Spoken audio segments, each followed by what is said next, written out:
8 and verse 1. Cry aloud, spare not, lift up thy voice like a trumpet, and show my people their transgressions, and the house of Jacob their sins.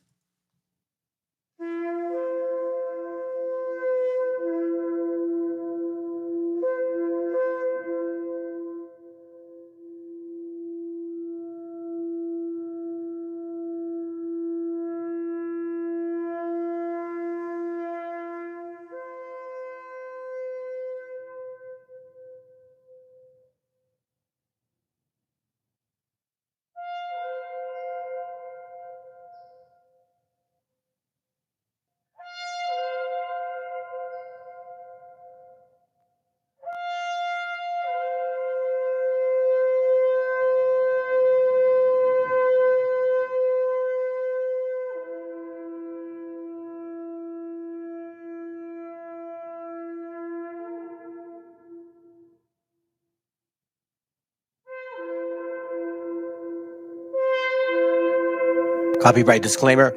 This content does not belong to Bible Chronicles or claim this intellectual property. The content provided today has and always will belong to the content owner. Bible Chronicles does not have any affiliation with the owner of this property. As mentioned, Bible Chronicles did not intend to make use of any material for the purpose of harvesting gain. However, Title 17 of United States copyright law states material in use can only be done when it's for theological or general educational purposes, and thus Bible Chronicles believes that this principal material falls under fair use, which honors protection under Section 107 of the same U.S. copyright law. Somos un ejército cautivo esperando la señal pa' comerme al enemigo. Huitzilopochtli, dime si es rival o amigo, que del ejército mexica tus guerreros siguen vivos. Chicanos killing Chicanos is what they want. Blacks and Chicanos killing each other is what they want. That's how they run this place. Once we get together, they don't run shit. You got a lot to learn about being Chicano. Yeah, Alcatraz, midget loco. Yeah. They never seen this coming, man. What up, Loom? What up, Oreo? 500 years of captivity. What else? Now they trying to tell us how we supposed to be, how we supposed to act, how we supposed to rap. How I'm brown but my flow too black. Come on, y'all kidding me, right? Nike Air Flights fitted cock back fresh. Representando Mexicanos on the mat. No estoy jugando, got bars like I battle on Smack. But hold on, I'ma bring it right back. My people indigenous. I'm not sure if you getting this. By the time I'm done, you gon' be feeling this. I come from the people they call Mexica. I've been to the motherland, Chichen Itza. Seen the Mayan ruins, intellectual architects. Been in the cenote, seen ancient artifacts. Really? Cali is Mexico, those are the facts. They raped women, gave elders heart attacks. It was a battle, our people were outgunned. Took life and cattle, we were outdone. However, 2 wars proudly we take to the grave. Those we call our Independence Day. It's time to stand up, educate our people. Stay on our ground, let them know that we equal. We see your plan, but your plan is see-through. You can't stop my people. Mexicano, I'm brown and proud. Mexicano, I'm brown and proud. Mexicano, I'm brown and proud. Mexicano, I'm holding it down. It all started with Mexicas, Mexicano. Gave birth to the word that we know as Chicanos.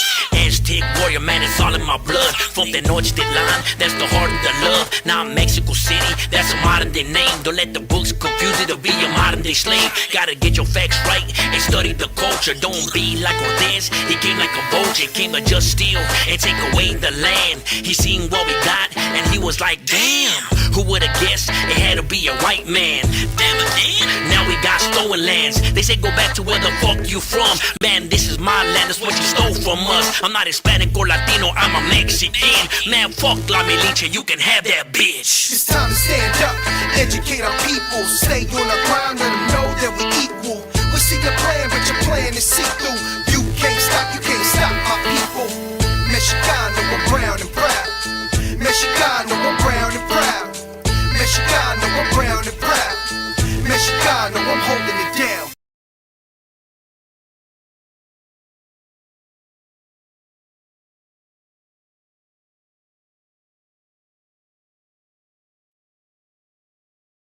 El autor viene a decirnos con mucha firmeza y gran convencimiento lo mismo que nos decía en el siglo XVIII el barón de Holbach, ¿no? Un filósofo francés de origen alemán Si nos remontamos al comienzo, entonces hallaremos que la ignorancia y el temor crearon a los dioses.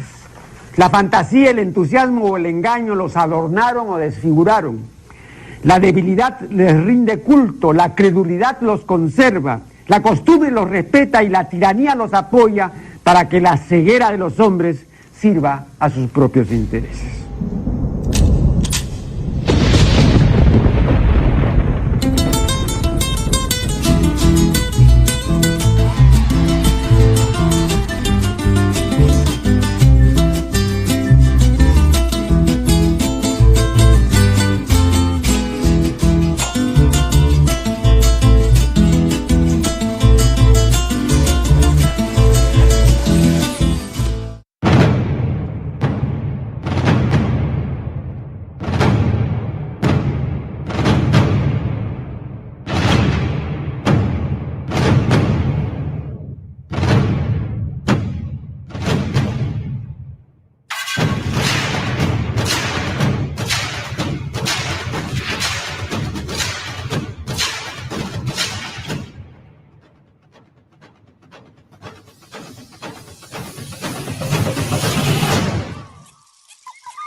Somos un ejército cautivo esperando la señal pa' comerme al enemigo. Huitzilopochtli, dime si es rival o amigo, que del ejército mexica tus guerreros siguen vivos. Yeah. I like that, man. I like that song. Especially that part. Good to have you here, Ray. What's up, brother? Brown Ray, 1878. Let me guess. You were born in 1878? I'm just kidding. Circumspect. I got your name now. Circumspect. That's it. I think that's what it is. All right, I got something to show you guys. I don't really have a format today. I'm going to show you just, I kind of want to go through some things. Maybe you guys would like to share your thoughts on it. If you want, I even probably put up a link. There's a lot to talk about. I appreciate this brother here. He did post a question, and I think it's important. And he referred it to several people here. Let me read it. It says, when we discussed razas, power economically, the lessons are as follows. Raza generates this country a ton of wealth. Illegal, yes, some, but mostly Mexican-American. Raza are not compensated accordingly. Raza is capable of anything. Raza builds empires. Question yourselves and peers, is there a better way for our people? Question yourselves and peers, should we control our own economic fates and have appropriate political representation where we live? I mean, those are great points. Let me show you a picture of something that I actually appreciate. Brother VTC posted it. What's up, bro? And before I, answer or even make my point on that particular question, remember what I do here. I am trying to bring back our heritage to our people.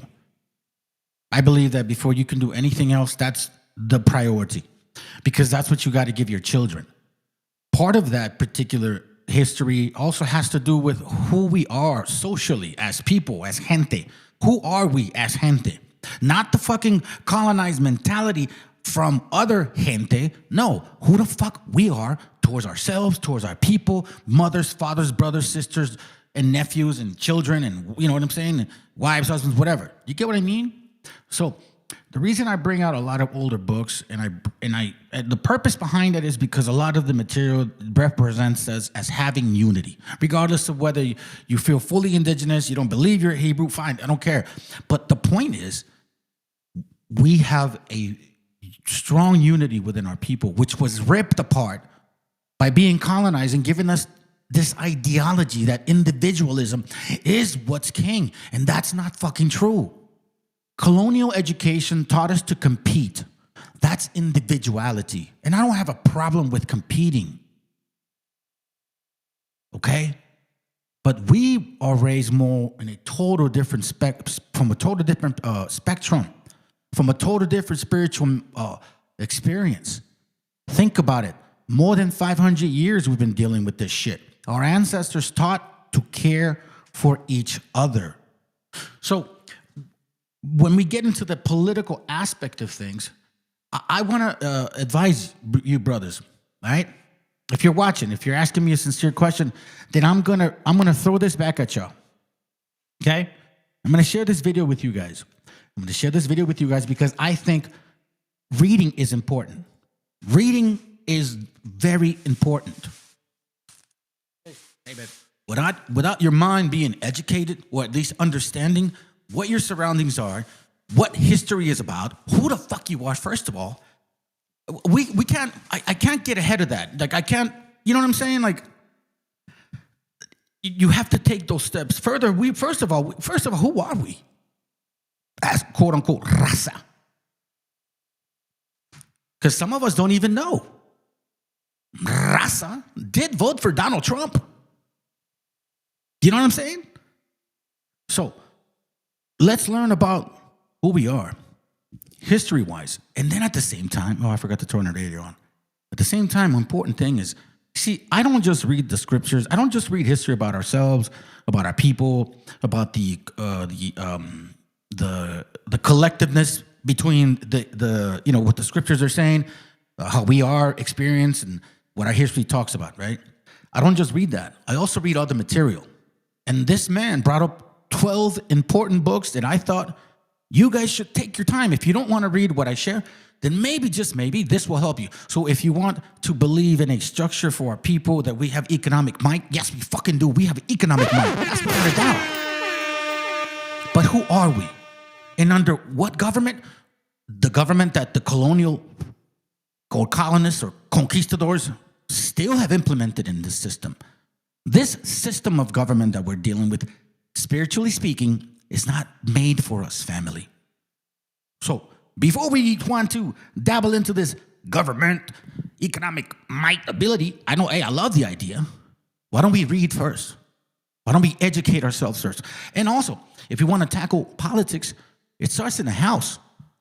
It starts with your family. It means raising your standard. This also requires raising your own fucking bar. Not just saying it online or whatever, talking about it and actually changing your life around you and the life of your children, and that they manifest what you're actually doing positively. So let's begin. I'm going to go a little bit fast on this, but fam, jot these things down, man. These are great books, and some of them are going to make sense with the rest of what I'm going to show you. All right, let's go.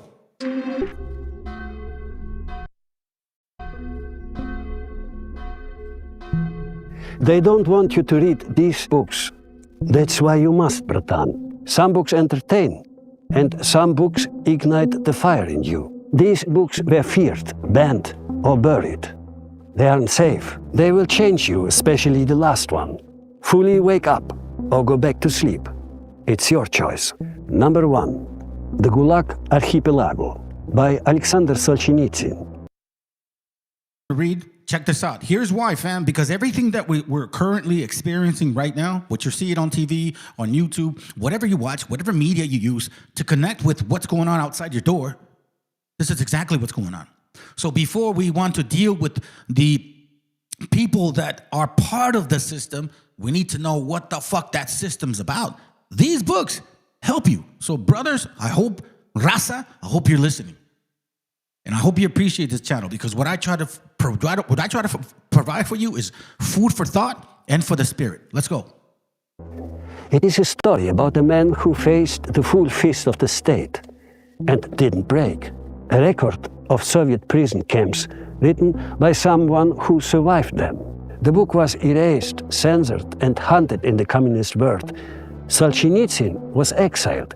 His words were smuggled out page by page. Why? Because it showed that tyranny doesn't begin with violence. It begins with normal people who stay silent.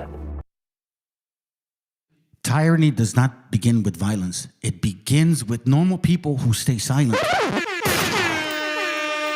prior to Trompetas taking over this particular house, right? This white one, he kept saying what he was gonna do. He kept telling you guys what he was gonna fucking do. He told you white folks that are regretting that shit now. He told you black folks that were running on his cock. He told you damn Hispanics that he was gonna fucking deport you, and you still voted for his stupid ass. When normal people supposedly stay silent, because why? Self-interest, individualism. It goes back to what they brought since 1490.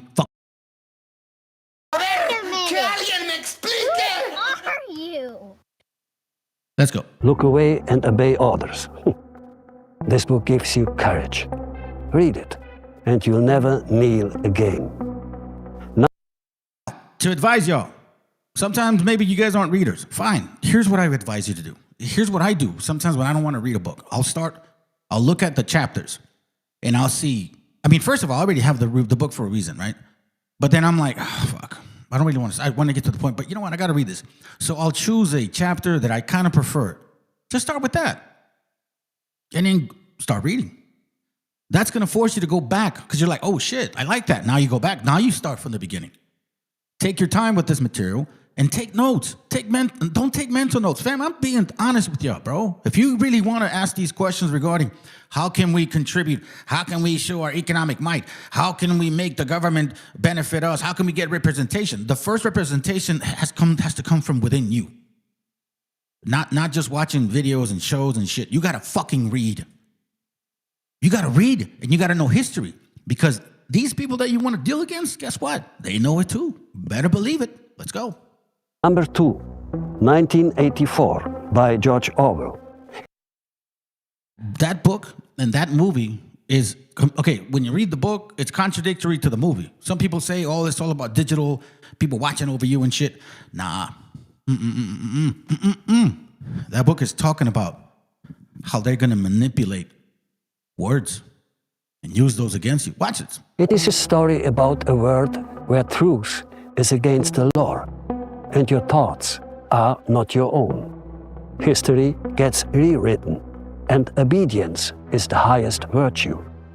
1984 was not published in the communist world, and even in the West, schools and institutions tried to shut it down. Too dark, too real, too close to home, Bertan. Once you read this, you stop trusting the news, and you start listening to your instincts again. It's important that you said that. Start listening to your instincts. That's why I'm mindful. I read a lot, and I read a lot about history. So whenever I see things going on, I have to start discerning, like, uh-oh, something's about to occur. Yeah, exactly right there. That's what the book is about, the thought police. Not watching over your phone. Because, you know, it's like, dude, they've been watching us for a long time. You can't get away from that shit. Think about it. You have to give your fingerprints to the government. You understand that? So they can track you. You know what I mean? Especially if you get arrested, that's for sure. Or if you apply for a passport or whatever, you still got to give up your identity. You get what I'm saying? So that's irrelevant. What they're talking about is what the brother said, thought police. Truth is no longer true. Like, literally, truth is no longer true. I'll give you a prime example, because I told you I don't really have a format. I'm going to show you a variety of things, because I think it's important to tackle these particular things, bro. Think about it for a moment, okay? Watch this real quick. Here it goes. I'm gonna give you one example. He should be in preschool, playing with his friends. But Liam was seized by ICE officers in Minneapolis on Tuesday and is now believed to be more than 1,000 miles away in detention in Texas with his father. He's a bright young student and he's so kind. All I want is for him to be safe and back here. The school district superintendent said officers had used a 5-year-old as bait after making Liam knock on the family door to see who else was home. She said he was one of... Straight up Nazi shit, bro. When you listen to what just occurred, okay? You guys just heard what occurred. The kid was detained. Watch what this piece of shit says. One of the things that we want to do is send a message to our local law enforcement, to our federal law enforcement, that we stand with them. And we're not going to abandon them, or we're not going to do what the last administration did, which is throw them under the bus to appease a bunch of left-wing radicals. J.D. Vance then headed to Minneapolis in Minnesota, a democratically run state. Right-wing radicals. The kid got arrested. They asked him about the kid. They said, hey, Vice President Vance, can you tell us about this whole situation? Watch this. I'm gonna let this kid elaborate on that. 5-year-old boy was taken into custody with his father by ICE agents in Minnesota in what some local officials say is the latest instance of heightened federal immigration enforcement in the state. The family of 5-year-old Liam Conejo Ramos, who was detained on Tuesday as a part of a federal... This is just such a crazy sentence. A 5-year-old was detained as a part of an immigration crackdown. He has a pending asylum case, but no... The point of the book, we're not done with that video. Remember the point that we're on the, I think, second or third book, right? Remember that, or second book, Orwellian, okay? It's talking about thought police, meaning what is true and what is not. You see truth, you look at it like, yo, that's wrong. And they tell you, no, what you're looking at is wrong. No. What you're looking at, it's not what you're looking at. Do you understand what I'm saying? So truth is lie now. Lies are truth. Remember last time that he was president, he had some lady, they said, but those are the facts. Then she goes, yeah, but there's also alternative facts. Let's go. Order of deportation directing that they be removed from the United States. Sorry. The 5-year-old was apprehended by immigration officials shortly after arriving at home from the preschool while his father was in the driveway, officials said. Quote, another adult living in the home was outside and begged the agents to let them take care of the small child, but was refused. Officials from the school said, quote, instead, the agent took the child out of the still running vehicle, led him to the door, and directed him to knock, asking to be let in to see if anyone was home, essentially using the 5-year-old as bait. I'm being de-radicalized against ICE day by day. Defund and abolish ICE. We need some sort of interior immigration enforcement, but we've had interior while he's in Minneapolis. Okay, so now you see what was read, right? Okay, check it out. If you appreciate these videos... How your administration is conducting this immigration crackdown here in Minnesota right now. Well, I'm proud of the fact that we're standing behind law enforcement, and I'm proud of the fact that we're enforcing the country's laws. But, you asked a question about this 5-year-old kid. I actually saw this terrible story while I was coming to Minneapolis. We just left Toledo, Ohio this morning for an economic messaging event. And I see this story, and I'm a father of a 5-year-old, actually, a 5-year-old little boy. And I think to myself, oh, my God, this is terrible. How did we arrest a 5-year-old? Well, I do a little bit more follow-up research. And what I find is that the 5-year-old was not arrested, that his dad was an illegal alien. And then when they went to arrest his illegal alien father, the father ran. That's when I, fuck you, cracker. Fuck you, you fucking cracker. Fuck you, cracker. Yeah, I said it on YouTube. You white fucking cracker. You call our people illegal? You know what that word connotates to? It does. Look, when you say illegal, you don't think of an Asian guy. You don't think of them. Even if they're illegal, you don't think of a black person. You don't think of a fucking Arab. You don't think of a Hindu. You don't think of nobody else but raza when they say illegal, alien, on top of that shit. So when you come at me with racist fucking tonality, well, fuck you too, cracker. How about that? I mean, since you know what I mean? You said not to be so sensitive. This is a free country. We have the right to speak what we say. Talk about fucking racist assholes, bro. But as soon as you say, nah, what about you? Oh, my God, you're a racist. Really? Do you guys not remember this piece of shit bastard? Oh, there. Yeah, thank you, bro. You're right. No, that one, not that one. Fuck that puto.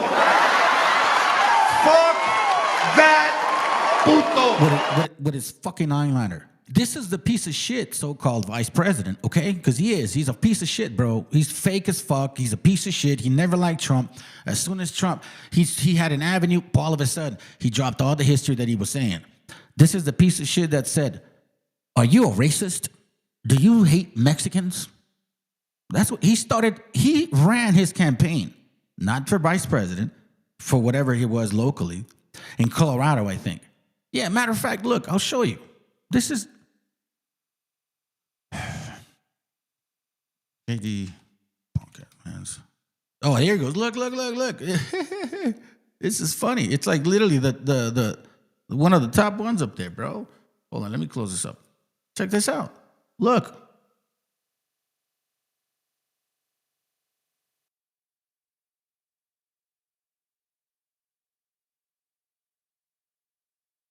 Hold on. Does it not have a sound? Wait. What? Hold on. I'm trying to say no. Hold on. What? So the story is No. Okay. Hold on a second. Is YouTube muting that stuff? Nah, bro. What? Yo, check it. Oh, my stupid ass. Oh my God. What a stupid ass. My bad, family. Here it goes. Here we go. I had it on mute. All right, here we go. Check it. Seriously, this is the guy. Are you a racist? Do you hate Mexicans?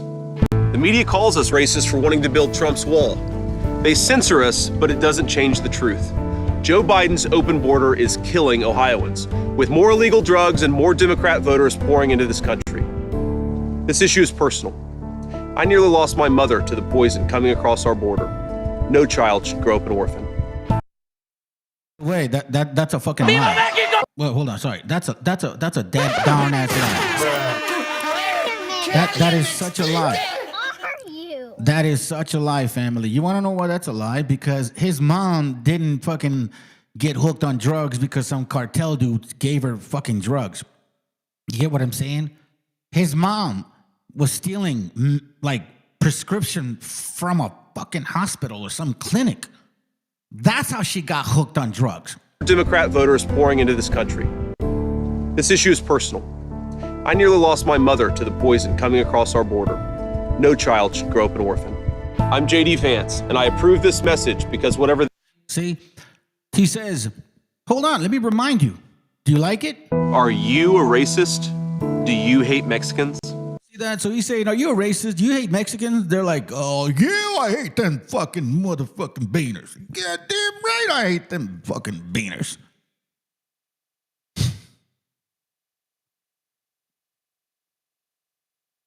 So, raza, if you really want to deal with how to maintain and protect your family, first of all, it starts with this right here. This has to fucking end. That has to end, period. Do you understand how easily they got away with this shit?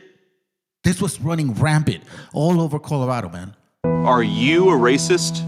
Do you hate Mexicans? Not Colorado. I don't know where he was from. Some state, whatever he is. The media calls us racist for wanting to build Trump's wall. They censor us, but it doesn't change the truth. Joe Biden's open border is killing Ohioans, with more illegal drugs and more Democrat voters pouring into this country. This issue is personal. I nearly lost my mother to the poison coming across. Again, that's a lie. You're such a liar because your mama got on drugs for being probably a hoe, and also because she chose to fucking get high. Cartel didn't give her shit. She started stealing that crap. Why the hell do you guys have to lie, man? Nobody respects you when you guys lie about your history, about supposedly your problems and troubles. What? You're from fucking Appalachia, somewhere over there. There ain't no freaking borders over there. What are you talking about? Why are you mentioning borders in Appalachia? I don't see no borders up in New York. I don't see no borders up in Idaho. What the fuck are you guys worried about borders? Matter of fact, if Trump really wanted to do something about his shit, he would be in Texas. There's more people there that he could illegally deport, right? Because they're illegals, supposedly, than where he is in Minnesota. Anyways, let's continue, man. ICE detained a 5-year-old. What are they supposed to do? Are they supposed to let a 5-year-old child freeze to death? Are they not supposed to arrest an illegal alien in the United States of America? If the argument is that you can't arrest people who have violated our laws because they have children, then every single parent is going to be completely given immunity from ever being the subject of law enforcement. Okay, wait. He just said multiple contradictions. See how it's just so easy to fucking dislike people, bro. It's so easy to dislike Esau, man. You guys are disgusting. You're fucking liars.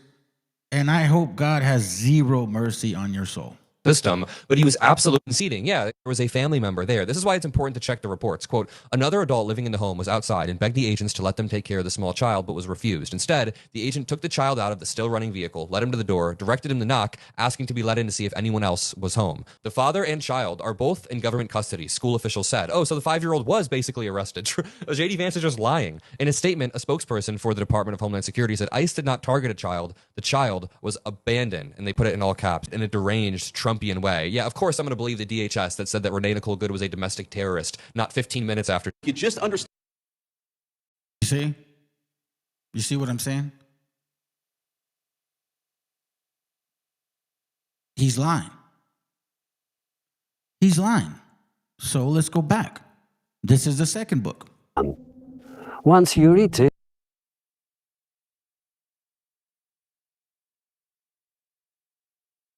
it, and you'll never need. Better play for a good few books, okay? And then I'll jump in. Again. Number 2, 1984, by George Orwell. It is a story about a world where truth is against the law, and your thoughts are not your own. History gets rewritten, and obedience is the highest virtue. 1984 was not published in the communist world, and even in the West, schools and institutions tried to shut it down. Too dark, too real, too close to home, Bertan. Once you read this, you stop trusting the news, and you start listening to your instincts again. Number 3, the sovereign individual. It is a story about the collapse of nations and the rise of the free individual. A roadmap for the digital age, written before Bitcoin even existed. No country banned it officially, but it was buried by media, ignored by schools, and dismissed by experts. Because it says clearly what the Suki elites don't want you to understand. You don't need them anymore. You never did. Read this, and you start building your exit. Number 4, The Creature from Jekyll Island, by G. Edward Griffin. It's a story about how the Suki bankers created the Federal Reserve. How important these books are? So before you want to get to a government perspective, let's learn about who's moving the fucking strings, because that's more important. In secret, and how they've been controlling your money ever since. It was never banned by law, but it was mocked, censored by algorithms, and blacklisted by economists. They called it conspiracy, very convenient. This book pulls the mask of modern economics, and you'll never see a paycheck the same way again.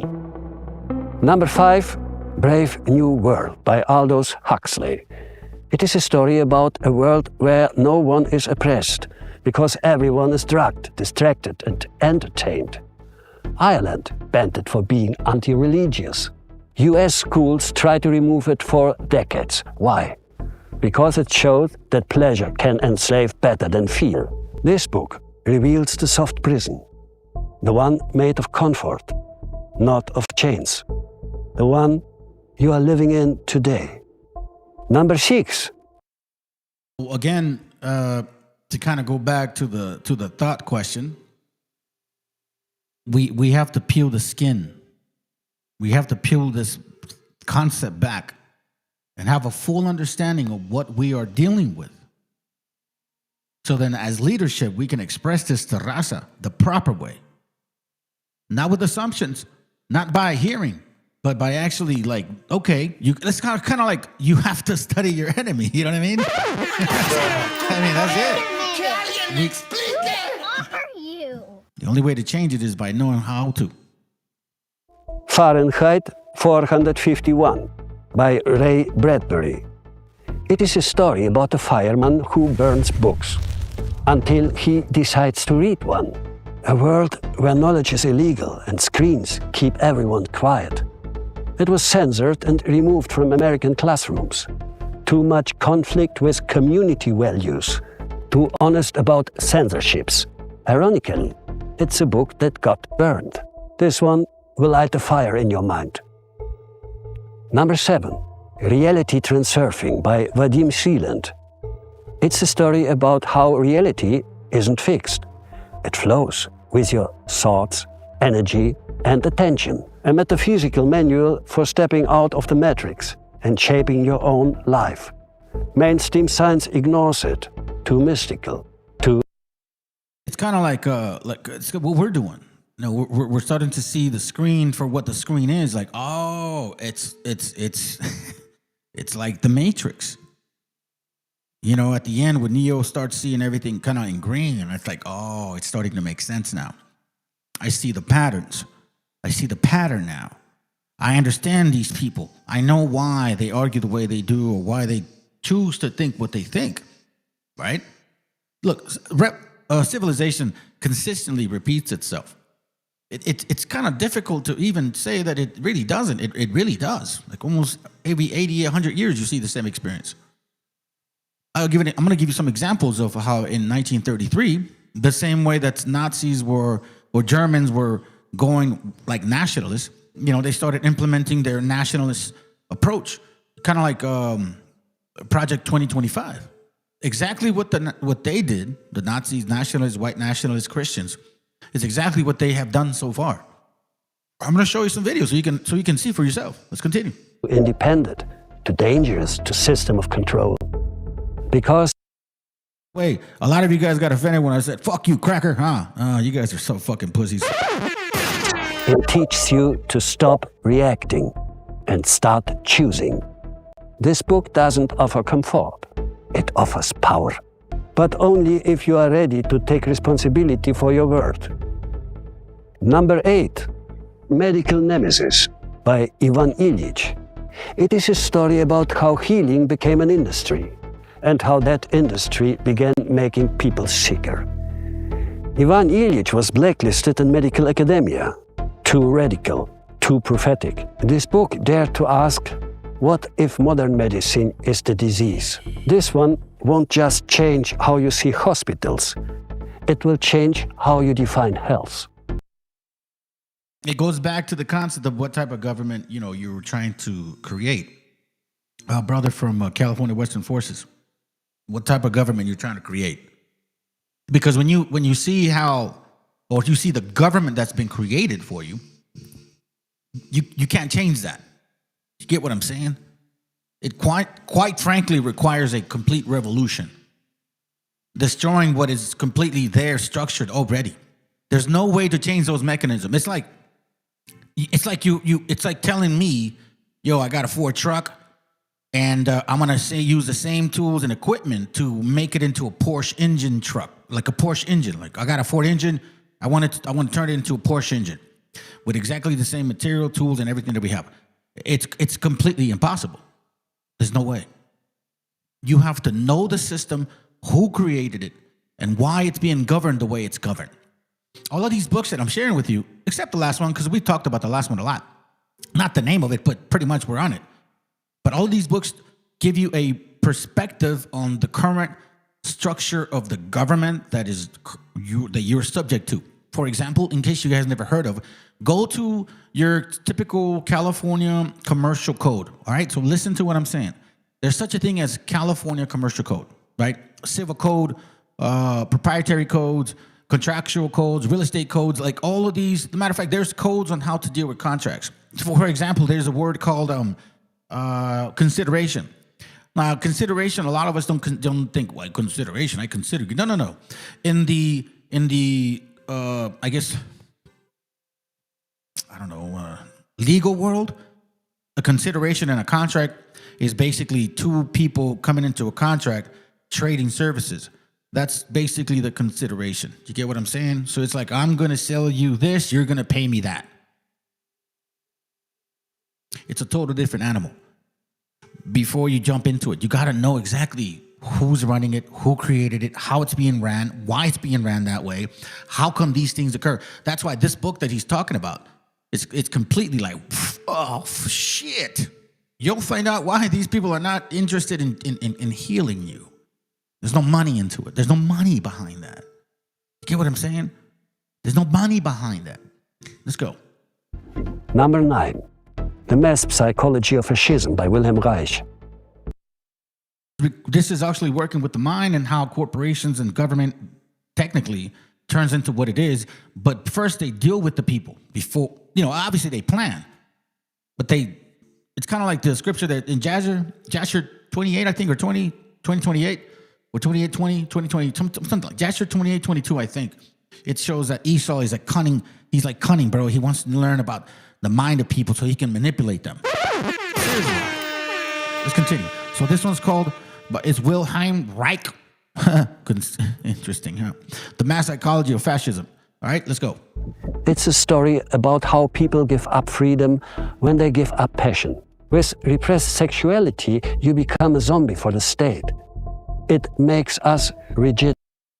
Yeah, the world is a giant contract, pretty much like everything. For example, when you cross the street, there's a code for that. The lights are there, there's a code for that. The way that your house is built, structured, you know this, bro. You're a real estate agent. There's a code for that. So that's why most houses look a certain way. You can go this far ahead. You can build this far back. You can't put a fence this high because then you cover the view of the corner. You have to build up. Sometimes you can't build sideways because you have to be 5 feet away from the wall or some shit like that. If depending on the code, all of that is contractual obligations. All of that is coded. Everything that you're dealing with, family, is coded. This is why, do you really want to deal with this beast? Because this is what that government is a beast. And we're seeing which books can kind of give you an idea of how this beast functions outside of the spiritual world when it comes to scriptures and all these other things. All right, let's continue. Obedient and easy to control. Banned in Nazi Germany, books burned in America. Reich was imprisoned, his ideas erased from history. This book will challenge your conditioning. It will show you that if you take some very primal emotions from people, you take their complete freedom. Number 10, The Egyptian by Mika Walteri. It's a story about an ancient physician walking through the corruption of empire, religion, and war. A novel that feels more true than history itself. Too controversial for certain regimes, too mystical for Soviet materialism, too honest for Arab nationalism. Some says Walteri didn't write it, he channeled it. This one opens your soul's memory. It tells you nothing has changed, and everything must. Number 11, The Adam and Eve Story by Chen Thomas. It's a story about the Earth's forgotten cataclysm, pole shifts, lost civilizations, a reset hidden in plain sight. The CIA classified it in the 1960s, only fragments released decades later. Why? Because it clashes with the official Suki history. This book won't tell you what to believe. It shows you that you can't believe in anything, and everything will change. That's what opened my mind. Not because of this, man. When I got deep into this, I started seeing things that I had to come to the conclusion that you can't believe anything. And you have to be very cautious, even with these scriptures. That's why I've told you, some of you brothers, man. Some of you guys that are new, you probably don't know this, bro. Like, I used to show a lot of the New Testament, but if you actually get a chance to see the video I did on how corrupt the New Testament is, also, it's gonna make you question. And a lot of people are not willing to do that. Everybody wants to stay in their nice little spot with their nice little coffee cup that's nice and warm and keeps your hands and all. You're like happy and this is my faith and belief. Peace, don't fuck with it. You know what I'm saying? I'm comfortable right now. I think I found God. Nah, no. This is why this is so.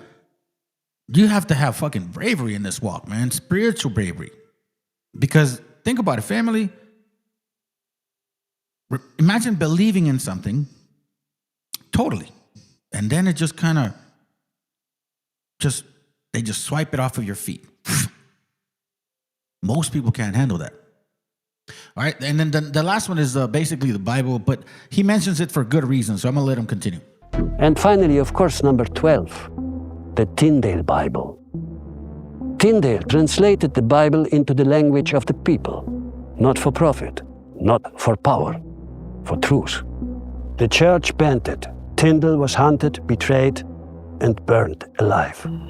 Because he gave the knowledge to the people, and knowledge is power and freedom. his translation used everyday English.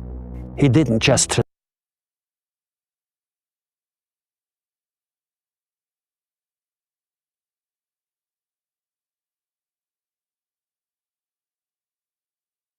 Yeah, bro, that's true, man.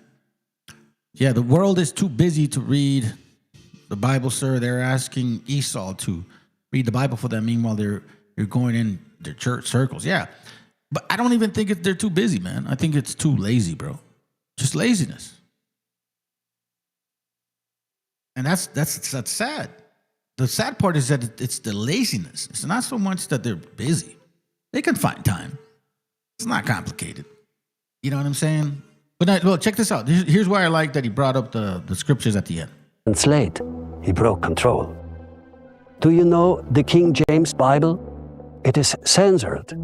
Tyndale's Bible preserved the Apocrypha, books like Wisdom of Solomon, Sirach, Baruch, Tobit. These texts show resistance to empire. You hear that? Those books show resistance to empire. And as a matter of fact, most of those books have a lot to do with self-reflection. Seriously, self-reflection and discipline. Self-reflection and discipline is what those books are mainly about. Toby is more of a, how can I say it? There's a lot of structure and ceremonies in Tobit, so I can't say it's all about like against government. I would suggest you guys read it. Your take may be different than mine. I saw a lot of family orientation in that particular book. If I could make it as simple as possible, okay, let's go. Religious corruption and call for inner wisdom over ritual law. This wasn't just the Bible; it was a jailbreak. And those particular books do ask for inner wisdom. I had actually said that. They ask for inner wisdom. Inner wisdom. Now, what's the importance about knowing what the words mean? Because you can actually get an idea and then you don't forget about it. Misinformation, incorrect, or misleading. And what I hate the most is this one. I understand if you're incorrect, because that can be corrected. But if you're being misleading, I can't necessarily correct you, because that means you're not interested in correction. You're purposely misleading people. Purposely. Well, you can't say nobody, bro. That's why we're here. You know what I mean? It's like, for example, if you didn't make time, you wouldn't be bringing up verses. So, But I know what you're saying. Most people. You should say most people don't. It says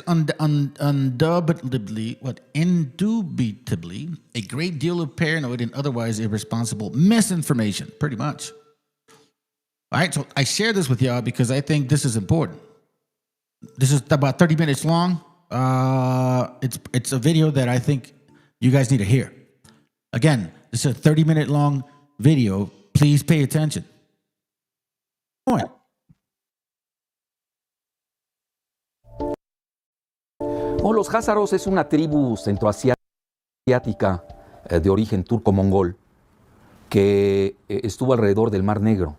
Básicamente era su dominio. Y eran unos mercenarios que usaban el imperio bizantino contra los omeyas en una fase. Y luego lo fueron usados por el imperio bizantino contra los sasánidas de Persia. ¿Sí? Y luego en el siglo VIII, después de Cristo, en el siglo VIII, sus líderes, básicamente, y ahí ya empieza ahí un poco la controversia, ¿no? Se convirtieron al judaísmo, a la religión, no siendo de la etnia judía. Eso es fundamental entenderlo.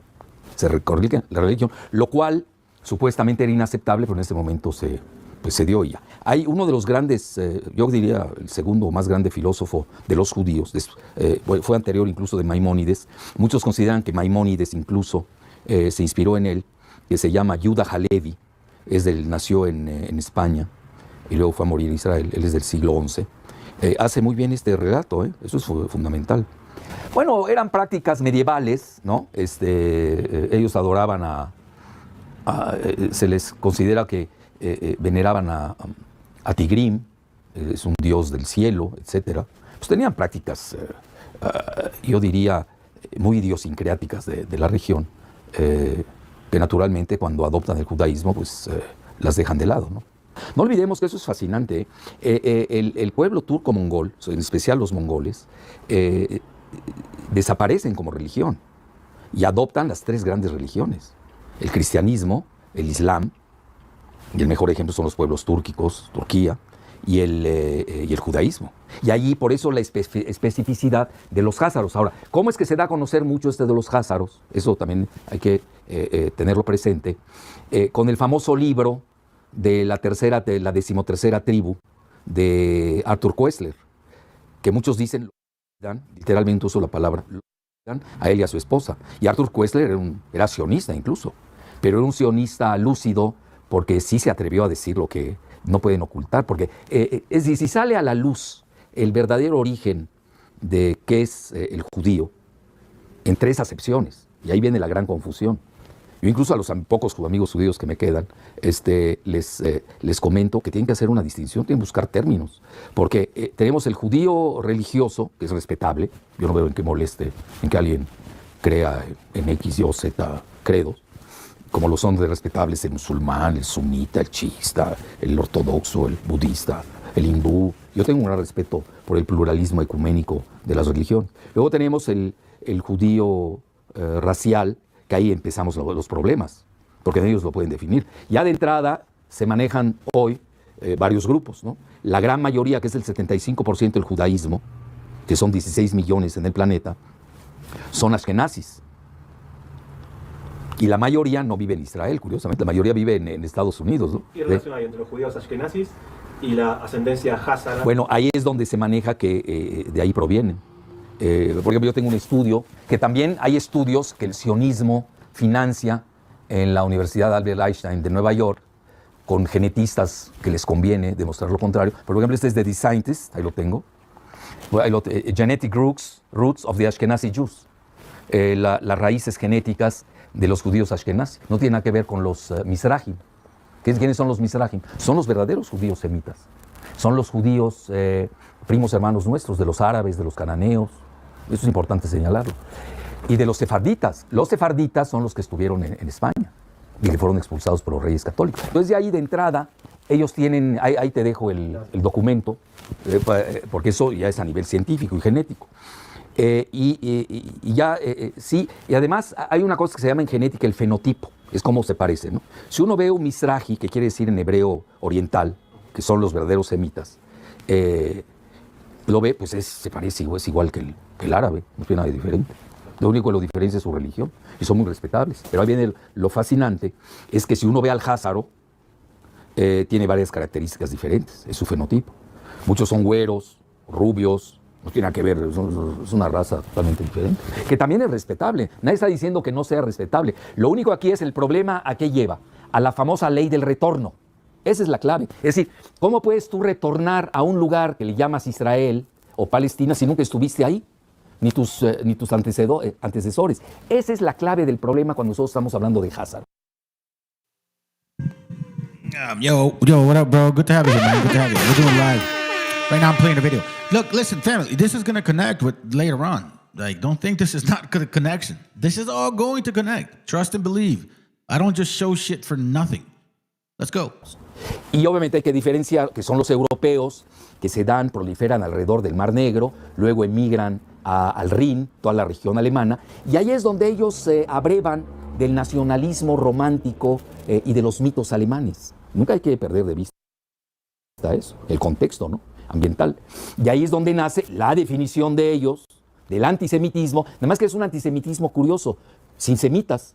Es decir, ¿cómo puede haber un antisemita si no hay un semita? El problema del antisemitismo que practican los házaros es de que ellos no son semitas. Entonces ya estamos aquí en problema. Entonces, ¿cómo pueden acusar? Por ejemplo, en mi caso, yo soy 4 veces semita. ¿Cómo a mí un házaro me puede acusar de antisemita cuando él no es semita? Y yo soy 4 veces semita. Yo soy semita por raza. Soy de origen fenicio, cananeo, árabe. Igual, 2000 y pico de años. Libanés, en la modernidad libanesa. Luego, culturalmente, gastronómicamente, lingüísticamente, y ya me tengo que aumentar una más, y la religión, soy católico maronita. Entonces, ¿cómo? Y los maronitas provenimos precisamente, tenemos una liturgia semítica que se llama el arameo, que era el lenguaje que hablaba Cristo. Entonces, mira, ellos están en una confusión. Por eso hay tanto grupo, pero ya te dije el fenotipo, pero hay una característica más. Al nacer, todos tenemos en el coxis la huella mongólica. En los házaros no desvanece. Es decir, yo le voy a pedir a todos los házaros, ¿no?, que se desnuden para mostrarles la huella mongol y traer a los semitas verdaderos, que son los misrajim, muy respetables, o los sefarditas, que muchas veces los confunden, para demostrar que no tienen huella mongólica. Que eso es muy importante. Yo soy psiconeuroendocrinólogo, sé de lo que hablo, conozco esas materias. Pero ahí va, pero también hay una gran discriminación con los otros llamados judíos. Por eso esa palabra de judío, no sé, a mis amigos judíos siempre les digo, ustedes tienen que repensarla, cómo la definen.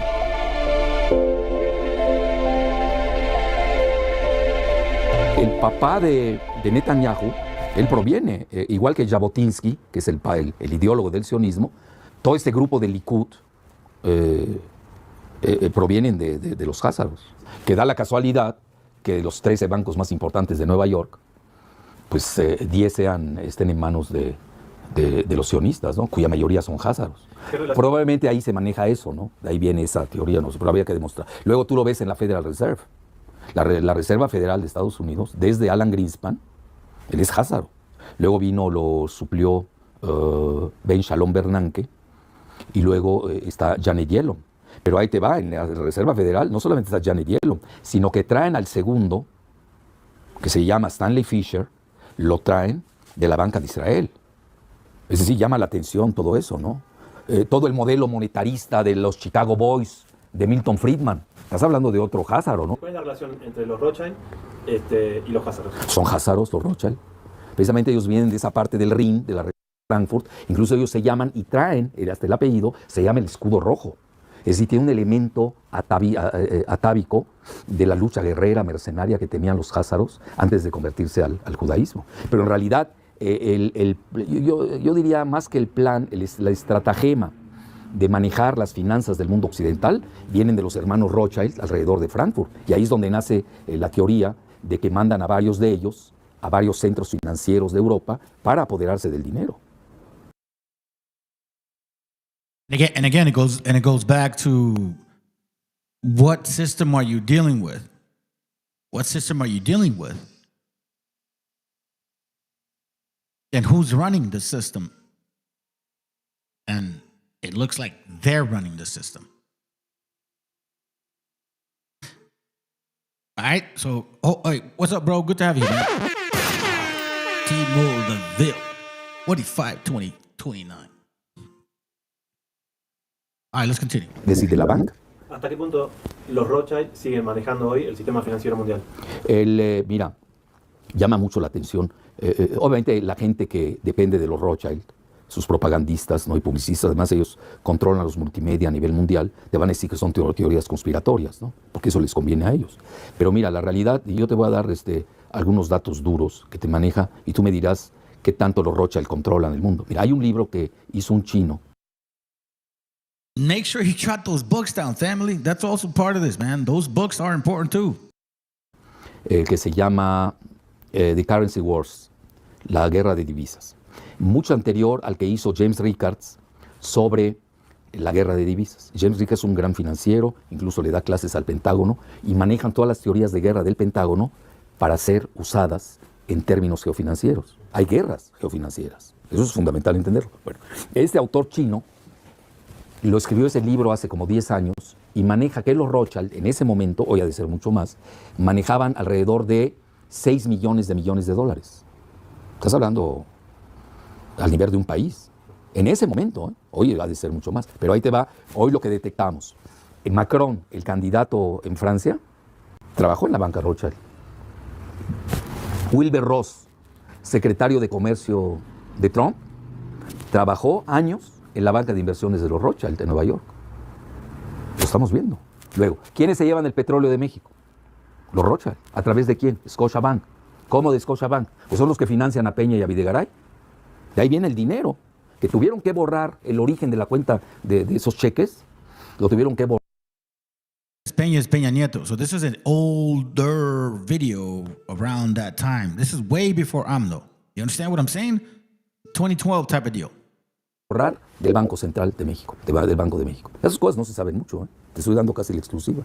Ricardo Monreal lo manejó un poco, pero no sé, en la campaña de Andrés Manuel, cuando impugnaron que venía un financiamiento de Scotiabank, que es de los Rothschild, y tú sabes que a partir de ahí, pues se llevan el petróleo de México. Tan es así que Videgaray y Trump acuden a las oficinas del Financial Bank de Londres, Financial Times, periódico, no al revés. No va el reportero del Financial, como ustedes que vienen a mi casa, no.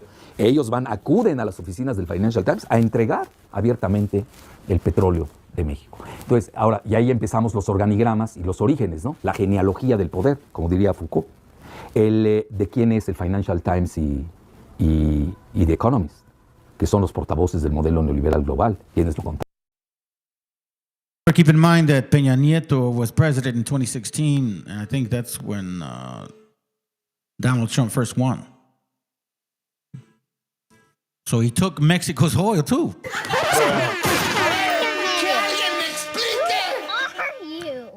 That's where AMLO won, pushed back, and he didn't like it. Lo que hay que ver. ¿Quiénes están detrás? Pues nada menos que BlackRock, el mayor banco de inversiones del mundo. ¿Y quién es BlackRock? Son los Rothschild. No puedo dejar de preguntarle por las tapas que hacen. That right there. The world in 2018. And the following year, y'all got COVID. Well, so did I. I shouldn't be laughing at that shit. It's pretty crazy, right? Let's continue. We're almost done with this session. Los anuarios de The Economist. Hay mucha gente que lo ve como una especie. What up, Hugo? Shalom, Akim. De futurología. Sí. ¿Cómo tienen tanta información? ¿Qué opinión le merece esas tapas que hacen en los anuarios, donde de alguna manera después muchas de las imágenes que ahí están, después suceden en el transcurso de ese año? Bueno. See, that's a trip right there, man. What? Hold on, let me go back. Because you can see, matter of fact, I have the 2024, right? Son lineamientos. So this must be way after. Muchas de las suceden. This picture right here. By the way, I apologize if I may be incorrect. 2016. He's probably talking about historically, okay? This could be more current, not 12 years ago. World War I, world in 2018, world in 2017. This is a trip. This look, I'm not into this stuff right here, but why would that be in a fucking magazine, man? I'm gonna have to check that out. The world in 2017. Let's continue. Después suceden en el transcurso de ese año. Bueno, son lineamientos del año. No olvidemos que están muy vinculados al MI6. Los Rothschild son quienes fundan el Estado de Israel. Acaba de salir ya abiertamente hasta los escritos, ¿no? Como ellos están detrás. Let's read that real quick. It says, Dear Lord Rothschild, November 2nd, 1917. I have much pleasure in conveying to you, on behalf of His Majesty's government, the following declaration of sympathy with Jewish Zionist inspirations, which have been submitted to and approved by the Cabinet. His Majesty government view with favor the establishment in Palestine. This is in 1917. You see what's going on? World War II wasn't until what? Late 1940. Late 1930, early 1940. This is in 1917. This is what he's talking about. It was being planned. Everything that you're going to see later on was a plan. All the murder, chaos, destruction, rape, starvation in Gaza was a plan. It was never to help the people. It was never about the Hamas, supposedly. It was about money. It was all it was about, just getting rid of those people so then they can create a so-called new world. You're going to see it, man. It's fucking sad, to be honest with you. Because guess what? These Israelis hate Palestinians as much as they hate you Mexicans. That is a very true fact. He said it himself. I didn't say it. He, right here, Khalifa said it. That Netanyahu came to visit these fuckers back in the 70s and shit. And they asked him, hey, Netanyahu, because he's younger then, like, why do you hate Palestinians? He says, I hate Palestinians like you guys hate Mexicans. That's a fact. Wake the hell up, fam. Tras de la fundación del sionismo y de Israel, etc. Porque desde una potencia colonial llamada Gran Bretaña en el siglo XIX. Continue reading it.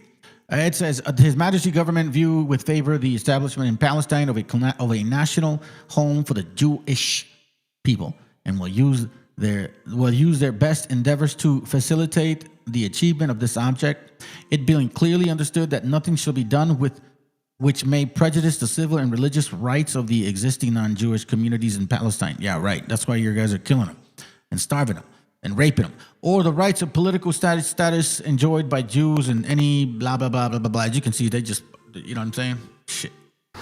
Y de ahí, pues, obviamente, borran a Palestina. Pero no la borran, sino que rehacen, reconstruyen toda una historia. Estamos hablando de una reingeniería de la historia. Por ejemplo, un historiador como Shlomo Sand, historiador de la Universidad de Tel Aviv, no es cualquier persona. Please get that book. Especially read between page 200 to 230.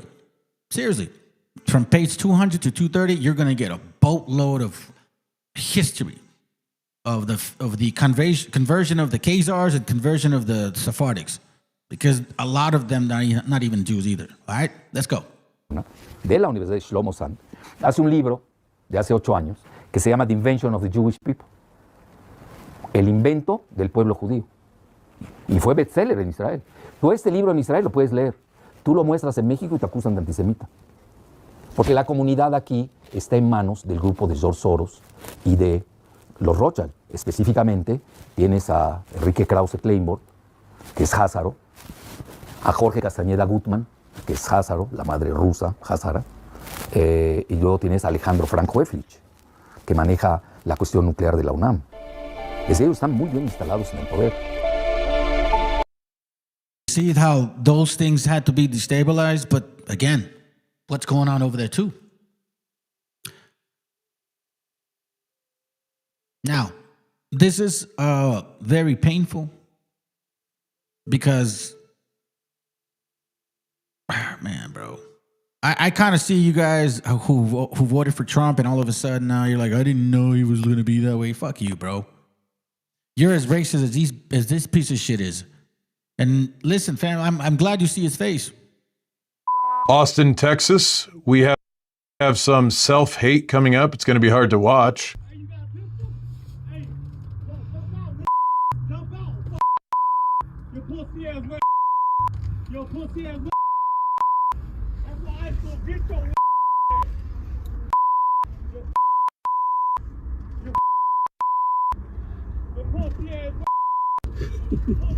Sir, are you aware how people may apply that to you while being racist? How you are empowering words used to put your people and even you down and degrade you. Bold choice there. I've learned this from the Latino community, but I believe this man is referred to as an Edgar. And these would be Edgar activities or low sock activities. I've identified him. Hello, Jose Valdez. A lot of drunk driving. In fact, I wouldn't be surprised if he was in the video as well.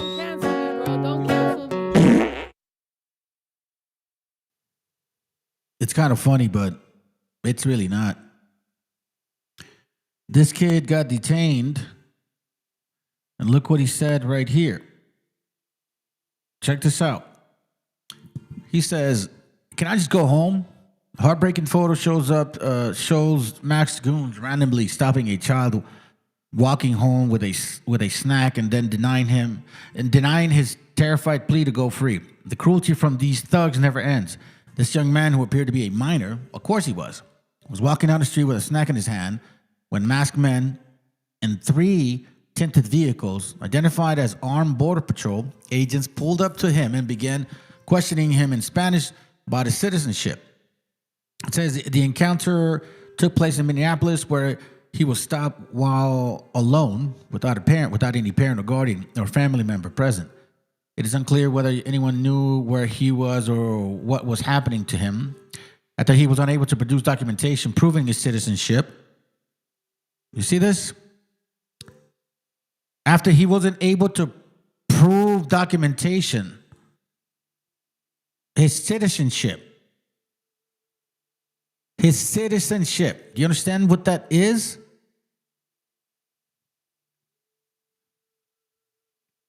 His citizenship. Agents informed him that he was under arrest and forcibly detained him. As he was being taken, the young man asked, "Can I just go home?" Agent responded, "No, you're not going home, you fucking beaner," before taking him into one of their vehicles. I'm sure that's what he told him, because that's what they're saying that they be saying to people. And see, it's all good, fam. Like, people get offended. I don't care, bro. It just shows your spirit. Because this shit is real. This is really happening.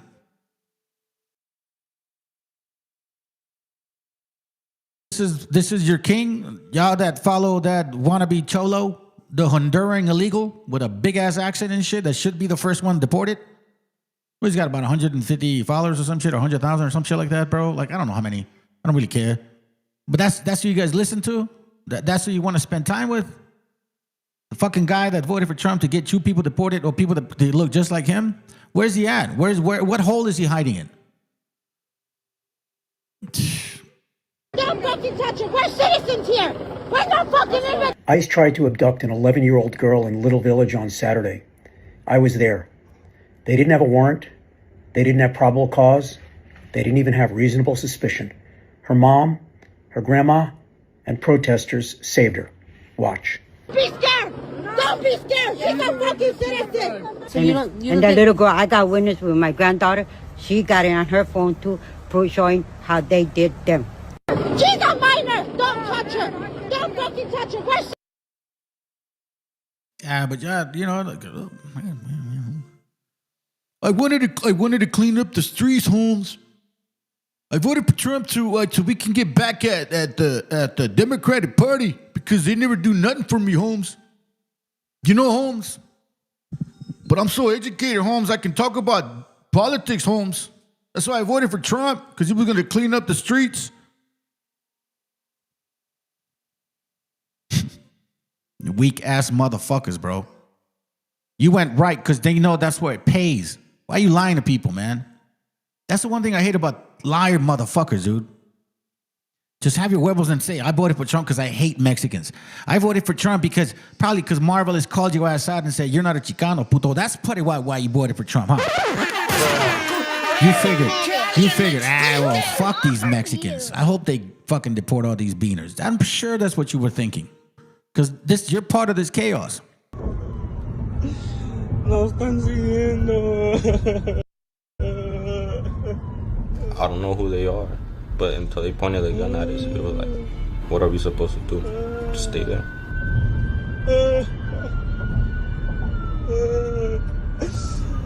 Because we were already in danger. We were already in danger pointing guns. Bro, you know what, dude? They already did, bro. They already did, technically. I think I took a picture of this, if I'm not mistaken. I saw a video where this brother had a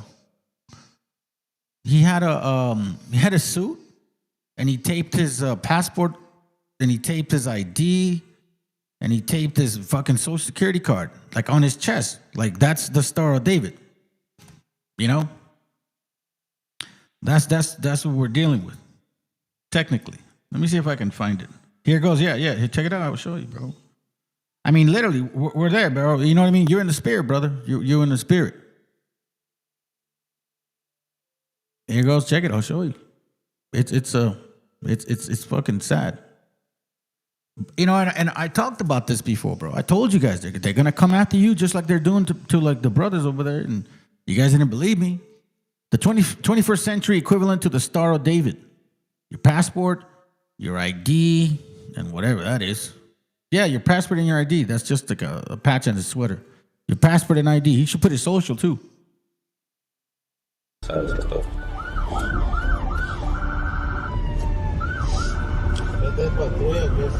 No, sí, usted dígale. No quiero que se lo lleven, pues.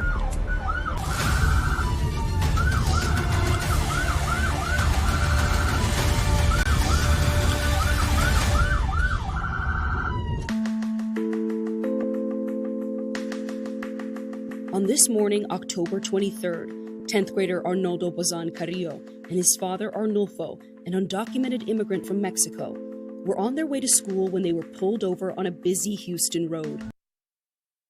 You know what hurt me the most about all this stuff that happened, bro? What hurt me the most was that he said, they took my best friend away.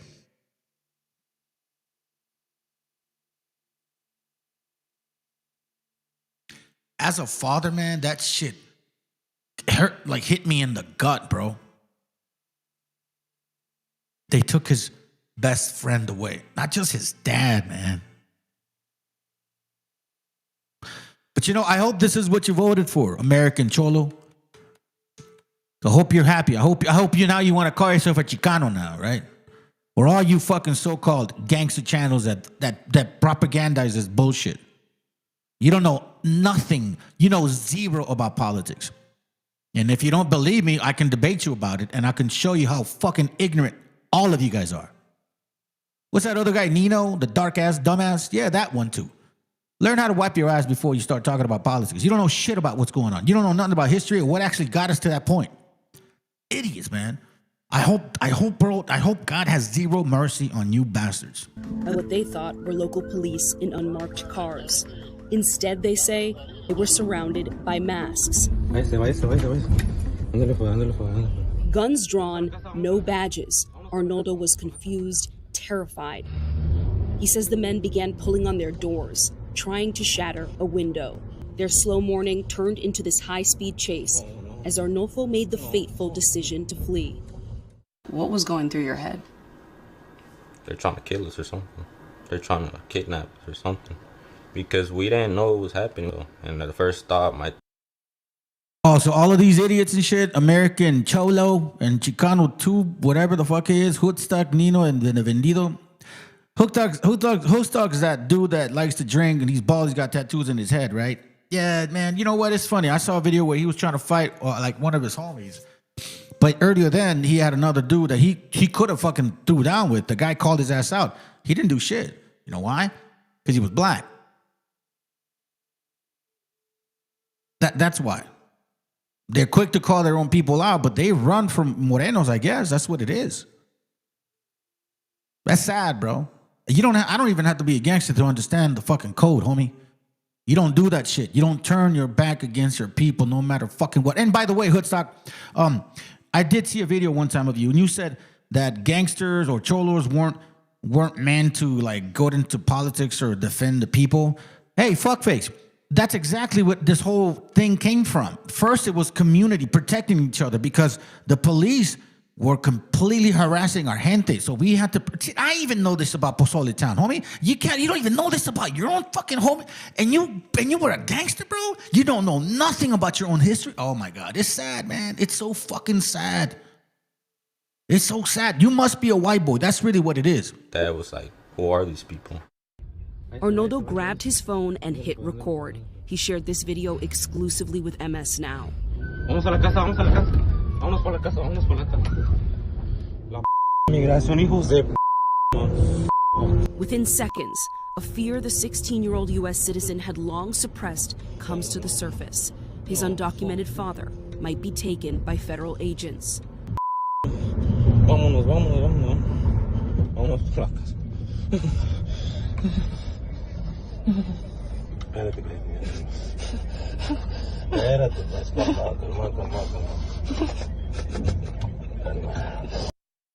The dad knows what's up. He's about to get caught. Dad's telling the son, calm down, bro. You're espérate. Bro, like what every Mexican dad would tell you, man. This is his best friend, not just his father. You have no idea. But and family, I think it's about time you understand who the fucking enemy are. Okay? These lovers of Cracker Barrels, they are the enemy. They are our enemies, without a doubt. Raza, you need to start waking the fuck up. These Cracker Barrel enjoyers, they are the enemy of Raza. Do you understand this?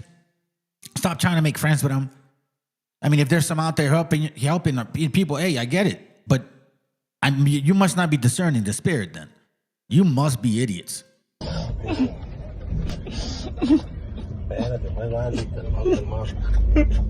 No creo que lo lleno. Vámonos, vámonos. Vámonos, nos están siguiendo, pues. Nos están siguiendo, pues. Nos están siguiendo.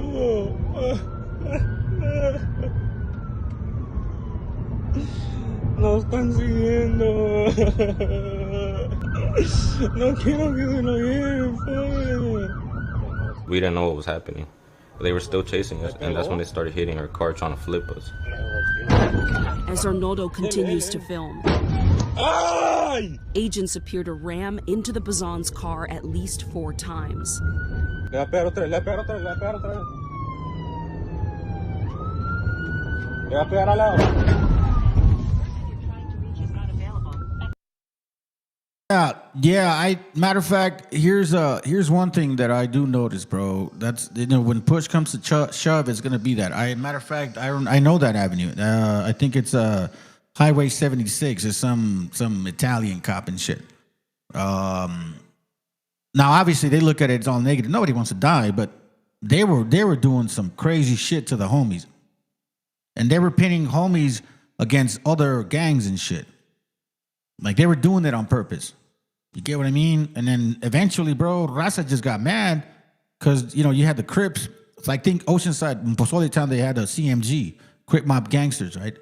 But they weren't doing shit. They even had some Bloods in there too, but they weren't doing that nothing, bro. They were just fed up and they said, fuck this shit. The dude got pulled over, and story is that he didn't care at that point. He just, you know how it is. He needed to make a point and bam, that's what occurred. But when push comes to shove, bro, when push comes to shove, people do some crazy shit. No, esto ya es muy feo. Esto ya es muy feo. Esto ya es muy feo. Es la mira. What the Bazans encountered was an emboldened immigration enforcement machine, utterly transformed by President Donald Trump's unprecedented goal to deport 1 million people a year. Thousands of federal agents are descending on American cities and towns, and there's an escalating pattern, from a fatal shooting in Minneapolis. Get out of the car. Get out of the car.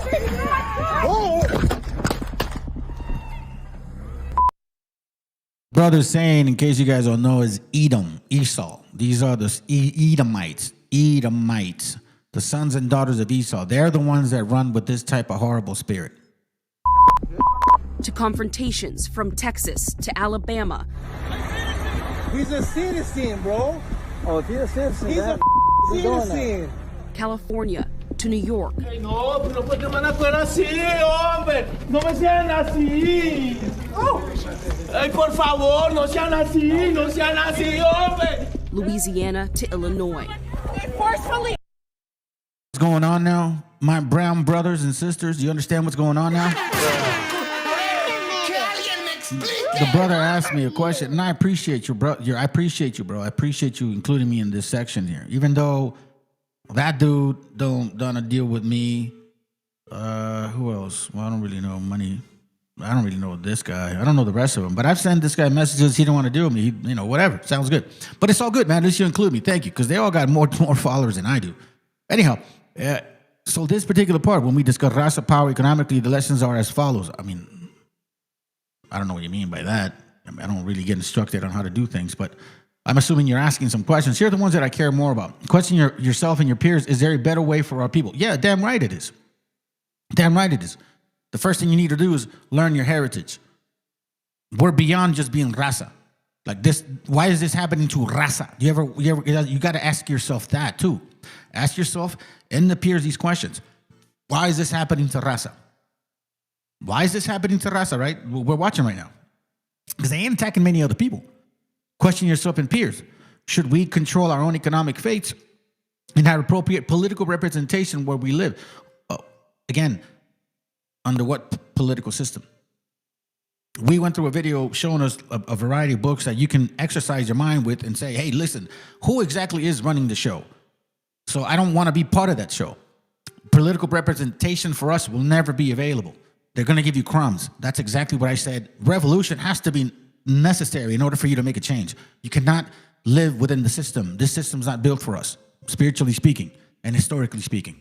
We've said it before. I've shared this picture before with you guys. There's nothing new under the sun here. We should all know exactly who we are. This should not be difficult. This colonial mentality of what? Competing against each other? That's not our ancestral ways. Our ancestors taught to care for each other, bro. Whatever you want to call that. Some of you guys might call it, oh, that's communism. No, you don't even understand that shit. Because you're basically structured on socialism right now. Insurance, workers' compensation, Medicare, Medicaid, okay, let's not even say Medicare. Let's say your health insurance at your work. That's socialism. Life insurance, socialism. Workers' compensation while you're working, socialism. You know what that means? That means that when you get injured at work and you can't work, then the insurance of workers' compensation kicks in and gives you at least 2/3 of your salary and takes care of your medical necessities and all that stuff. That's basically socialism. The difference between a corrupt capitalistic country, which is what it is, right? You can't be honest with capitalism. You just can't. Based on what the scriptures talk about, you can't even be honest. Scriptures even say that if you're in a business where you're selling, it's so hard to be honest. And everything about America is merchandise, transactional shit. Hello? You know what I mean? A lot of you guys don't even think that far. And you want to talk about politics. I don't mind talking about politics, but you really want to know and have to identify yourself as to like, okay, so where exactly do I fit within this structure? We don't fit within this structure. They want to get rid of us, and they're going to do it, whether you like it or not. I've been saying this shit to you guys since 2022. I told you guys since 2023 that they were going to start pushing you guys hardcore.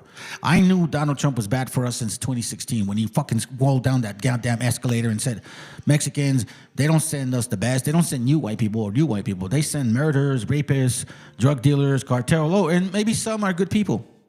Yeah. Yeah. So once again, you cannot work through this system. There needs to be a revolution if you want to make a change. They opened the door of the truck. It was locked. It was locked. The violence, the clashes. Experts tell MS Now much of the chaos is driven by a major shift. I never said anything. Border Patrol, historically restricted to zones within 100 miles of the border, has spread its culture and tactics designed for cartel land into the interior. Out of here. You're gonna shoot a pregnant woman? Yeah, you're gonna shoot a pregnant woman? She's not available.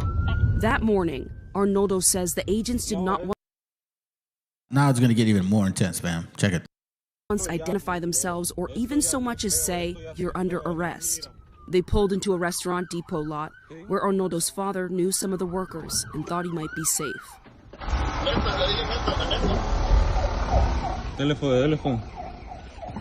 Arnoldo followed behind. Hey, nah, hell no. Get away from my dad, bro. We ran into the restaurant. My dad got out the car first. I stayed in the car. And then when my dad ran inside, I saw like 3 men like fully like started kicking him down, punching him down. Get away from my dad, bro. Get away from my dad, bro. Get away from my dad, bro.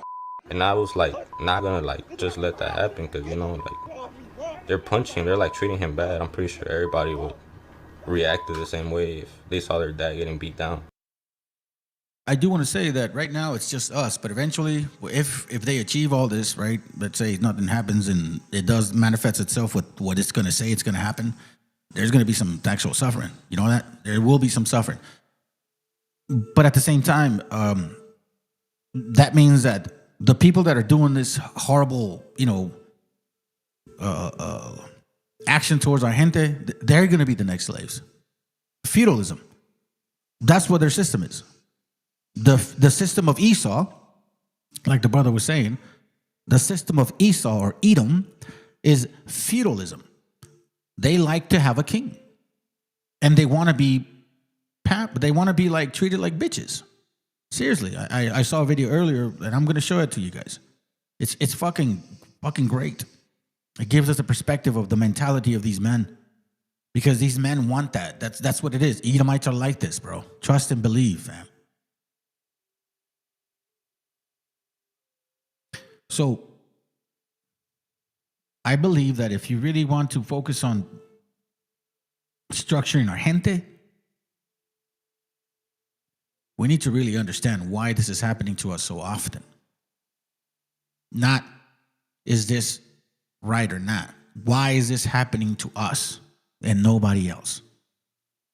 I think that question needs to be asked now by Raza. And look, there's only 2 people watching. I frankly don't give a fuck. There could be one person. I've had this channel for what, 4 years now? And one person followed me for like about 6 months. I kept doing video, and then another person came on and kept doing video. And I think for a year I had only like maybe 10 subscribers. It don't matter to me. Because what I'm going to keep saying is what I'm going to keep saying. Truth. And it may hurt your fucking feelings, but I'm not here for pampering your ass. Go for it, bro. Hey, bro, I got something to say that might be with the help our people. I want to say it with my words. Oh, okay, hold on. Yeah, for sure, bro. Fuck yeah, come on. I'll take a break. Go for it. Come on, bro. Come on board, brother. Oh, hold on. Let me say what's up. Let me say what's up to the family over here. Jeremías, buenos días. What's up, bro? Good to have you here, sir. I hope your family's doing well. I hope you and your wife are doing well. I hope your kids are doing well. Well, they're not kids, you know, they're grown-ass men and shit, but you know what I'm saying. All right, bro. Good to have you on. Go for it. Oh, whoa, hold up. Yeah, what up, man? Good to have you on, bro. What's going on, bro? Hey, I got a question.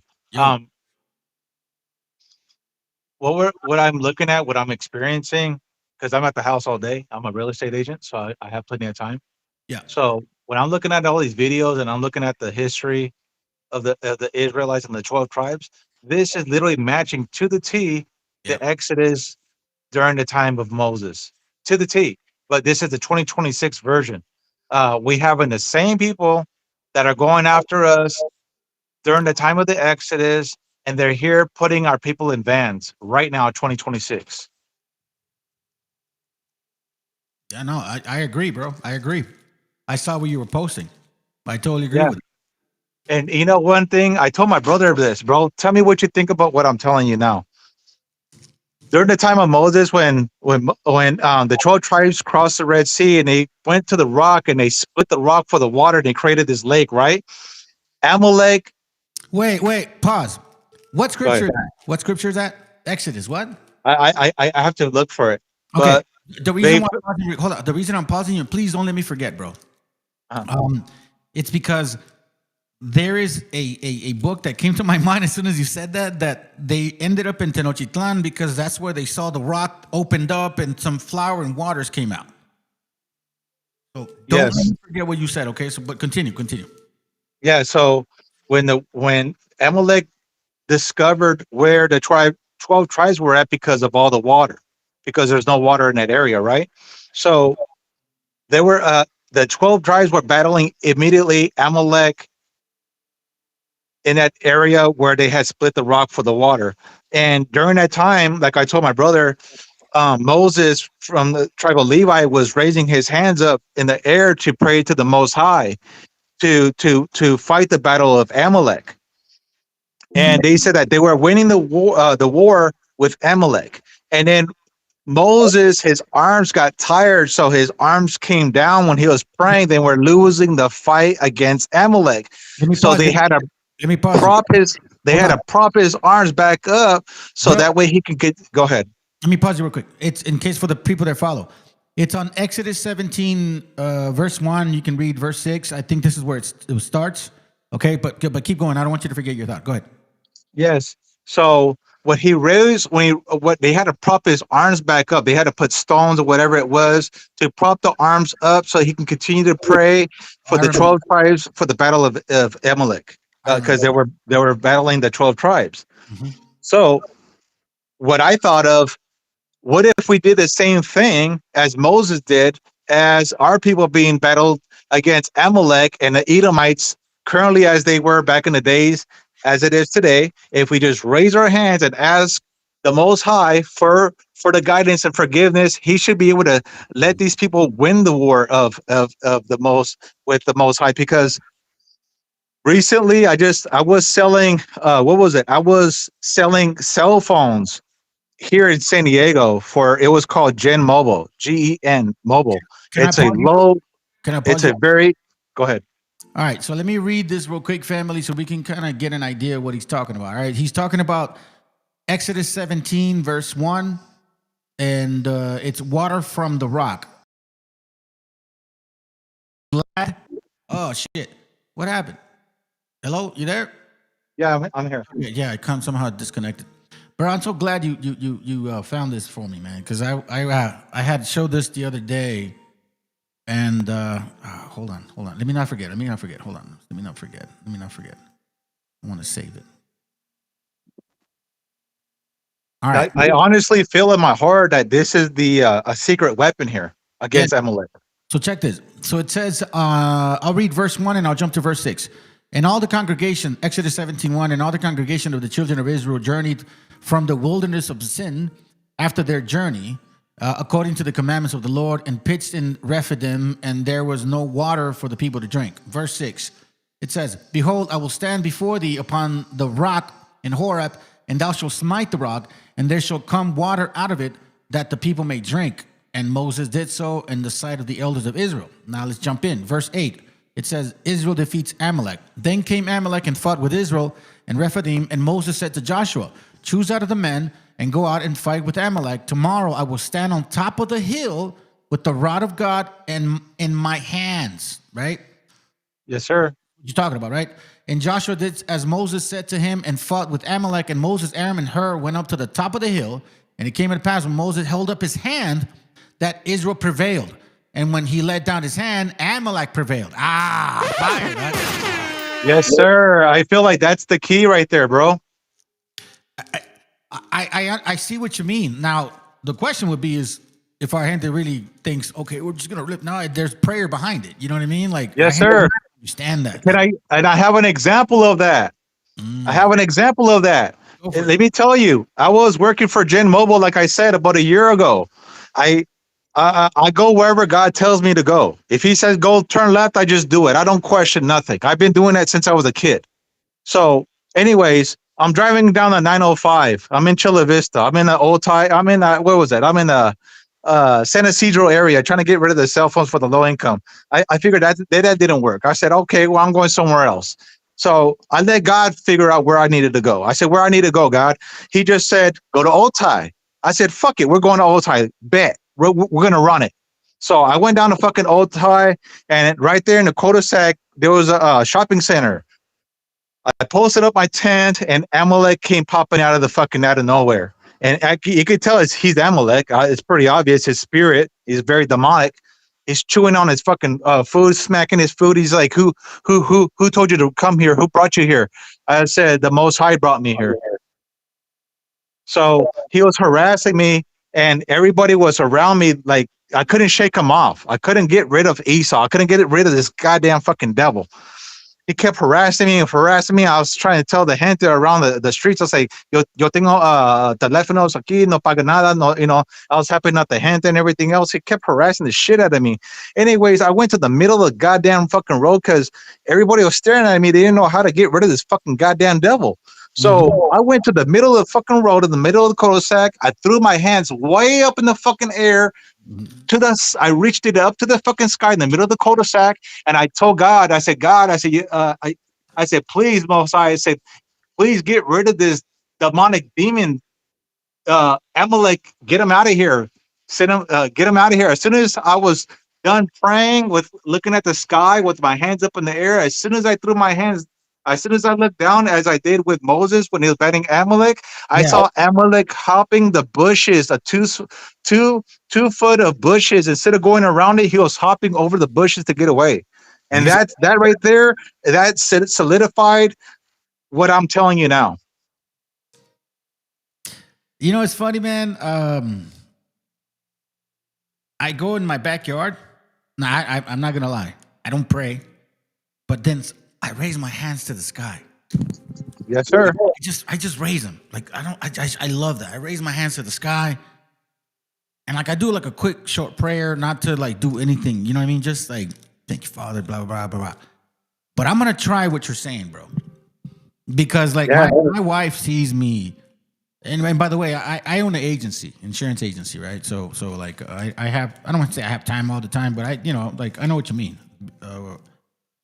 And hey, bro, there's a lot of crazy stuff that's been happening in my life, like recently. Like I'm talking about recent. Hold on. Let me just finish my thought.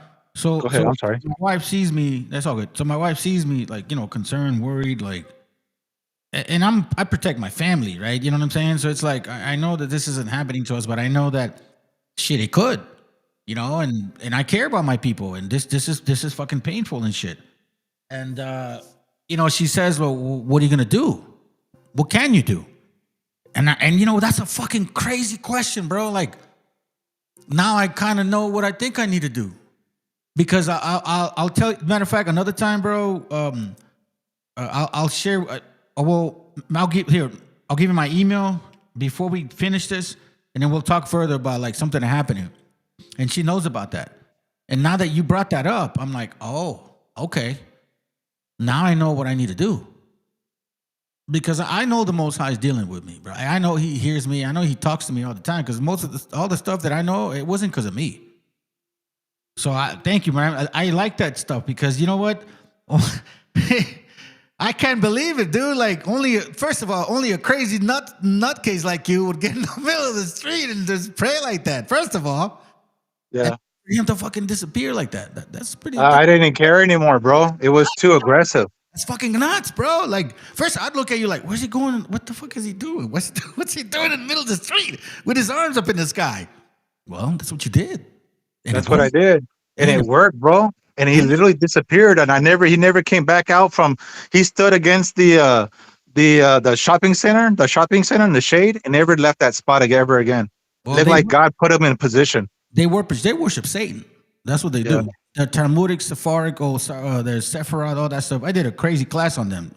I know they hate it, but Yeah, you know what? And those demons, they hate the scriptures, bro. Like I told you, Esau couldn't even put up a scripture to save his own life. Oh yes, yeah, he was mad. He was mad, bro. By the end of the conversation, he was like, "Bro, I can't wait to see you, dude." I'm like, "Man, come on." Fuck, dog. Yeah, I'm like, "Do you really want to throw down? Like you talk about like, you talk about like, what the fuck are you talking about?" It's like, come on, dude. Like I'm like, those vatos, way like they. Look, I was born in Guadalajara, first of all, man, and I came here when I was young, about 7, 8, but it, didn't stop me from going back and forth. So I still had a relationship with my neighbors down there. Bro, one thing about Mexico, bro, you get in street fights all the time. Like, eso no para, güey. Like, there's, you know what I mean? So for come try to threaten me like bro, come on, dude. Yeah, I understand, dog. Come on. And like Pozole, bro, that place is pretty fucking fuck, it was I miss that place, bro, but I grew up in the worst part. That place was pretty bad, bro, but I'm really glad to be back out here in San Diego now. I'm not up in the North County anymore. You lived there? You grew up there, or where did you live? Like Chula Vista. Yeah, in the South Bay. Yeah. How old are you, if you don't mind me asking? I don't mention I don't celebrate it. Well, I mean, how many years you've been alive, basically? Oh, like 40. Okay. So I grew up in the 90s, and between 1990 and 1994, that was my high school years. At that time in Oceanside, in that hood, it was the worst, most high homicidal, gangster action shit that you can imagine, dude. At that time, everywhere was bad, bro. Right. But at that time, though, like Pozole held it down. They knew San National City, Chula Vista, but at that time, that hood was a nutcase, bro. I don't want to say I lost, but I knew of at least 7 people or 7 young kids, like, because I was young, 17, 18, that lost their life. One specifically that I knew from high school. We chopped it up, we talked, you know what I mean? 1 week before, and 1 week after, 1 week before they stabbed him in the back, we were riding the coaster down to San Diego from Oceanside. He was talking about trying to get married with his young lady and shit. It was pretty nuts, man. It's pretty nuts. And just to even like come out of something like that, like to come out of the hood like that. And like, for example, to even say, oh, I own an agency. Shit, bro. That's the most high, dude. And that's outside of all the other shit that happened to me. Anyways. Yeah, I'm with Remax right now. Mm. Yeah, and they just sold a house recently. It's on escrow, and somebody died in that motherfucking house. And I said, "Damn, bro!" I said, "So the house is in escrow, and somebody died in that shit?" They said, "Yeah, anything after 3 years, they don't have to disclose it." I said, "God damn!" So they just put that motherfucker in the market for 3 years, and then put that shit for sale. Wow, I didn't know that. I always wondered about that, bro. What happens when somebody dies in a house? How do you promote that shit? Well, like I said, they're gonna put it for rent, or they're gonna leave it off the market for 3 years, and then after 3 years, guess what? The real estate agent doesn't even have to tell you that somebody died in the house. Jesus, you could be living with a spirit. Yeah, bro. This whole place is a fucking scam. Yeah, man, it's nuts, dude.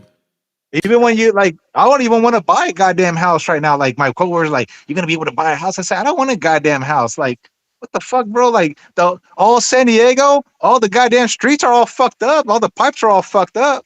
So what the fuck are you gonna pay $1 million house for when the city infrastructure is all fucked up? Yeah, dude. They need so much money to do the infrastructure. You know what I think they're actually trying to do, bro? They're trying to recreate their America over there in Palestine. That's what I think.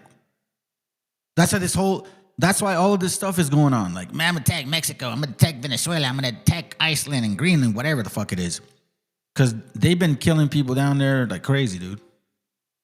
Yeah, I've seen the videos. Yeah, there's a guy that I follow, man, and I seen a building, one of his buildings, like some building being blown up, and you can see there's a guy sitting in the fire on the chair, and he's just burning, just sitting there on the chair, just burning alive, literally. Or you can see they're starving out the people in that area to where even the animals they can't even eat food. They're just fucking. You can see the ribs; they're all fucking dying. Yeah, they it's pretty bad over there right now, bro. It's pretty bad. And then but you have God's chosen people that's doing that. Supposedly God's chosen people that's probably doing it, and then and it's supposedly those God's chosen people, like I told my wife, they're also doing perverted shit with the children when they circumcise them. So how can they be chosen people? Yeah, I've heard that some starving to grape. The worst of the worst. Even when the children are looking for the food and water, they kill them. Yeah, they set them up. They do that all the time. Even when you're in a life raft, even in the old military old videos, you'll see the Edomites fighting Amalek, but they're the same motherfuckers, the same people. And as soon as Amalek is destroying the boats for the Edomites, and they go on the life rafts, they're even shooting the life raft on the Edomites so they can't even survive. Hey, check this out. Let me read this because it's a good point that you brought out Exodus to bring you back to what you were talking about. Exodus 17:13 says, And Joshua discomfited Amalek and his people with the edge of the sword. And the Lord said unto Moses, Write this for a memorial in a book and rehearse it in the ears of Joshua. For I will utterly put the remembrance of Amalek from under the heaven. And Moses built an altar and called the name of it Jehovah Nissi. For he said, because the Lord has sworn that the Lord will have war with Amalek from generation to generation. Interesting, man. It's the same people, like I said. Like, you know what? Like I told everybody right now, stop saying the words that Esau is saying right now, who we are and who these other nations are. Stop saying that. Erase that. Scratch that off and use only the words during what the Bible says. Who are the Caucasians? They're the Edomites. Who are the Asian? The Moabites. Who are the as long as you can identify who these people are as the Bible, you can match today's events with the Bible and the Exodus. Yeah, that's exactly true. That's why I've been able to maneuver myself with what's going on. If not, I probably would have fell for the trap if I had known or looked back. And you know what's the problem? The church can't even break down what I just told you in 2 fucking minutes. I'm sure they can't. They never will. They can't do it. My fucking sister, fucking Christian since we were fucking kids and all that extra shit. Anyways, she lives up in Toronto, Canada, right? And her fucking husband is a Christian pastor, bro. Ship on this. And they tell me, oh man, we got a lot of church money. They were just here in San Diego spending money like fucking crazy. I said, well, I don't got money like that, bro. You know what I mean? I don't have offering money, 10% of everybody's fucking income. I don't have shit like that. So telling me, my sister was telling me, you should really come to church, Christopher, and it'll be really good for you. And they're both getting in the car at the same goddamn time. You know what I told them? I said, the Most High does not dwell in places made by hands. As soon as I said that, they stopped. They fucking, before they even get in the car, they stopped. They looked at me, and they both looked at me, and they're like, my sister, like, where'd you come up with this? I said, isn't it in your fucking Bible? Don't you have the same fucking book? Don't you read the same shit?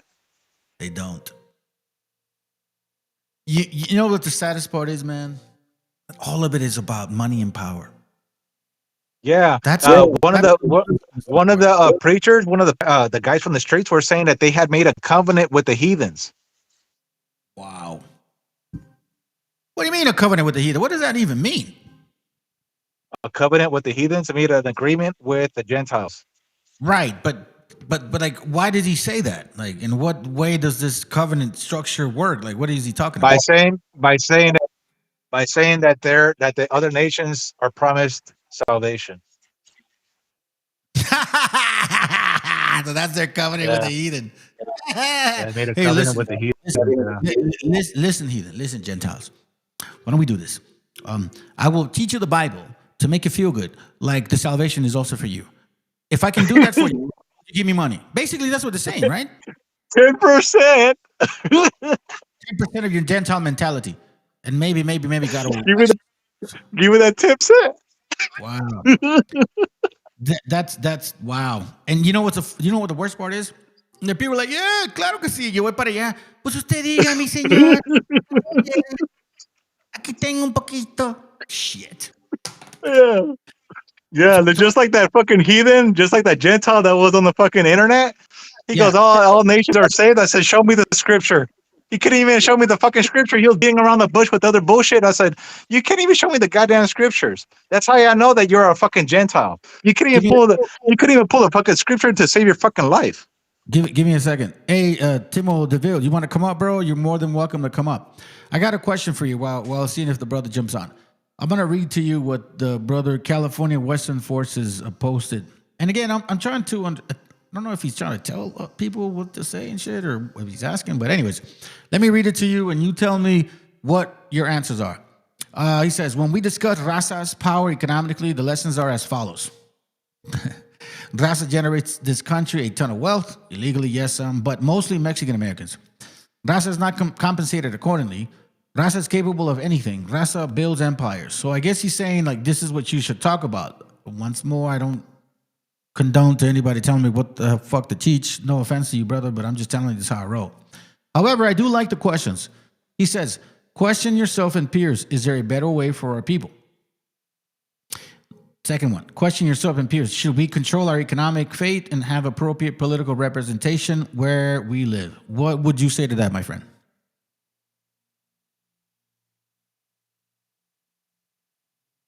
What do you mean? Yeah, like, what would be your answer if he posted this question to you, or these questions? Economic. I'll read it to you. Oh, economic language. Here goes. That's easy. Hold on. Let me read the question. Go down to every single construction company and look for the Mexican raza out there, and tell them after 4 years they can get a contractor license and become their own contractor. That's step one for lessons of economics. And then let me see here. What else we got? Raza generates. There you go. You see it. Go ahead. Yeah, that's what he's. Country, a ton of wealth. Well, to create a ton of wealth is to keep the money with La Raza and don't spend it with Esau. What else?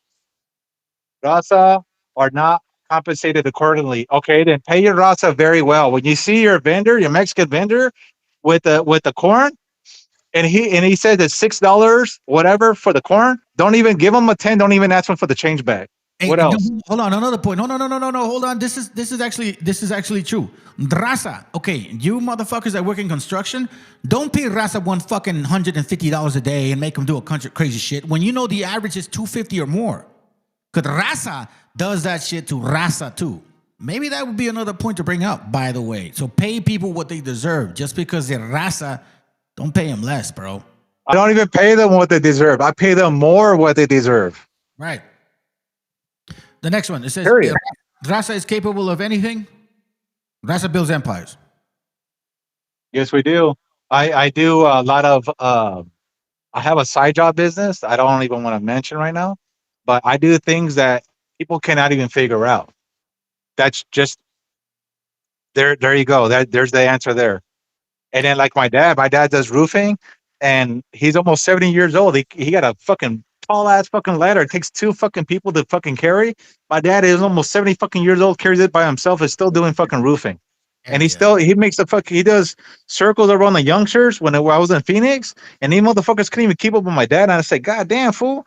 I said, this fucking 60-some-year-old man doing donuts around you, that's fucking embarrassing. That's how you know that we could do anything. Right. He's like Jeremias Buenos Dias, bro. This man right here, he's up in the East Coast, in the colder parts.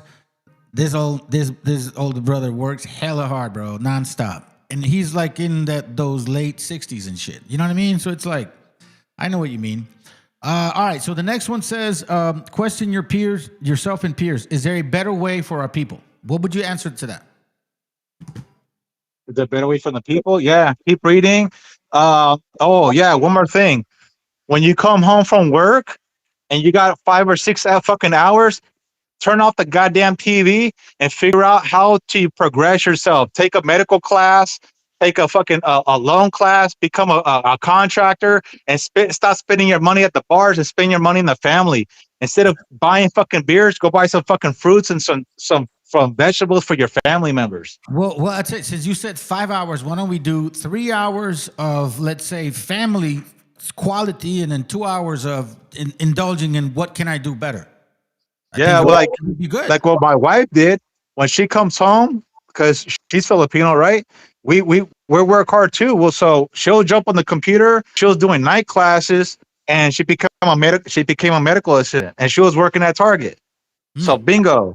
And then what I did, as I was doing construction, I was doing fucking roofing, solar, all that extra fucking hard bullshit. And then I came home and I studied. And now I'm a real estate agent. Next question says, question yourself and peers. Should we control our economic fates? Keep your economic fates. What does that mean exactly? I don't know. What is it? Should we control our economic fate and have appropriate political representation where we live? I think he's talking about governmental situations and shit. Economics, it says economic fate. That means the fate of our economics. No, I think the fate. Wait, hold on. I think what he's saying, hold on. I think what he's saying is, should we control our economic fate? He's not done with the thought, and he's basically saying through political representation. And have appropriate political representation. So I guess what he's saying is, can our economic fate through political representation be appropriate where we live? I think maybe that's the way. How can that if they don't even give us a value? There you go. We never had a fucking value. This place, the only people got fucking value over here is Amalek and Esau. Yeah, it's their government. It's their structure. That's their shit. Nothing belongs to us. Like my fucking dad, he can't even go get a fucking goddamn roofing contractor license. Been doing fucking roofing for almost 50 goddamn fucking years. Because you know why? They're doing a fucking paperwork test. Like I told my dad, if it was a fucking goddamn physical test, they said, hey, this roof is fucked up. Let's see who can fix this goddamn roof better. Guess what? Like I told my dad, you would have been done a quarter of the time, would have did a moonwalk down the goddamn fucking ladder, and you got the license. But America, they're using paperwork to hold us down. And this is how they're fucking holding down our raza every fucking day. And they say, go get your paperwork right. Get the fuck out of here. The paperwork is the same paperwork that's holding us down. They can't even get us up. Like my dad says, we know that this is Mexico. We don't need paperwork. It's in our hearts. It's in our heart. We don't need paperwork. The only people that need paperwork is when you're walking out of Walmart and you're showing proof that you're not stealing. Yeah, that's true. The receipts? The receipt, yes. I should know. I'm a fucking goddamn real estate agent. Nobody, and it's the same shit with the goddamn taxes. If you don't pay the taxes 3 times in a fucking row, the taxes or the fucking insurance, guess what happens to your house? It goes back to the fucking, it gets auctioned in downtown. And then all of a sudden your house gets auctioned off to a third-party buyer. And don't trip. If you don't want to leave the house, don't fucking worry about it. They're going to put a notice in your fucking door. And if you don't want to leave, don't worry about it. The sheriff's going to knock on your door. If you don't want to leave after that, don't worry about it. SWAT team's just around the fucking corner to fucking flashbang you the fuck up out of the house. And they're going to put that shit back in the market. They will do that, fam. Yes. Welcome to America. And they say that, go get your fucking house. Get the fuck out of here, man. Well, you know what it is, man. They want the merry-go-round going on. They want you to have the wishful thinking and shit. They want that beast. Have you seen that video recently where it shows all Amalek? They're getting paid to survive. They're not even going to fucking work. They say that the money for them to survive is coming out of the taxes, even the property taxes. Hold on a second. It's right here. Shit, you read my mind, bro. It's right here. Do you want to sit back and listen to it for a bit? Let's do it. Let's run it. Let me run it for a few minutes. Mute yourself, because if not, there'll be like a background. No, actually, not for you, but I think for me. So I'm gonna mute myself. All right. Watch this out, family. This is not a joke. I'm gonna speed it up because this is true. You know how they say, like, you Mexicans are the ones that are eating all the Medicaid and Medi-Cal, and you know what I mean? You guys are absorbing the resources of our country. You fucking lazy beaners. Isn't that what they say? Yo, really damn. Hold on, ready? Check it out. Family, I just want to remind you, right-wingers who are funded by these people are the ones that are saying that we're the ones that eat all the benefits, that we're the ones that supposedly take advantage of every resources that are available. EBT, Medicaid, all that shit. Because our people don't want to work because we're fucking lazy, whatever, right? That's what they say. We're going to listen to some shit right now. And it's going to blow your mind. All right, here we go. Hold on, let me mute myself. You work for Hamas? I don't want my kids to play in the house of a secular guy. This is Curious Joel. A village of 44,000 Hasidic Jews in upstate New York that primarily speak Yiddish have an average of 7 kids per family. How many kids? This in New York and have an average of 7 kids. Okay? Now, let me let it play for two and a half minutes, brother. I'm going to run to the bathroom. I'm going to be right back, all right? You hear me? Yes, sir. All right, let's go. Do most people have out here? 17, 18. How do they afford 17, 18 kids? It's one of the poorest towns in America, with 40% living beneath the federal poverty line. Many men here are religiously studying the Torah full-time and heavily rely on public assistance and welfare in the form of Medicaid, housing vouchers, food stamps, and cash aid to support their giant families that God commanded them to have. And the village enforces strict gender roles, modest dress codes, and sends their kids to private religious schools. And why is it okay for Jewish people to live together in a homogenous Jew-only community, but it's illegal when white people try to build their own? I pulled up to Curious Joel myself to see what's going on. Welcome to Curious Joel, a traditional community of modesty and values. In keeping with our traditions and religious customs, we kindly ask that you dress and behave in a modest way while visiting our community. This includes wearing long skirts or pants, covered necklines, sleeves past the elbow, use appropriate language, maintain gender separation in all public areas. Thank you for respecting our values. Let's pop in here and say shalom. Lots of people praying. Hi, shalom. Okay, so it says entrance for members only. Not sure what it takes to be a member. What does it take to be a member? Do I have to be Jewish to enter? Okay, I'm not sure. I'm not sure the schedule exactly, but 9 o'clock sharp, they're not at work. What is this?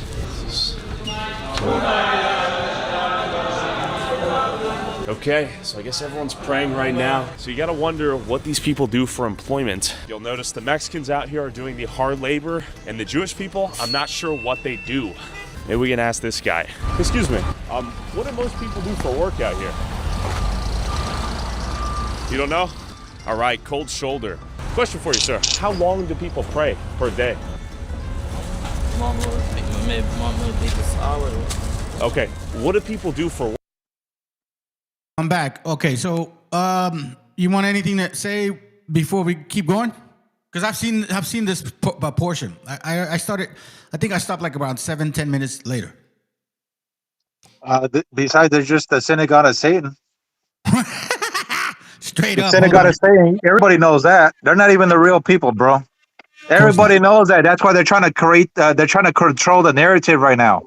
Did you see the video that I played when I first started at the beginning or no? The Spanish A little one? bit, yeah. Jalifas, you speak Spanish? Uh-huh. ¿Hablas español o no? To be honest with you, because my Spanish It's all good. Don't is not good to understand, bro. Because my parents didn't want to spend. Don't worry about it, bro. You don't have to explain it.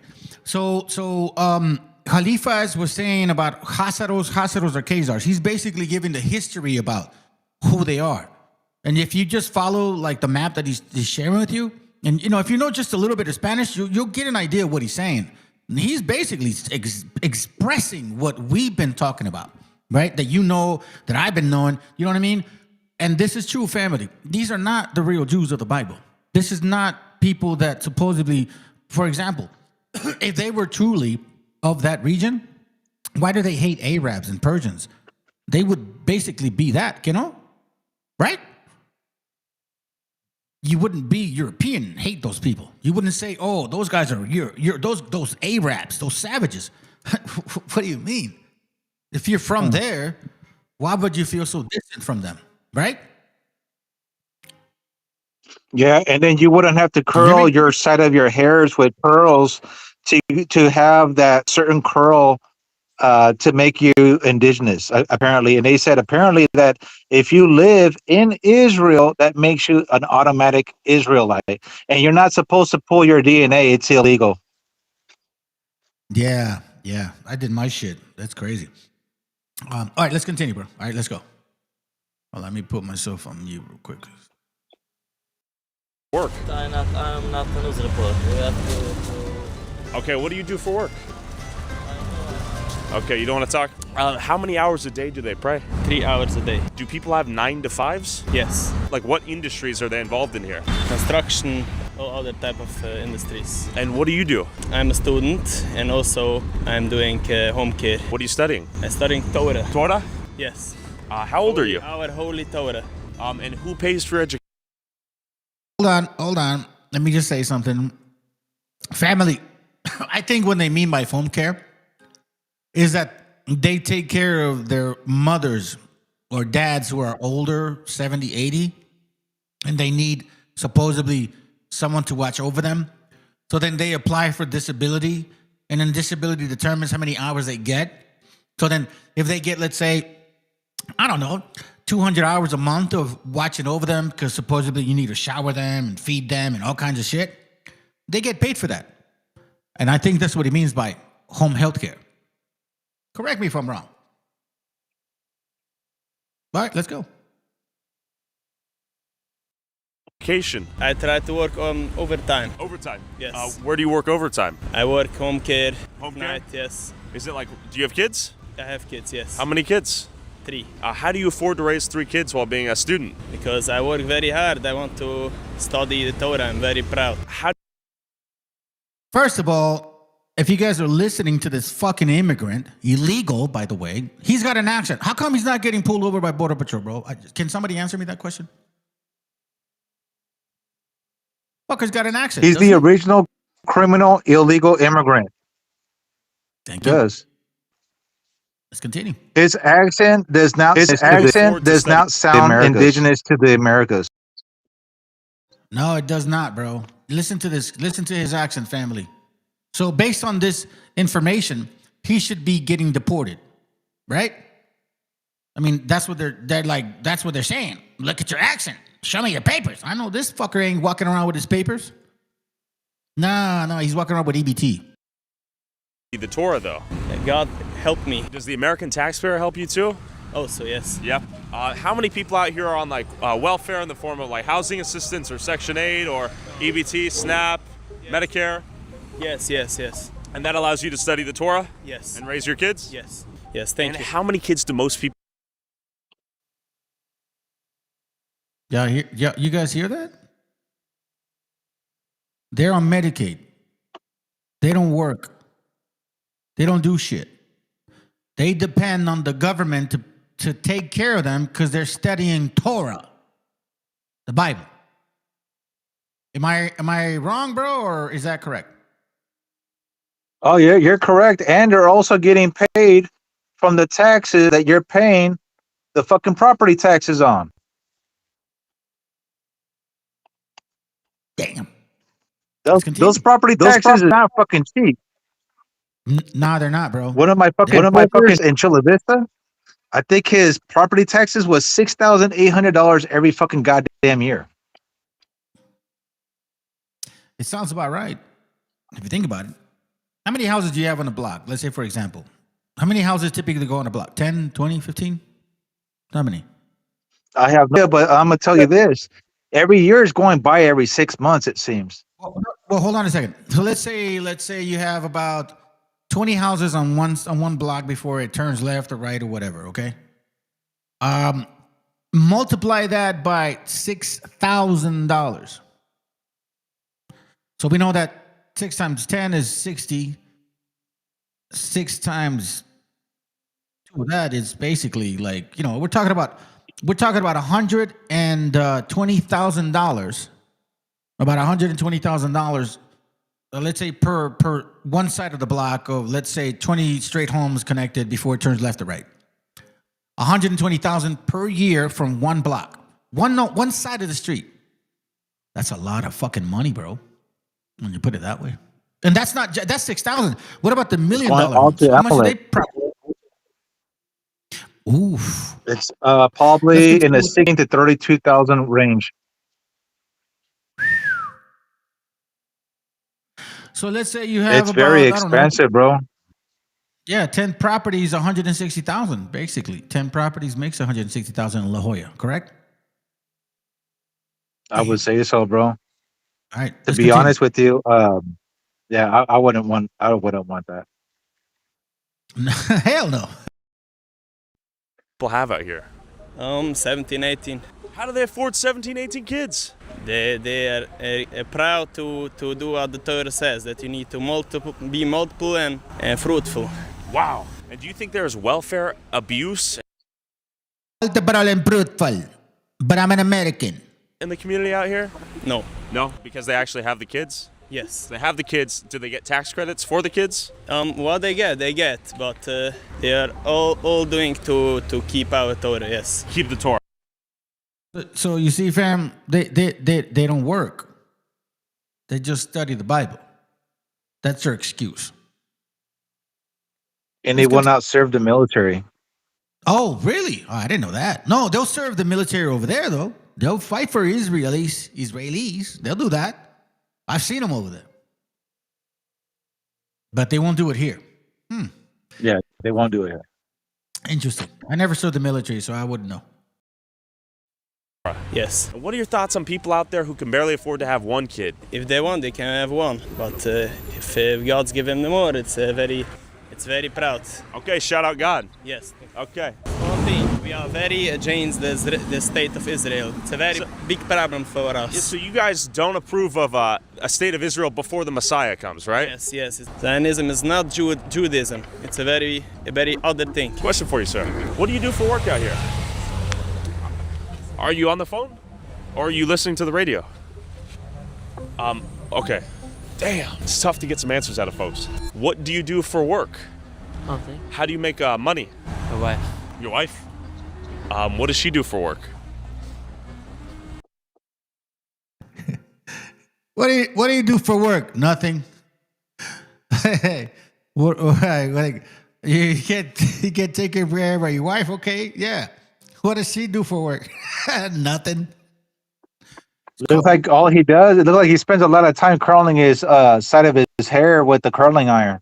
It's called Medicaid, bro. It's called Medicaid to the Kaiserites. This shit is sad, man. You know what's so sad about this whole situation? Honestly, man, is the fact that they made our people really believe that they're the ones on Medicaid and fucking necessity and all this shit. Because you know what? I think I don't know if you missed it. I don't know if you said it before. Because I watched I think I watched 10 minutes, maybe a little bit. I don't remember exactly how much I watched. But I do recall that he said, the guy on the left, he said, well, what I'm noticing is that most of the jobs are being done by, I think he said Hispanics or Mexicans. Seriously. Did you hear that or no? Well, who else is going to wipe their ass? They can't even wipe their own ass. No, I know. But you haven't heard that? I can't honestly say that. No, I wasn't really paying attention at that time.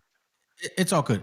If he did, fam, well, he did say it. But if he didn't, then maybe he's going to say it pretty soon because he's looking around after like, well, fuck, I'm trying to look around like who's working what?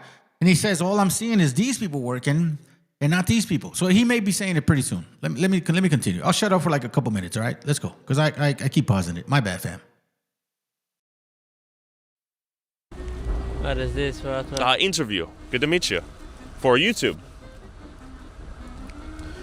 So your wife works and you study the Torah? Have a good day. How many kids do you have? Have a good day. How many children do you have? Okay, thank you. Well, that was fascinating. Excuse me, do you study Torah? Study that? Torah? No. What do you do for work? Do you have a job? Does your wife work? Are you a student of the Torah? Yes. Do you work a job for money? I? Yeah. No. Does your wife? All right, so Jeremias said he did say that. Says sí dijo eso. So initially he said, yeah, I'm trying to look around and I'm like, all I see is, Hispanics or Mexicans working these lands or these areas and shit. That kind of construction work, but these guys aren't doing none of that. They're just walking around looking fruity and shit. You continue. Yes. She does. Does your wife go to work to make money and you study Torah? Where are you? Tyler, good to meet you. I'm just doing a YouTube video about this place. I find it fascinating. I don't have time. I have to go. But where are you going if you don't work? I study. So you study. And does your wife work?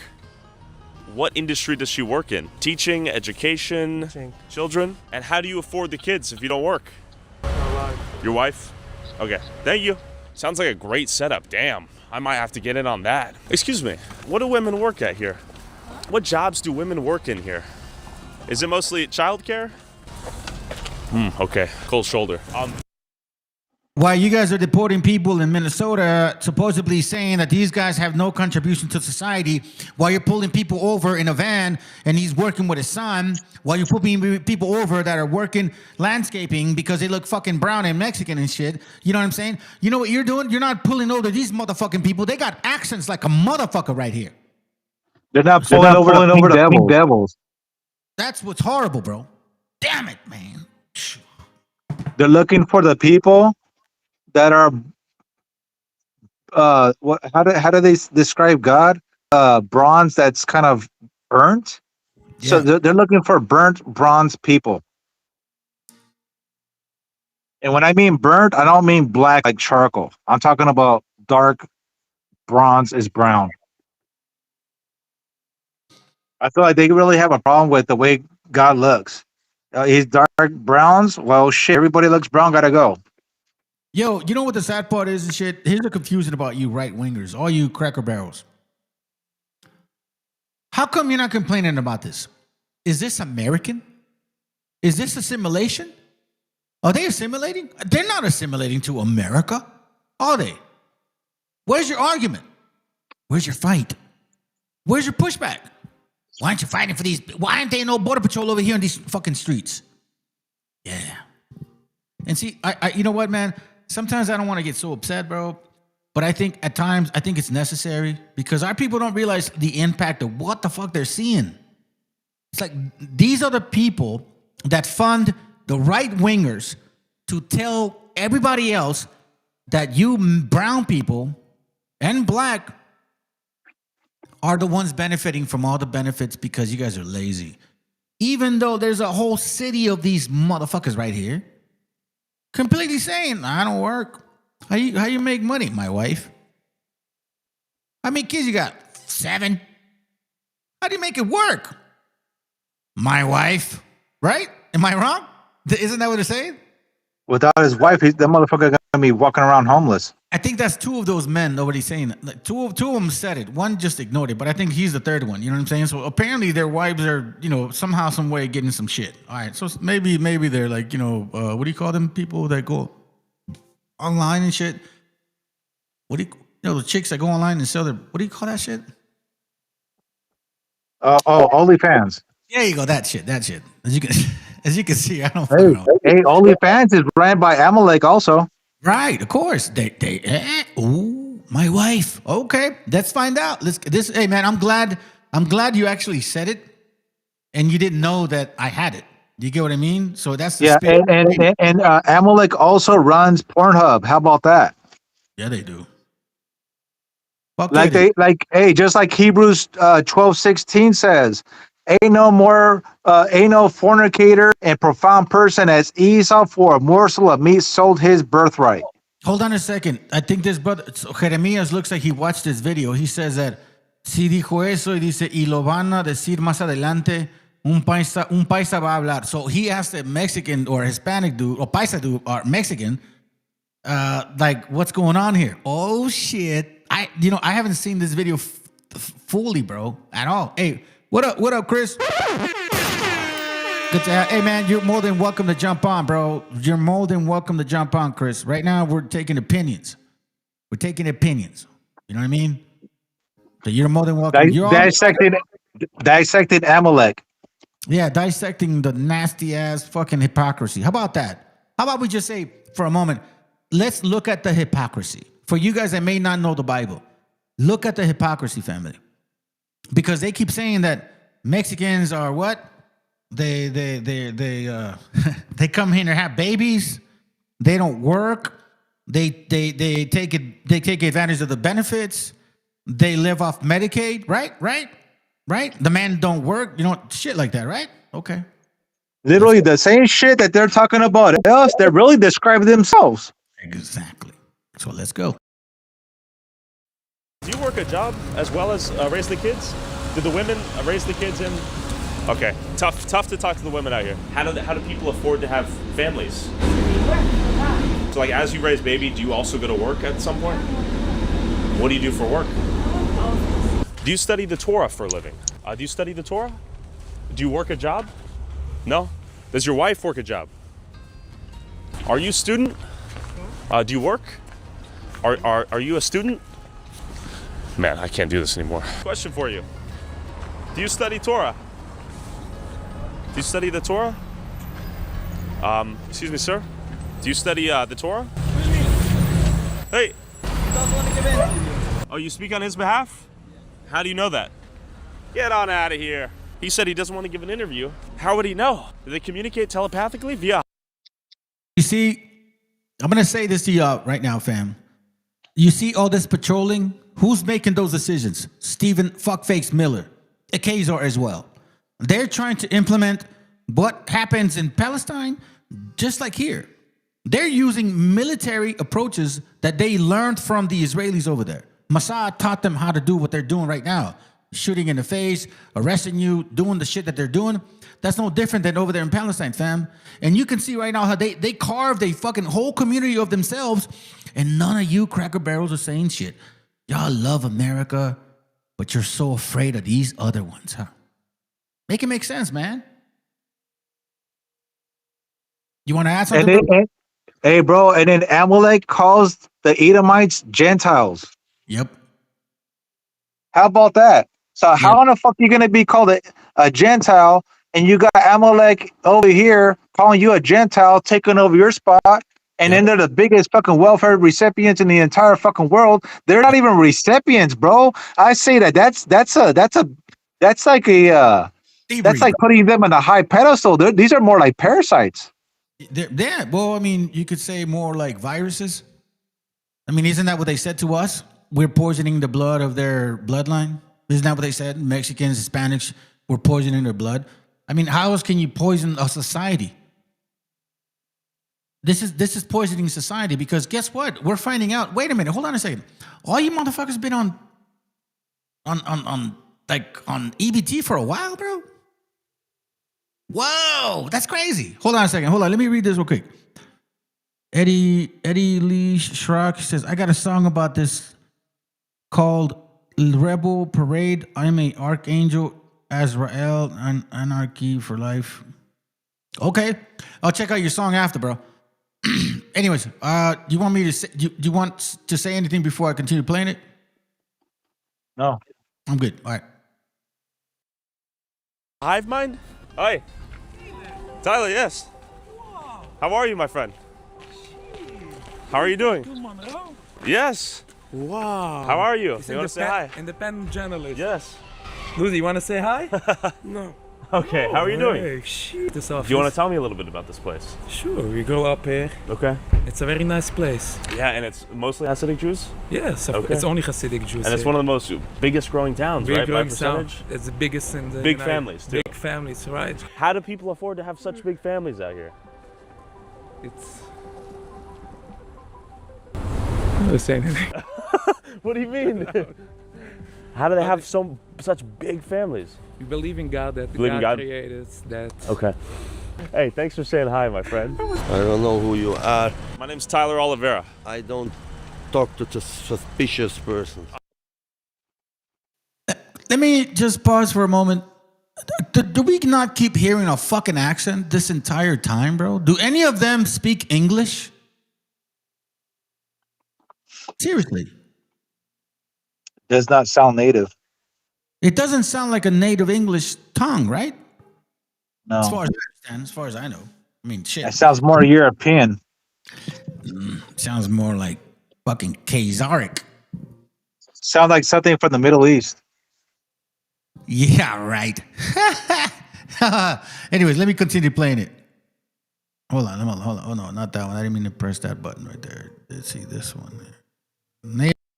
How am I suspicious? I don't know who you are. Damn, ouch, that hurt my feelings. Do you study Torah? Or do you work a job or own business? Everybody here works a job. Well, that's not true. That's what's up? They have Torah and they work. That's not true. That's a lie. That's not true. Suspicious person. That's not true. I've talked to people, they said some of them just study the Torah. They told me themselves. Well, some. So who's the liar? Oh, I understand that. That's what I'm trying to figure out. I don't know who you are. I'm just asking questions. How many children do you have? You work for Hamas? There we go. You see, hold on a second. First of all, there was the You other work guy. for Hamas? Hold on. First of all, there was the other guy that said earlier, like, oh, I just want to say that that's not, we don't believe in the Hamas shit and da-da-da-da-da-da. But as soon as he gets a little bit more offended, he's like, you work for Hamas? With a fucking accent. Family. Why are you just waking the fuck up, man? Seriously, what is going on with my gente, bro? I mean, I'd like to know why you're not seeing the obviousness in front of us. You gotta lay out the pork, bro. That's what it is, man. None of them even have like all of them sound like they're not from here. And they're You know what I think it is, bro? I think our gente is eating too much chicharrones and too much fucking carnitas to figure out what the fuck who these devils are. The pigs that you guys are eating, basically what the brother is saying, it's got so much worm in that shit that your brain is being eaten up. Your carnitas are no longer helping you. Adobada, all that shit. Stop fucking with that goddamn shit. This is why you guys can't figure out what the fuck is left and right. That's true though, bro. I haven't had pork in, let me see, since 28, what, 9 years. Go get some beef bacon, some turkey bacon. Just stop. Don't fuck with that goddamn bacon, that pork shit. That's just why you can't add 1 + 1 = 2. Right. They probably think it's a joke and shit. It's not a joke, bro. These are real parasites. My daughter, she was having these black rings around their fucking eyes, and she's getting headaches and migraines and shit. I said, those are from the fucking parasites. They're peeing in your fucking brain, telling you to go get something sweet to eat. Right. That's heavy duty. And again, family, listen, we're not trying to hate on people that let's put it this way. If people are in necessity, I have no problem with that. Like if you really need assistance, I have no problem with that, bro. I believe in that social network. I do believe in that. This is not that. And then on top of that, their people, IPAC, funds right-wingers to make sure that they say, fuck you immigrants, deport Mexicans, we hate you guys are murderers, rapists, and all that shit. Like Laura fuckface, ugly, goddamn animal loomer. Okay? And she's a so-called Khazar. So I don't want to hear the spat no more, bro. They treat our gente too bad, too ugly, too horrible, man. I'm sick and tired of being fucking nice to people, man. I'm sick of it, man. I'm sick and tired of it too.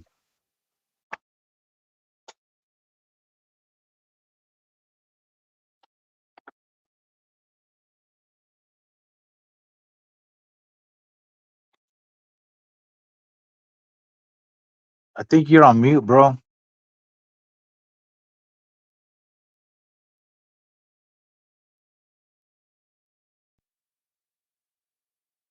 It was on mute, huh? Yes, sir. Yes, sir. All right, my bad. I muted both of it. Hello. Quite work for Hamas. What? I'm a journalist. I'm just exploring. YouTube vlogger. I don't work for Hamas. He said, "Do you work for Hamas?"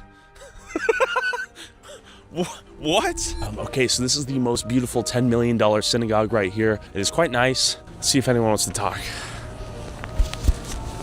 Hello. Are most people here rabbis? Rabbis? Rabbis? Are you guys rabbis? No. Okay. What? Do most of them work as... Yes, hello. I'm asking men what they do for a living out here. Are most people here... What number? Oh, just my name, Tyler. I'm just asking Hasidic Jews out here because I know No. Not for you. What do you mean? People are not gonna answer you because... What do most men do here for work? Is it they study the Torah? No, most people are working in Amazon like this. CNN? No, I just have a YouTube channel. The mere presence of a goyim was sufficient. So family, they say CNN. You know what that means? They say Democratic.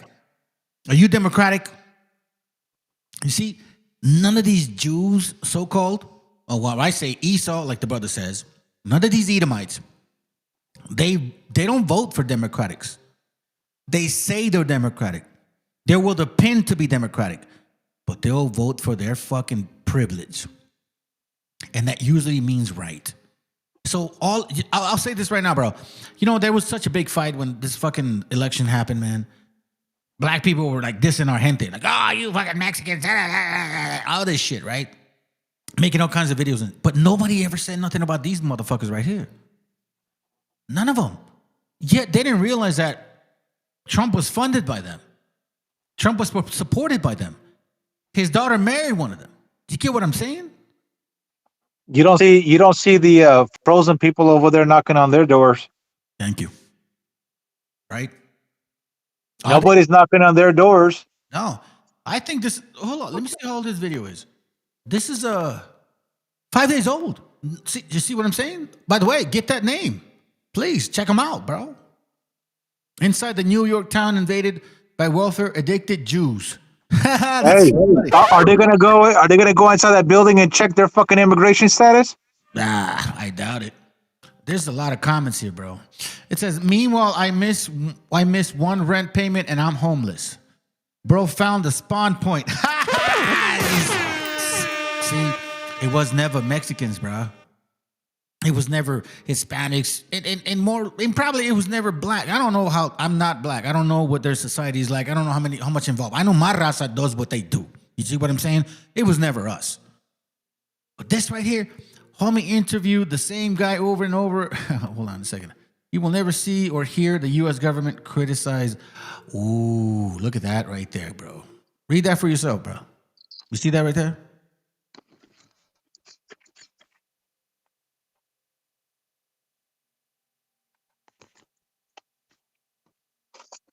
You see it?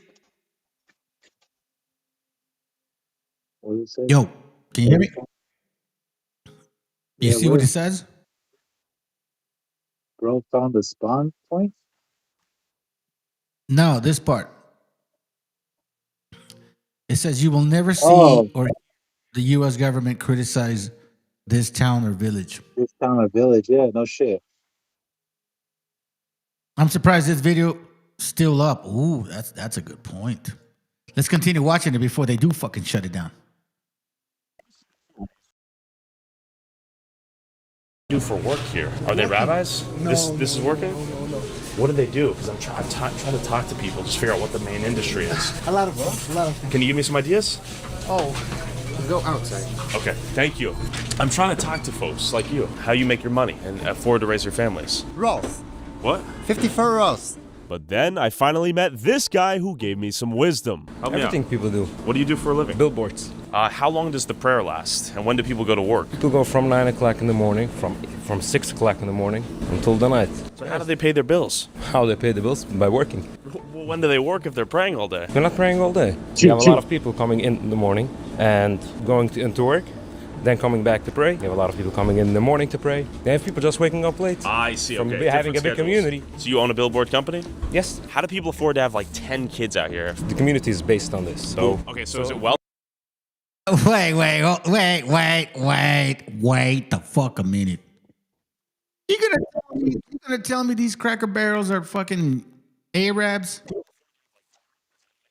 Hold on. Here.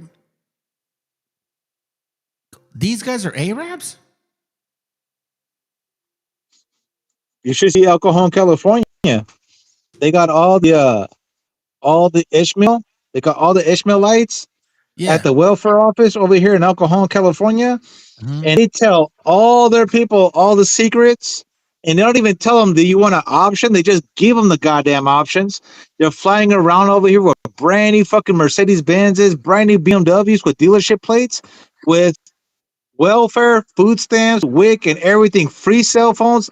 I should know because I've been out there, posted out there for fucking months, and I seen everything. I seen all kinds of shit. Wait, but is that Amalek or which one are you talking about? Ishmaelites. Amalek and the Ishmaelites. Oh, they're doing it together now? Yes, bro. They always had the upper hand out here. Who do you think has the upper hand out here? Just drive around El Cajon and you can see all the Arabs, bro. They have everything handed to them, and they popping out kids just like Amalek. Hold on, family. This is not. And by the way, white people, hey, right wingers, you know, you hateful people of Jews. This is in America, up in New York, taking advantage of all the services that you're complaining about. And Trump loves these people. That's why Trump ain't saying shit about them. Is he saying shit about them? Trump ain't saying shit about these people. Is anybody in their cabinet saying, oh, we found a bunch of these fucking Hasidic Jews taking advantage of the system. They're not working even though they can work. Don't they say you're able-bodied? These guys are able-bodied motherfucking men. And they're like, oh, well, we just study the Torah. We study the Torah. Even the kids, bro. The motherfucker got willing, able bodies too. Put their ass to work too. They can walk. It looks like they look like they're walking, bro. I think that's enough to notice that they can do some fucking work. Why in the hell are they giving these people? Because look, 2, 4, 5, 7 heads. They must be getting like, look, to live in New York, bro. How much money you think they're getting a month, man? Hey, bro, I got one more thing. I got one more thing to say too. You know that fuck Esau, Edomite, Nick Shirley? That redneck motherfucker that going around fucking videotaping, fucking making the Edomites, making himself look good. Anyways, how come Nick Shirley ain't over here interviewing these fucking goddamn devils? Talking about fraud. Who's Nick Shirley? I don't know who that is. It's a fucking weird ass redneck Edomite talking about how America's great and Trump's trying to clean up this goddamn place and fraud. He was just out there doing an audit. What was it in Minnesota? Talking about some fucking building. It's like a charity, but they're scamming people for millions. What about these motherfuckers right here? How come I'm interviewing these people? You know why? Because he's getting funded by them. That's why, bro. There you go. There you go. Just like that stupid fucking redneck Amalek Jake Lang that's walking around pretending to be an Edomite. No. Oh, wait, hold on. Yes. I know what you're saying. Oh, hold on a second. Hold on, bro. Matter of fact, this video is long, right? So we can always come back to it. I know what you're talking about because I had it in here. You see, it's funny, bro. It's fucking cool that you're actually bringing up some stuff that I was talking about, that I was about to show. So check it out. I'm telling you, bro, I'm at home all fucking day long. So I'm looking at shit that people don't even have time to be looking at. Check it out. Check it out.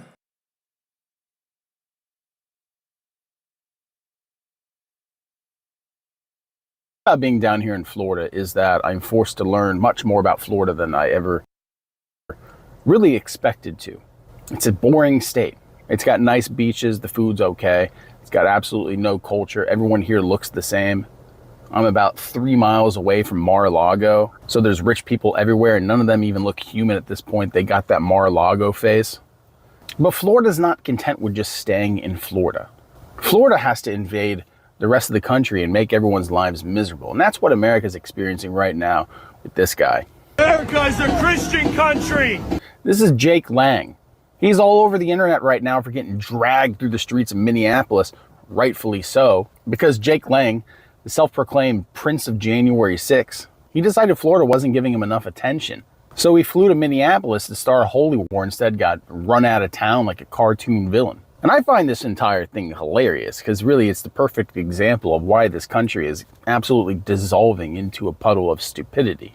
If you're lucky enough to not know anything about Jake Lang, hey, I'm about to ruin your day. That's why I'm here. The media calls him a militiaman. Right? They call him a radical. The media calls him a radical, and he's on their side. No, Jake Lang is a rich kid from Long Island. He's from Long Island just like pretty much everyone else down here in Florida who has money. He's the son of a wealthy, prominent businessman back there. He went to a private school. He grew up with a silver spoon in his mouth so big I'm surprised his mouth even still works at this point. He isn't working class. He isn't the forgotten man. He's just another bored, wealthy suburbanite. But he treated the January 6th riot like it was his version of Coachella. This dude got arrested and spent years in the DC gulag because of that shit. And while he was there, he started a podcast because of course he did. Then he got pardoned by Donald Trump last year and immediately went to work. Now, did he actually get out and go to work by like getting a good job, a normal, productive job, like, you know, becoming an HVAC technician or something like that? Something that good people do. No, he runs for the Senate for Florida.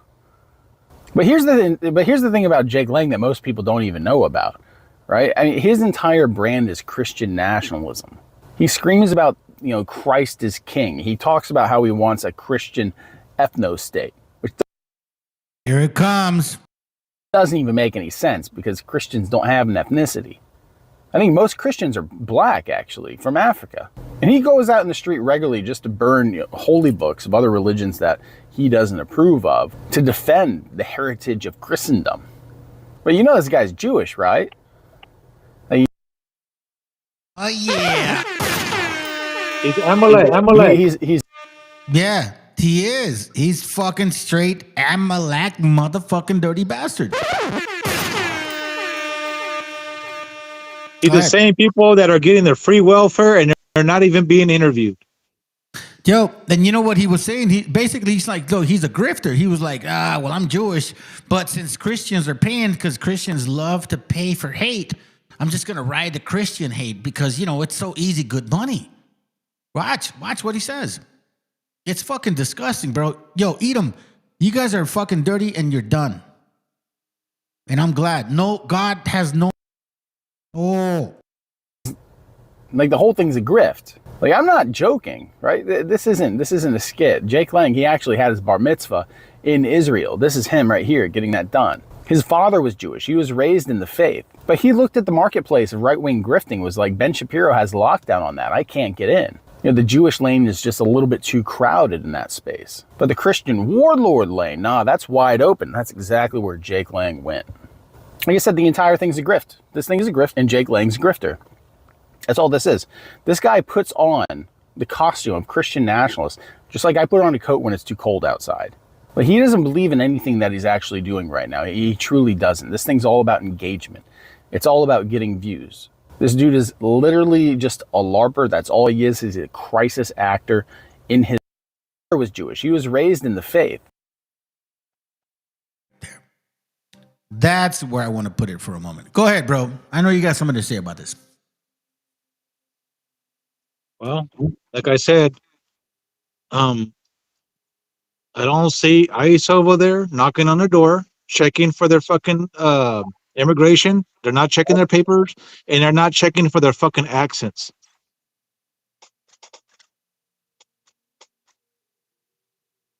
Where's that? There it goes, right here. Check it out. But let them be brown. The community is based on this. So Okay, so is it wealthy members of the community give charity? yes, mostly. That's the way. Are most people on Medicaid, SNAP, EBT? Let's be honest. I don't know. I can't speak for other people. What about you? I'm not gonna tell about myself. Okay. A lot of these folks have business there. Not all of them. Some of them. But there's a lot of you guys, right? Some of them are being supported by community members. Okay. What's the big industry for women out here? Is it childcare? Because I noticed Mexicans seem to work like retail. How come? Here we go. Edomite? Hold on, let me pause that. Hold on, let me rewind it because I like this point. Hold on. All right, here we go. All right, go ahead. How come the Edomite is not calling ICE on these people? What's up? What's up, right wingers? That y'all hated this shit. I thought they were looking for the illegal immigration people, and they got to get the paperwork right. I thought they could get their. I thought they got to come into this country legally and do everything but the paperwork. I mean, what's up with this? Hey, Americans want to be cholo. How come you don't talk about this shit? Since you have such a big platform, are you afraid, or because they're maybe deplatforming your ass, or are you getting paid by them too? You never know who's involved, bro. American colonizer, the colonizer, cholo colonizer. I think I honestly think, bro. Maybe, man. I don't know. It could be wrong. You know what I mean? Some people get triggered for dumb shit. You know how it is. But I think he probably voted for Trump because Marvel has pissed him off and told him you're not a Chicano. You know that fool. You know who that fool acts like, man. To be honest with you, he acts like my mom that got married to the fucking redneck Caucasian Edomite. What was he talking about? Like El Chaparro? Cholo, American cholo colonizer. El Honduran, right? He's Honduran and shit. He acts like Esau. Well, yeah, I guess the white boy with the tan. Maybe that's better. Yeah, he speaks like my mom because my mom used to be Mexican, but when she got married to Esau, now she starts to sound and act like Esau. And that ain't no different than fucking American colonizer. That's why I haven't talked to my mom in over a year. Damn. Yeah, I could man, that'd be hard, bro. She married Edom and shit. An Edomite, yeah. Oh fuck! And he comes out the fucking stupid ass fucking house with the stupid ass pot belly. Oh, yeah. Donald Trump said this. Donald Trump said that. I don't give a fuck about no goddamn Donald Trump. Oh, bro, yeah, I understand. Nobody gives a fuck about that shit. I hate to be around that shit. You know what, man? Before anything of this happened, before I got into politics or Bible or whatever, prior to 2016, 2015, right? I got along with my brother-in-law. He was a white dude. You know what I mean? My sister married. Like I didn't have this mentality back then. I just didn't even really, you know what I mean? I didn't care, bro, to be honest with you. And all of us, you know how the Most High works, bro? He just said, I'm gonna wake you up right now. That's what happened to me. As soon as like 2016 happened, boom, everything changed. Like keep in mind, I was born in 1976. So, you know, that's a big ass fucking space for me to figure it out. You get what I mean? So I'm not proud of that either. I should have figured it out a long time ago. But when God said, here we go, man, I'm gonna light that shit up, bam, he turned it on. I used to be friends with my brother-in-law. We were hanging out, dude, drink. He didn't really drink much, but he used to smoke, and I used to smoke. So it was not a problem. But then all of a sudden, like in 2016, before I was kind of going through changes, in 2016, Donald Trump ran, and he was supporting him. And, you know, we would chop it up and text and whatever, and he started saying stuff, because I wasn't political at that time. So he was like, yeah, you should check out Trump and this and that. And I'm like, nah, I don't like the guy, man. I heard what he said about Mexicans. Well, you know, he's only talking about illegal immigrants or some shit, or illegal, you know, murders and shit. And I was like, well, I mean, come on, bro. You know what I mean? Like, not everybody's fucking evil and shit. You know what I'm trying to be like, como se dice, bro? Like, I'm not really into that whole political shit. You know what I mean? He's talking to me in a political aspect. I'm not involved with that. But then all of a sudden, I don't remember how the text conversation went. Oh, shit. Disappeared. Hold on. Let me bring it back. You back? You back? Yeah. I don't know why it kicks me out sometimes. Yeah, it's weird. So I don't remember exactly where the conversation went, but I do recall where he said something that really offended me because he said, I had made a comment, made a joke, and then he replied with like, well, I guess I'm just going to go get my Aryan brothers and some shit like that. And I don't know why he thought that shit was funny to me. I can't really tell you I know exactly what I read, but I know that what I read was fucking Nazi racist shit. At that moment I knew and I remembered. And you know what's so funny? I reflected on every fucking moment that I hung out with him because he was older than me. He's my sister's husband, and he was older than me. So then I started reflecting on every moment where I was hanging out with him at one point, and racism was always around him. He was a manager at some apartments, and there was mostly black folks, and he had so many problems with them, bro. I remember going through some shit where then he went through like some other racist, and then it hit me like, wait a minute. This motherfucker's a racist. And then I said to him some shit like, you know what? His name is George. George Reich or George Rich. Fuck you, bro. I hope you hear my shit. And you and your sons. I'm not happy with him, bro. I'm telling you, man. So I know how you feel about people that you don't talk to. So I said to him, bro, you know what? Fuck you. Don't talk to me again. Please don't ever call me again, George. That shit ain't fucking funny. Now, my family was mad at me, bro. They were fucking mad. I come from a big family. I'm the last one out of 10, so you can imagine, okay? I'm 50 years old, and my oldest brother's still alive. You get what I mean? My mom has like almost 100 great-grandkids. You get what I'm saying? So I come from a big family. And when I said to him, fuck you, don't talk to me no more, they all were like, what the hell happened? Now, that means I did not talk to my sister because it's like, how do you defend this piece of shit? Because guess what? I recall, bro. I recall the times where my sister got beat up by this piece of shit. I recall that time. I recall these situations, man. You know what I'm saying? He was worse than she could have probably had. Do you get what I mean? And then you know what the funny part is? Later on in the years here, and I'm going to shut up pretty soon. Later on in the years and shit, like as we're getting further into this whole situation, I think it's the devil. Yeah, right before I'm closing my relationship with this dude, and it's right around 2016, 2015, right? We're at my mom's house, and he starts saying like, well, you know, I just don't agree with like, and I think that's what really set it off. I just don't agree with these like anchor babies and shit, and yada yada yada, and he kept saying this shit and shit. And I remember like, wait a minute, anchor baby. I kind of paused for a moment. And I said, George, what are you talking about? Now we're sitting in my living room, him and I, we're sitting in my mom's living room, him and I, talking about this. And my sister's in the kitchen with my mom, but they can hear it because it's some small house, like 1,200 square feet. You can imagine. It's a small house. So then he's like, yeah, you know, these anchor babies. And I said, George, what are you talking about? Do you realize that Maria was pregnant with Sirenia before they came to this country? She was pregnant in Mexico, and she got the baby here in America, and that's who you married. And you're complaining about anchor babies, bro? Hold on a second. He's like, well, my sister got up, bro. As soon as she heard that shit, she got up and said, George, we have to go, with a little fucking accent. Get the fuck out of here then. So I understand what you mean, bro. You're talking to a man that cut that relationship in 2016. I knew this guy was a devil since 2016. I cut relationships since 2016 when he stepped up to the plate and started saying this shit about our gente. Now people are trying to figure that out in 2026, 10 years later. I saw that shit. Go for it.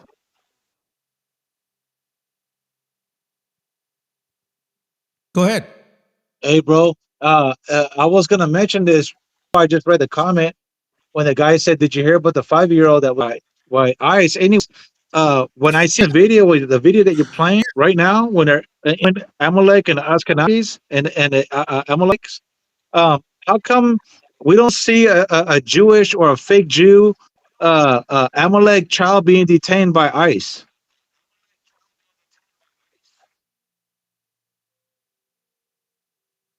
No, they don't want to, bro. I didn't want to. I didn't want to say Let me that see word that. because I didn't want to get censored. Which one? What did you want to say? I just Ice? say the frozen people. Yeah, I just say the frozen folks, or something like that because I don't know. I don't want to. I don't want you to get kicked out, but I don't see no 5-year-old Amalek or Amalite child being pulled over and being questioned while the parents being questioned for the immigration status. Until that day, until I see that, this place is full of shit. They're only targeting us. Well, I think maybe it's time that our people know that that's been trying to be the target for a while, man. I don't think our gente realized how fucking serious this was, and they're like, "Oh no, I'm comfortable. I'm gonna go vote for Trump because I want to wear an orange head." Remember that? I don't know if you noticed that guy. He was a Mexican dude, and he was wearing they interviewed him at his work, and he had like a tennis hat with like Trump hair over it. Remember that? He's like, "Well, I just wanted to arrest people that are like dangerous illegal immigrants." You know what I mean? These guys don't want to. They're not looking for gang members, bro. They're not coming out past 8 o'clock looking for the hoods. Because look at here, bro. I'm a real estate agent out here in San Diego, California, Mexico. Okay, I'm gonna say it like this. I used to be fucking a property manager for the hood, like over there off of fucking what was it, off of Imperial, off the 805 in the hood where Green Cat Liquor is at, all that shit. I used to fucking manage all that goddamn fucking area right there. Listen, you know what the fucking hold on, they had a drive-through liquor store in that city. Yeah. Trip on this, bro. Well, look what the Edomite bitch told me because she didn't know who the fuck I was. She goes, we got some properties over there, Christopher. And she goes, make sure you show the properties in the morning because anytime after 3 or 4 o'clock, the later it gets during the day, you're going to see all the gang members waking up and they're going to be drinking 40s and smoking weed. And you don't want to be showing the properties during that time. So the earlier, the better. She really you see what I'm saying? That's what I swear to God. That's what, bro. I swear, in real estate, this place is fucking racist as fuck. They don't give a fuck about how they saying it. Straight out, bro. So with that being said, that's why you see only ICE out in the morning. They're too pussy to come out after 9. They're not gonna do shit after 5 o'clock in the hood. And you saw the last time what happened to the when they were in Minnesota in the hood at nighttime. What happened to them in the hood at nighttime? The windows got busted. The straps got pulled out. Come on, bro. That's just the hood. That's why these motherfuckers ain't trying to do shit at nighttime. You know what? But I don't think Minnesota was the hood, bro. I think they were just fucking mad, man. They just shot one of their fucking neighbors in the face, bro. Listen, I mean, look, man. Okay. Let's kind of analyze that for a moment. And I'm going to say this to all my gente, man, because, like there are people that watch my channel, and I appreciate you brothers and sisters, bro. I'm not saying that, oh, my God, I'm so glad that, nah, fuck no. I don't pray for anybody to get hurt like that. That shit was horrible, bro. I don't care what nationality you are. You're a female, 37. She looked defenseless, bro. She didn't look threatening. You see her face. You see her body structure. You know what I mean? Like, she even said, "What? I'm not mad at you. Man, you got to shoot her in the face." You know what, bro? To be honest with you, if I was that fucking that Edomite, and if I saw that a lady rushing towards me, as Mexican as I am, and even if I had a pistol, bro, that's not even worth even pulling a pistol out on that, bro. I just want to move the fuck out of the way and be like, man, fuck that bitch. Yo, listen. But that would have been me though. Well, think about it. Even if you try to stop the vehicle, because you're not trying to stop the driver, I would assume that would be the typical training. The driver's not a threat. It's the vehicle. Shoot the vehicle down. Now, obviously, she didn't even try to like run the fucking guy over, bro. Like, I don't care what they say. I mean, it doesn't take a fucking brainiac to figure it out, bro. If you look at all angles, the lady looked like she kind of reversed and then turned right. And now, let me just say this. Apparently, he was married to a chick that left him for another chick. So, maybe that triggered him too. She saw that the butch looking type would he would assume, right? What he would assume. I heard that he was on That pissed him Grinder, off, bro. There's yeah, Wait, on the hold on, internet listen. they're saying that he's on Grinder too. He's a fucking little homosexual. Maybe not even that. But let me just say this, bro, because my wife studied psychology and shit, and she told me, bro, like, and there's statistics, and I think I have it in my link. I don't know, but it's for example, if you look up serial killers, the majority of them are men, right? And predominantly 60% are white. White people typically are serial killers. Now, it just doesn't even end there, because you can't really determine that it would just be serial killer white people. They will kill you, but there will also be pedophiliac through that, or at the same time, what's the necromancy? Not the necromancy. Which one's the one that they sleep with dead people? That one, or like the other one where they will eat them. And guess who predominantly is that? Edom. Edomites are 60% prone to be that out of like 97% of serial killers, predominantly being men. Bro, that's about that's right. like saying like the rest of that sounds like the rest of the percentage are like a mixture of all other nationalities, like black, Hispanic, Asian, all that kind of weird shit. You know what I'm saying? So it says that predominantly them. So who really is the enemy of the state? How can we trust on people that 60% of y'all can bug out and then decide to fucking eat me when I'm dead? Bro, this is nuts. Hey man, is that my system doing that shit to you, or what's going on? I have no idea. Huh? I don't think the phone likes what I'm saying. That's why I was trying I see. Well, let's continue playing this, man, because I'm kind of to use different words. Let me continue playing this, man, because I'm interested in what's next. Hold on, because like the brother said earlier, yeah, they interviewed a raza out there. Okay. Out here? Is it childcare? Because I notice Mexicans seem to work like retail, construction. Many men will tell me my wife works, but I do not. That's not true. That's what they told me though. They themselves. The first 2 years after they get married. Okay. Only the first 2 years. Okay. And then they go work. Most men. Okay. All right. How many kids do you have? A lot. I'm gonna guess you have 13.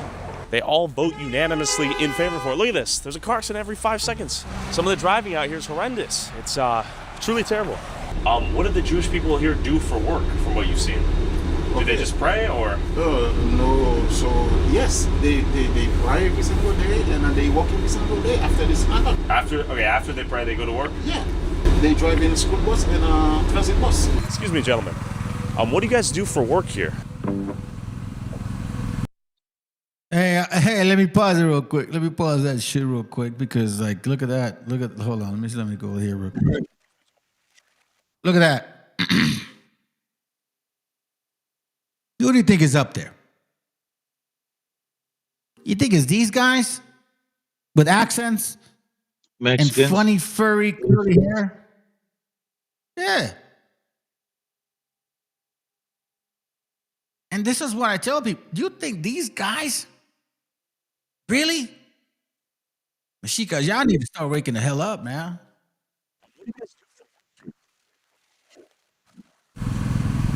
Do you guys have like businesses, like work a job? Do you guys study Torah? I have a job. What do you do? I'm in sales. Are you lying to me? Just the way you looked at him, I'm just like, what? Is it just what do you do? I'm doing sales. What do you sell? Food. Why do you keep looking at him? Okay. What food do you sell? Chocolates. What? I feel like I'm getting bamboozled right here. I don't understand the look back there. Do most women raise their households and then they work afterwards? Some, not most. Some. Okay. Like what percentage? Half? Maybe half. Maybe half? Usually when they study, they do just... I have not heard...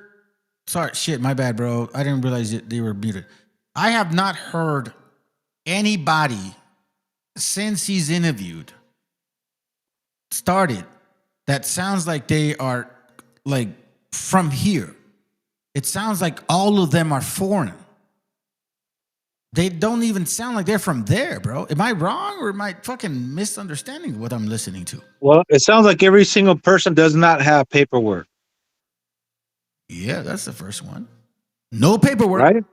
They don't have no goddamn paperwork. They don't answer no goddamn questions, and nobody's going to their fucking doors, knocking on the doors. There's no fucking 5-year-old kids being fucking detained or questioned. Yeah, let's keep it going. Like they said, if the Edomites are known for being the serial killers, is no different than Mexican known for being the hardest worker. Let's continue. Okay. The ones who work, study in the morning and late afternoon. I mean, in the evening. To be fair, I have seen people who work bus driver jobs, some people doing something in the shop, sort of managing the shop. The construction and hard labor seems to be exclusively executed by the Mexicans. Excuse me, miss. Do women work and raise the kids out here?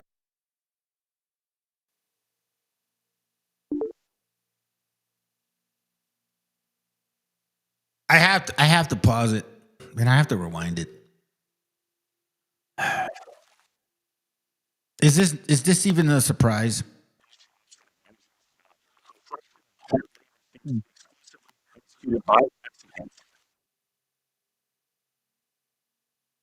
You guys listen. The shop. Fair, I have seen construction. Hard labor seems to be exclusively executed by the Mexicans. The shop. The construction and hard labor seems to be exclusively executed by the Mexicans. I mean, is that surprising?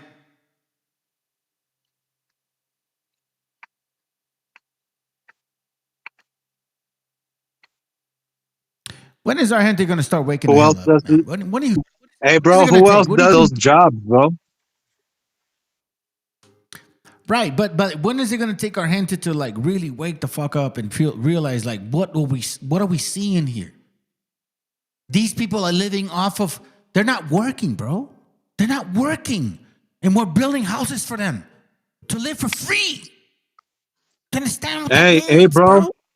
Hey, bro, they're not at work. They're just walking around all goddamn day, not doing a goddamn thing, reading the book, while our people are at work all fucking day. We can't even see our fucking kids. We can barely pay our fucking bills, and then we're told get the fuck on out of here.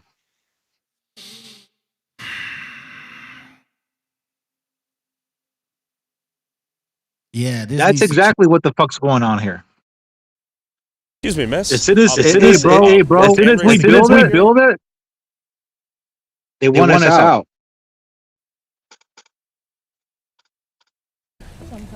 Do the men work or do they study the Torah? The sheer density of minivans out here is a phenomenon in and of itself. Excuse me. What do you do for a living? Okay. What do you do for work? What do you do for a living, sir? Tough scene. Excuse me. What do you do for a living? Excuse me, what do you do for work? A student. You're a student. You're old, though. I follow you on YouTube. There we go. So you got to answer this puzzle for me then. What do people do for work out here? We do construction, we do everything. Do people spend hours praying in the synagogue and then they work afterwards? Yeah. Do the women raise the kids and that's all they do, or do they work as well? They work as well. The men also raise their kids. Wow. We just don't bother nobody. Whatever normal people is doing, we're doing. I'm still trying to wonder where all these right wingers are. Hey, you Christmas Christians, you fucking lovers of the Constitution, you goddamn haters of the Jews. Well, how come you're not complaining about these people? What happened to you? Where are your balls at, bro? I thought they're gonna make America first, bro. No, you know what it is, bro? You know what it is? It was all propaganda, brother. That's it. That was all it was. All those people that were showing hate towards all this, Hispanics, all you people taking advantage. No, it's not it, bro. They were paid by these IPAC, right-wing, Israeli, Zionist motherfucking bastards. And that's a fact. I don't care if you shut down my channel. It doesn't matter to me anymore at this point. Because somebody's going to have to fucking take over after this moment. This is horrific, bro. You guys been saying that our people are the ones that take advantage of all the benefits. No, how many men are walking around here like they're so bro? They're walking around here like they're like fucking women, bro. What the fuck?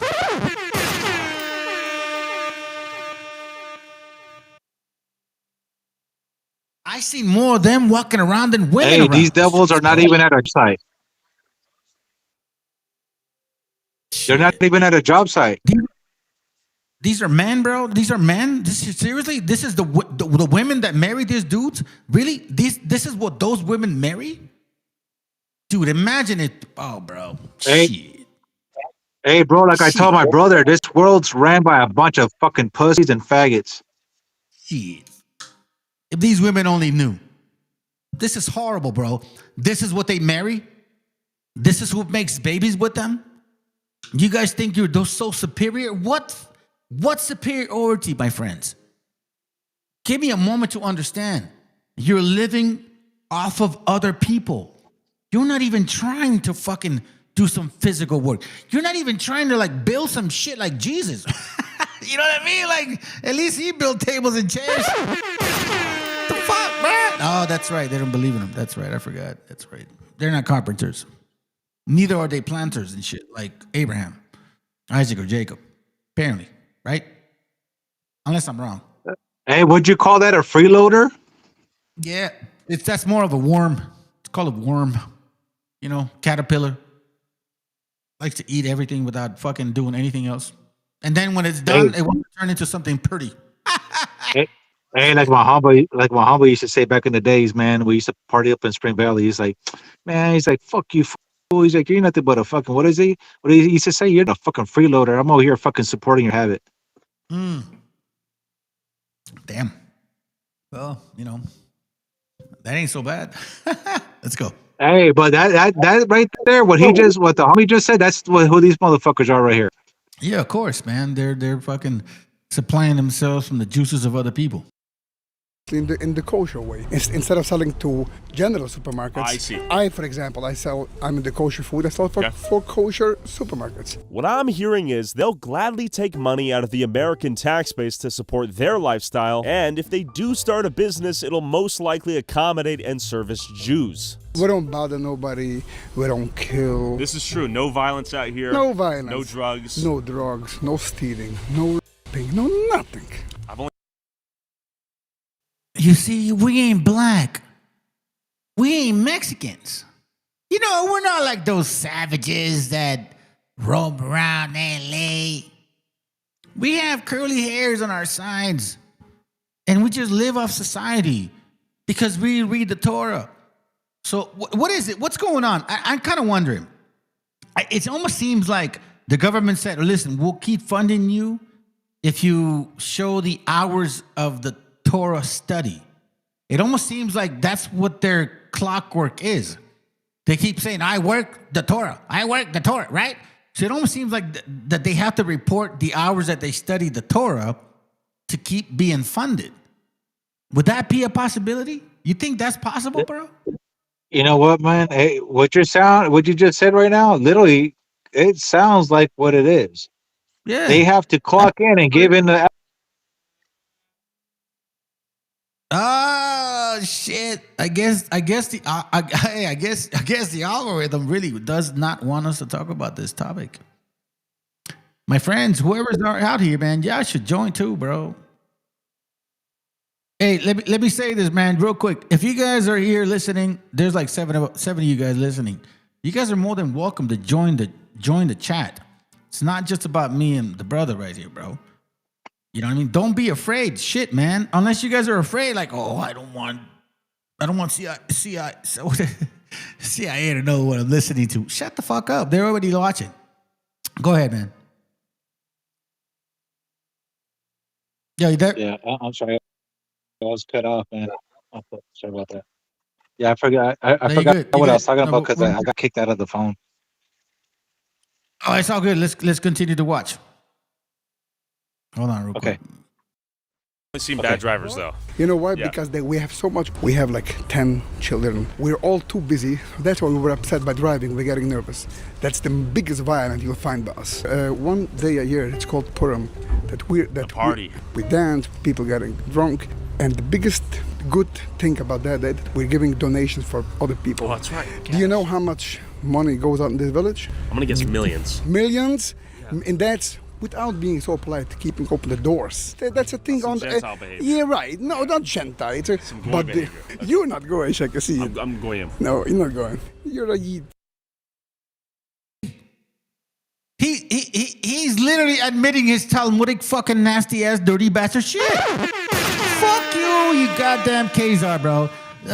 You're not Goyim. You see what I'm saying? So he's admitting that they do believe that there's Goyim concepts. Oh my dear God, bro. Pinches Mexicanos. When the fuck is it gonna wake your asses up? These are not the real people of the Bible. Mexico, wake the fuck up. Raza, stop putting your knees to the Virgin Mary that's not even real. You guys worship some shit that was never... She never showed up to Juan Diego. That shit was bullshit. Oh my dear Jesus. You know what? Maybe that's what it's gonna take, bro. It's gonna take some fucking destruction for our people to just be like, oh fuck, I didn't realize. Yeah, fuck face. It's right in your face. I mean, this is abuse, bro. They're making fun of us, bro. Hey, like I said, man, Esau did a good job. Yeah, they did. Yeah, they did. I have not heard one person speak proper English since we've been watching this video, man. Not one. But yet I heard one video where a border patrol with an accent asked another dude, where are your papers at? He says, why are you asking me for my papers? Because you have an accent. Oh, my God. And you know what's worse? Actually, it doesn't matter. Let's continue with this shit. This is, oh my God, dog. Like, damn, man. Going back here to your kids. Okay. Are you a Yid? I'm Goyim. Can you show me your license? I know that you guys don't support Zionism, or you guys don't support the Jewish state until the Messiah is here, right? Exactly. They are not the Jewish people. They are not us, and we are not them. They are not Jewish at all. The state of Israel is a secular state, same as Japanese, but they call themselves Jewish people. They don't obey no laws. They're taking out kids from the yeshiva, sending them to draft to army to fight Hamas. Family, let me pause you right there. In circumspect, I think you can add to this shit. This is total BS. This is, what did they call that? Public relations. Of course he's going to say that. Or else who's funding all this stuff, right? Who's supporting it? What people in legislation are passing laws to fund this type of shit? Because that's what it takes. It takes somebody in legislation to pass a law that would have enough funding to be like, hey, we need to support these so-called whatever they are. Correct? Or am I wrong? You know what, bro? What I'm looking at right here with this shit don't look no different than El Cajon with the Ishmaelites supporting the Ishmaelites. The Arabs that are in El Cajon, right? I know who you're talking about. Oh, fuck. They cut him off, bro. Wouldn't be. How do people afford to have so many kids here?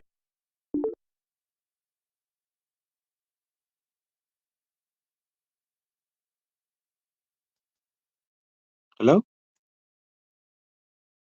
Hello? Go ahead, bro. Go ahead. We can hear you. Hey, sorry about that. I got kicked out again. But anyways, this what like you said, somebody's paying for this shit right here. Obviously, there's somebody in charge. So what this looks like is no in position, in power, in those offices at the DES office in El Cajon, California. So when they walk up in there, they know that they got a brand new Mercedes-Benz and the brand new everything with the dealership plates on the car. You can still see the registration on the windshield. I should know. I see it every fucking goddamn day out here. And they're walking in there with fake paperwork and they're still getting the damn benefits. They don't look no different than what the government's doing over here to these goddamn fucking Amalek people. They got people in position. Check it out. There's a book called The Jews and the Muslims in British Columbia. I showed that book before, and people were like, nah, that didn't happen. Yeah. The first people that showed up were usually like Jews and Muslims. America does not understand that fucking history, bro. Let me continue playing this, man. 'Cause I'm kind of curious about what the hell this is gonna turn into. Sending them to draft to army to fight Hamas, which they create the problem. If they would listen to the Torah, the whole war wouldn't be. How do people afford to have so many kids here?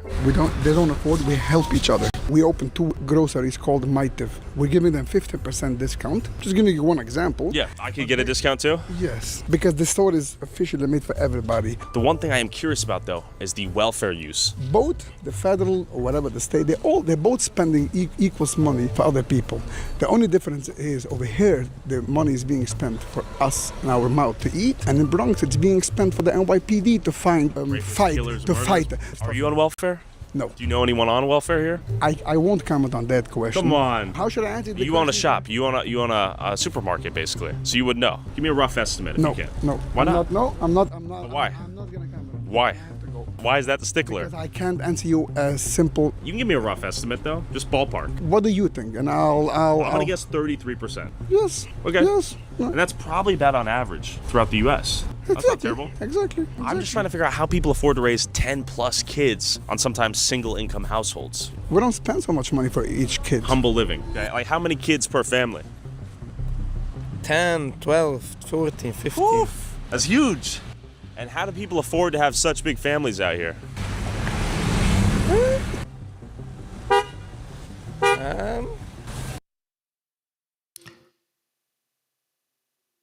While you're seeing Mexicans build their fucking properties in the corner, see this lazy bum having fucking babies all left and right. I think these people are getting ready for war, fam. That's why I'm saying, man, y'all need to start getting ready. I'm not saying anything, but I'm saying. No, you there? Yeah, I'm here. You want me to keep playing? Yeah, keep going. Yeah, but these guys don't. These guys are literally they're keeping their money with them themselves. The same thing that we should be. If, for example, my business, I go around and I do random things for other people, right? I don't want to say what it is, but when it comes to my people, I give them discounts. But when it comes to other nations, I charge them a lot of money. Do you know what I'm impressed about this whole view right here, bro? Take it as you will. Yeah, it's all good. You know what I'm impressed about this view right here? Look at it. Look how beautiful these buildings are, bro. Who's making those things? It ain't them. There will be a time where all of this is no more available for this shit. And some people got to get together and be building again. And I believe that the only people that if shit fell apart and shit and we had to restart again, the only people in this entire world that would work together to rebuild again would be Raza. Nobody will be able to do it, bro.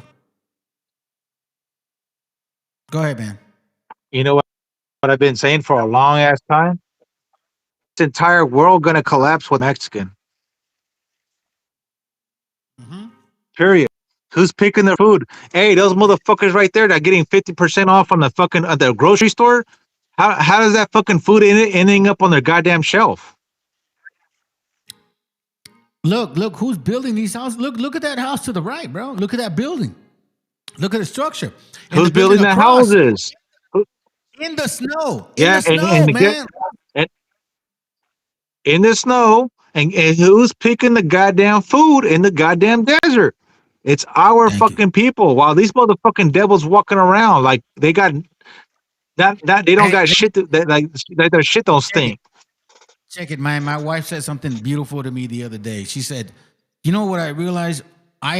She goes, I actually believe that if it wasn't for us, they would have destroyed themselves here in this continent."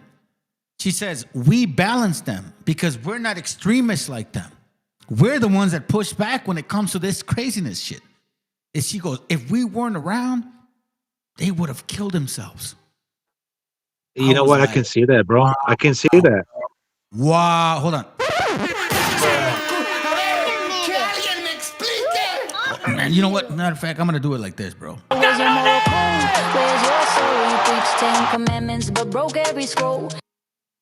Honest, man. When she said that, I said, you know what? You're right. Because if it weren't they doing that shit to themselves over there? I mean, they were shitting in their own rivers. That's how disgusting they are. Sorry to tell you, but that's how they work. I'll give you an example. One white girl, and I don't have the video, man, but she said something about how they're not supposed. She's a liberal, and she says never date MAGA men. She says because the MAGA men, they're so fucking weirdos and shit that they don't even wipe their ass at all because they think that's gay.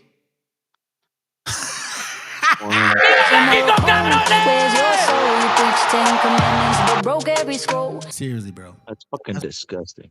Yeah, she said that MAGA men, you got white boys and shit, that you guys don't like to wipe your asses because you think that if you actually wipe your butthole, that's gay.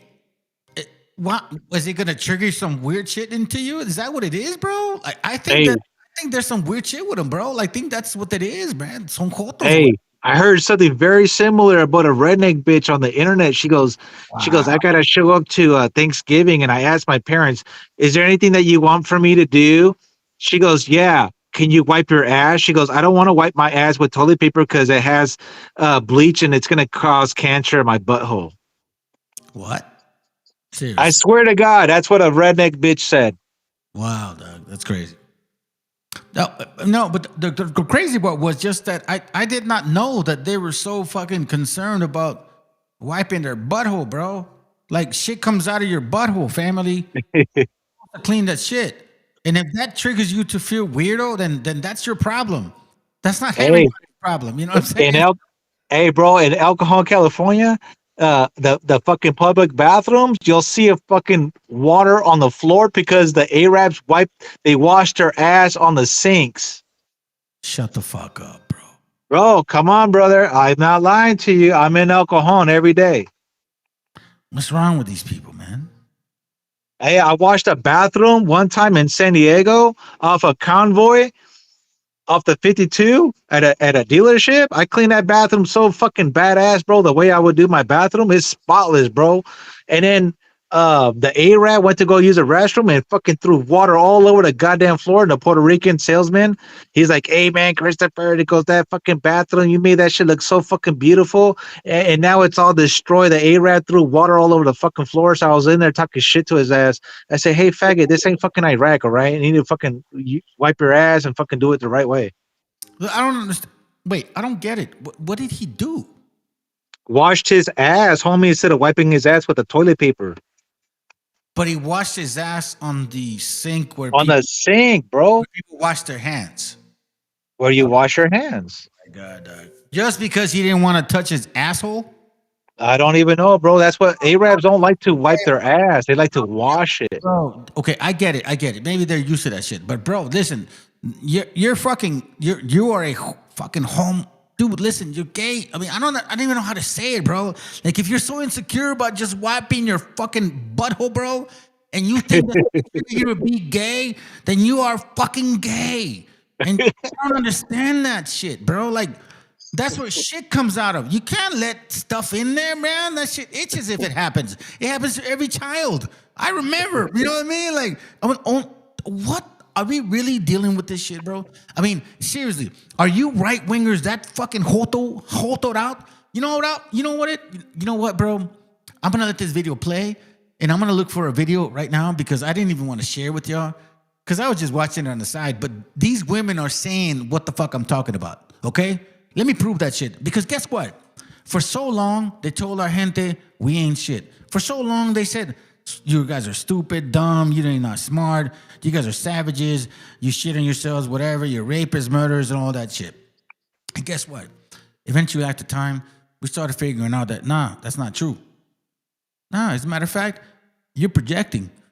As a matter of fact, everything that you said about me is exactly what you're doing. That's what I've been saying, bro. That the same shit that they call us, it's really them. Even in my real estate exam, it says that if you're not a Caucasian redneck devil, then you're considered 1/5 of a human being. Bro, I remember somebody in high school, because in high school, bro, I grew up in the most moments where they were calling everybody beaners and shit. And in high school, then all of a sudden they asked us to take a so-called IQ test and shit, And obviously, bro, you know how white people are. IQ, I'm so smart. The moment that they gave the score for my IQ test, man, everybody looked at me like they were lying, bro. Like, how is this Mexican answering those questions like that? And I'm not gonna say the answer. But the point being is that they always made us feel insecure by the mind. And that mind, if they control it, it like really tames your spirit. But when you realize that, fuck no, fuck that shit. That mind is programmed, and I broke through it. And your spirit grows, bro. Just like the scriptures talk about. Like, what is it? Is it Sirach or Second Ezra? I don't know which one, where it says that my memory strengthened as I was drinking that stuff. What was it talking about? You remember that scripture? Which one was it? My memory strengthened. I mean, even if you search it, but I think it's in Sirach or Second Ezra. But it's talking about that he took the cup and he drank it, and then as he drank it, his memory strengthened. His spirit, his memory, the memory of his spirit strengthened, something to that effect, dude. Okay. Let me play this. Look for it, and I'm gonna look for the video that I'm talking about. Right? Hold on a second. Matter of fact, you know what? Let me. What time is it? 1:15. Time is it right now? 11:10. I'm gonna let it run for like about 2.5 minutes, and I'm gonna come right back. All right? Yep. Okay, cool. Let me do this real quick. And how do people afford to have such big families out here?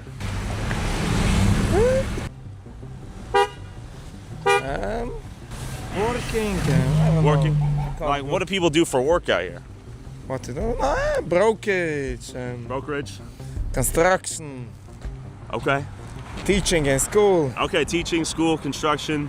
What percentage of people do you think are on welfare, Medicaid? A lot? A lot of people. Big people. Okay. Okay. What do they do? What I do? Yeah. What do you do for work? I'm a student. Student? Okay. How old are you? That's very late to me. I see. Thank you. Would you like to be interviewed? I know can professional English, so. You speak English? Any English? No? Okay. Tough to find someone that speaks English out here. It's tough to find anyone besides the Mexicans out here at work. These guys are looking at their phones half the time too. I'm a little bit confused. And why is everyone on the flip phone? Are they actually speaking to someone? Like, are you actually on the phone with someone? Yes. Oh, you are? Okay. Some people I hear are on the radios. Could be. Okay. Pregunta. Esta ciudad, Jews? Yes. Solo? Yeah, it's only the Jews. And las personas hispanic trabaja por construcción? Yes. Jews trabaja en construcción aquí o no? Only the Hispanics. Hispanics? Okay. Thank you, my friend. Okay, so this is sort of a well-known fact, but it's good to hear from him that the Hispanics are working the construction out here and the Jews are living here. You work in the medical industry. Yes. And you help someone who's elderly or? Well, it's for pediatrics. Pediatrics. It's a private office for Dr. Wurzberger. Okay, I've noticed that seemingly only Hispanics are out here working. Yes. And I have not seen many of the Jewish people here working. Yeah. Do you know what's going on there? That I don't know, but we do have a few coworkers also that are Okay. Jewish. But I have noticed that also. I'm trying to figure out how you guys afford to have so many kids, though. I mean, I see all these Mexican workers too. Personally, Yeah. I'm struggling. You're struggling? Yeah. It's not easy. Most of Okay. the people I know are. Are most people who have this amount of kids on forms of welfare like SNAP, Medicaid, housing assistance, that sort of thing? A lot of people. I'm not. Yeah. I can't. Hear that? You hear that, Cracker Barrels? A lot of people are on welfare in that little town that you fund, that you don't talk about. that you don't hate, that you don't have Border Patrol asking people, hey, what's up with your accent? No, you choose to attack Raza, who actually works, who does the fucking struggle. Who is the real Hebrew? It's like the brother said, bro, this is Exodus time, baby.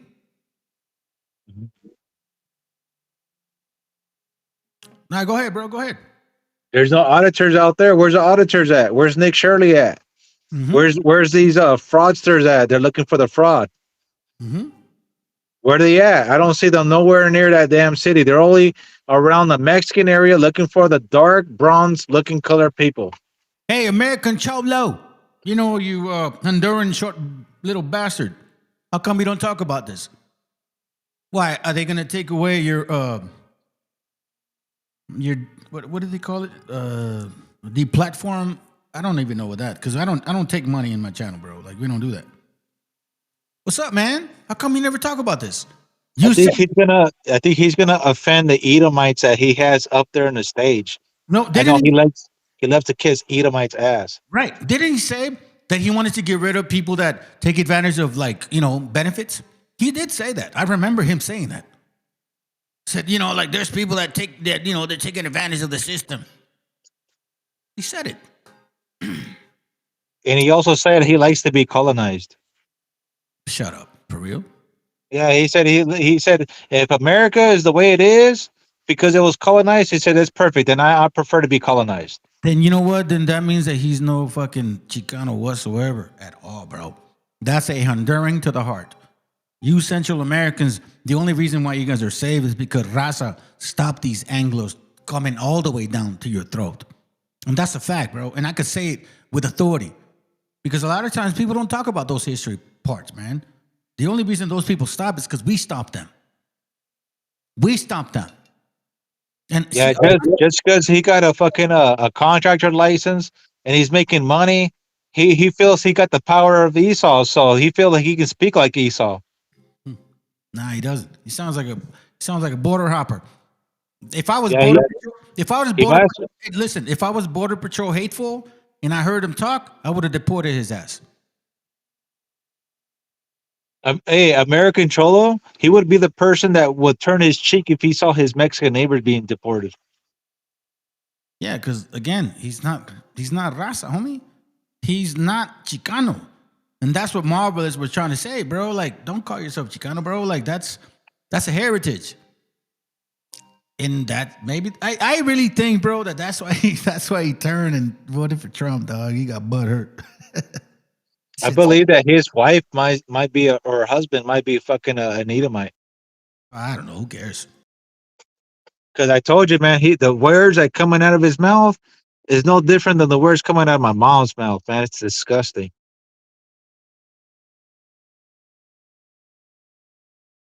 Well, what makes you think he was never white? And what makes you think that his dad was never, like, actual European? Yeah, I wouldn't doubt it, bro, to be honest with you. You know, I wouldn't doubt it if he's trying to hide his pedigree, just no different than Amalek. Yeah, didn't he hide his pedigree since the get-go? Wasn't he trying to hide who he was? Raza doesn't care, bro. If you're honest with us, we don't care. Bro, if you're like from another nationality, so-called, bro, and you grow up with us, and you tell us from the get-go, it's not a problem, man. You grew up with us. That's it. That's what it is. You know, like, your family. But apparently he was hiding that shit from people. And then all of us, I'm fucking enduring and shit. Like, what the fuck? The whole time you're trying to sound like you're Chicano and shit. Man, listen, I saw that that documentary. What is it? American what? American Homeboy. American Homeboy. I think that's what it was. I was enjoying that video the whole time until I saw that piece of shit bastard in there, bro. After that, bro, shit. Even my wife was like, damn, you don't... Nah. Why is he even in there? He voted for Trump. He voted for all the stuff that's going on right now. He didn't look at this situation. He never diagnosed all these things. If he really cared about, okay, so where's the funding going, right? Isn't that what they said? Where's the funding going? Where's the stealing? Where's the corruption? Right here. How come you? It's in front. It's literally in front of their fucking nose. But instead, they turn their cheek and they're staring at us instead. Like, bro, for real? It's right here. I mean, seriously. Oh, well, you know, you guys are anchor baby. These are anchor babies. This is straight up anchor baby shit. These people have a fucking accent. Their women have accents. They're having pregnancies in other countries, coming here having babies to have citizenship. It's literally right in your face. Are you guys not noticing? That's why they have accents.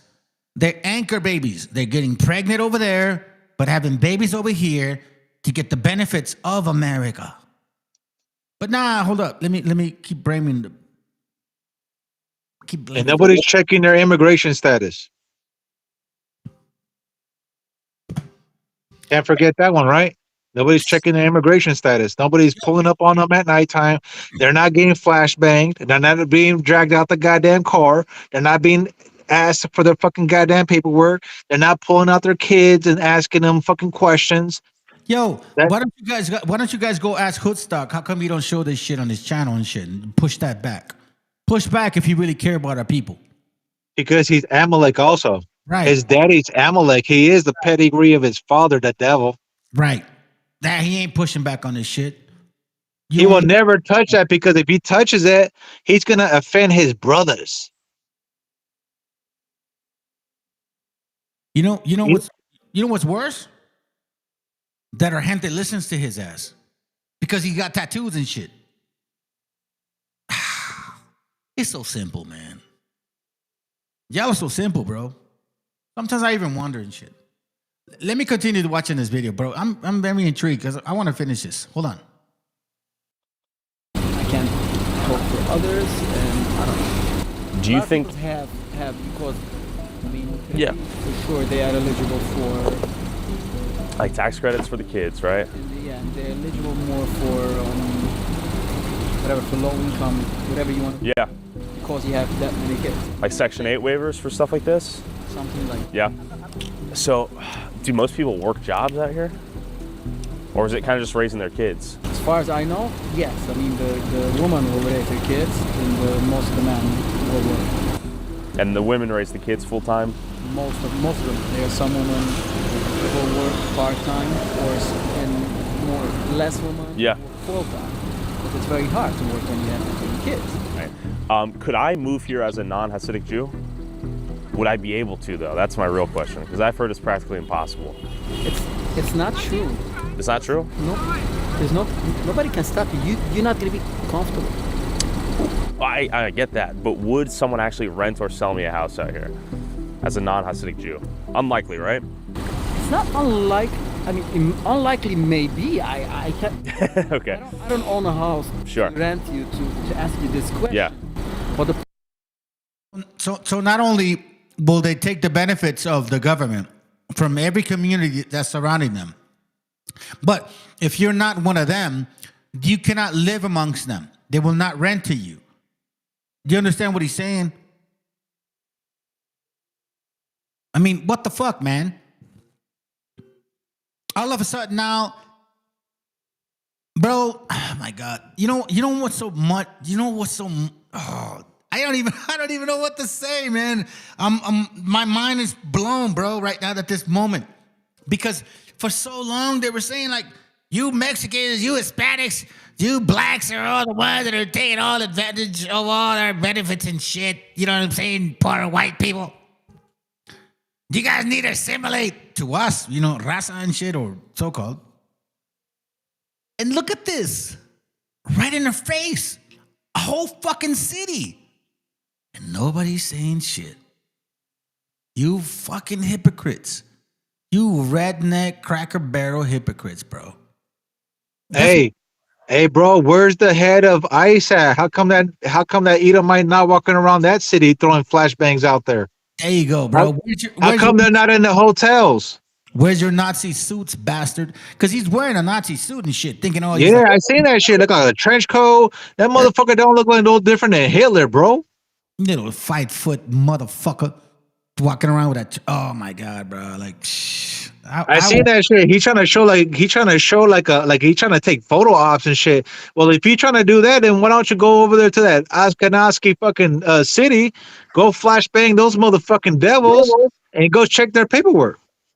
Let me see if I can find something real quick. Let me play this for y'all, bro. Y'all gonna love this shit right here.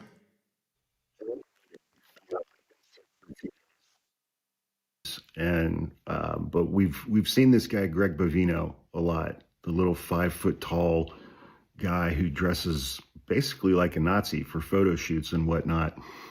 He's the head of Customs and Border Patrol, and he likes to go march surrounded by his security detail and yell at protesters and throw tear gas canisters at protesters and then lie to the courts about doing that. I haven't had time to like dig in and learn the history of Greg Bovino or learn anything about him personally. Fortunately, another TikToker took the time and did that. Please watch this video. Greg Bovino. Greg Bovino. Which Greg am I talking about when I say Greg Bovino? You know who the fuck I'm talking about. This Greg. I got some words for you, Greg. Hey, Greg, you remember how your dad drove drunk and murdered a woman in Blowing Rock? Hey, Greg, you remember how you're actually the reason why your dad was driving drunk in the first place to kill that woman in Blowing Rock? Which led to your parents' divorce, which sounds like you're the reason your parents got divorced, Greg. In case anyone is wondering, the woman who his father killed, her name is Janine Mae Mitchell. I'm sure he'd recognize the name if you decided to scream it at him. His father used to run a bar called the Library Club Bar, which he had to sell after the DUI, which hit the family pretty deep. Greg is sure to be sensitive if you would like to name drop the Library Club Bar in person. Hey, Greg, back to you. Do you think it's weird that the Watauga High School yearbook has you listed as most likely to shit his pants in public? Hey, Greg, is it weird to you, being a Nazi, that your mom is a registered Democrat? Must make that familial tie real awkward. Must make Thanksgiving real awkward, Greg. Hey, Greg, do you remember when the Mast store banned you for sniffing shoes after people tried them on? Hey, Greg, do you remember eating the Watauga Pioneers wrestling team's soggy biscuit? Is it still gay to eat semen off a Bojangles biscuit, or was that just an 80s thing? Hey, Greg, everyone at Watauga High School still thinks you're a loser. Hey, Greg, Boone, North Carolina fucking hates you. Hey, Greg, you remember when you fell into the porta potty at the Valley County Fair and nobody found you for hours because people just kept coming into the porta potty and shitting on you? And shitting on you? And shitting on you? Hey, Greg, you remember when Mr. Combs found you jerking off the National Geographic magazines in a bathroom? Hey, Greg, do you remember when you were swimming at Trash Can Falls and your swim trunks fell down and everyone saw your micro penis and laughed at you? Watauga High School still remembers that. That's the Greg we're talking about, right? That Greg. This Greg, Greg Bovino.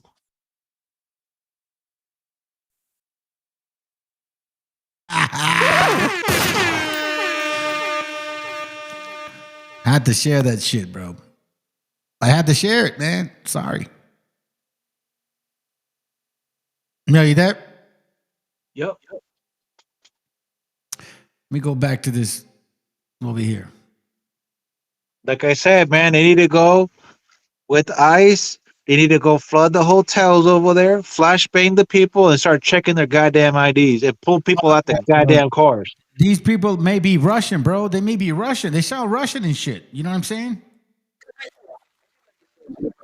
Whatever it is, maybe all the Mexican people should start moving over there to those locations. And so that way they don't have to get fucked with. Yeah, let me let her play. Sure. Like the same as I live here. Nobody told me, hey, you have to live here. I live here because I want to live here. Correct? Yeah, that makes sense. If a secular guy is going to move in, he's going to be uncomfortable. I don't want my kids should play in the house of a secular guy, because the reason why I want to live here because I want to be religious. I see. I want my kids should be religious. Sure. That makes sense. I don't hate them. I love them. How is this different from Sharia law? Isn't this what these fucking cracker barrels always arguing about? You fucking white people, man. Where are you guys at with this shit, man? What the fuck? Oh, that's right. You 3%ers. Hey, what's up? Proud Boys. How come you're not over there doing your job? That's right. Because you pussies. Because you paid. You are paid by these people. Are you serious, man? I love everybody. Bro, this is like saying, like, you can't come into our territory because this is our religion, our belief. I thought this was so-called, quote-unquote, America. Is right? Or am I forgetting, bro? Last time I checked, I think, right? Well, like they say, it's built for and only Satan. Perfect way to say it. No, that's reasonable. Yeah. Have you heard of the all-white community in the Ozarks? I know, yeah. Would you agree with them doing that? I don't know. I don't want to live there. The point is not this. But you think they should be allowed to do so, though, right?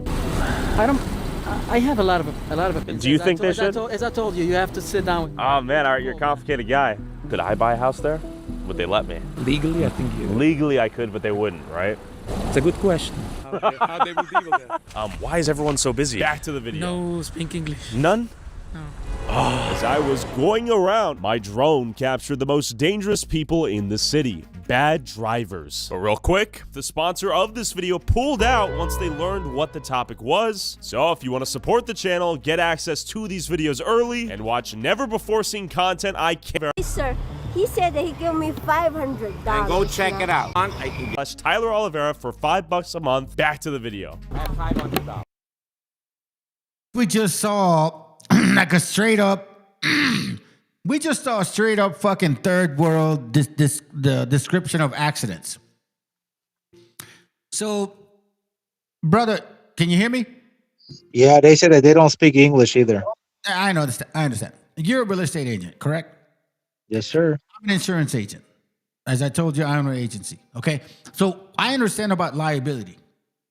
Do you understand what it means by liability? That's why people get insured in their cars.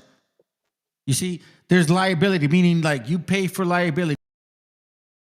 You pay for the rest of your coverages in your policy. Because quite frankly, they don't demand liability. They don't demand physical damage on your car. California or any state, they don't care about you protecting your car. They care about you having liability to protect the other people in case you fuck up. So in this case, you know, when you have an accident, you're supposed to report that shit. This is not what happened. Watch this. And this is totally fucking illegal. But hey, 3%ers, Proud Boys, you cracker barrels, where's your anger? You want? I can give you. Hi, sir. He said that he gave me $500. And go check it out. You can call the police. They'll make a police report. It doesn't pay. $500 for that? Come on, man. At least you give me $2,000. I don't have I'm going to give you $2,000. change. I don't have $2,000. All right, if it were me, I would just call the police, get the police report, and handle it through his. This is in the U.S. This is here. This is not another country. You see, typically, when you're doing this situation, insurance companies could fucking sue you completely because I know his car is fucking insured. You know what I'm saying? Like, if you are a claims or somebody that runs, I don't know, the numbers to determine who the fuck gets insured and how you calculate the pricing per vehicle based on the year or quality or fucking, what do you call it? I don't know, computer you have in that car.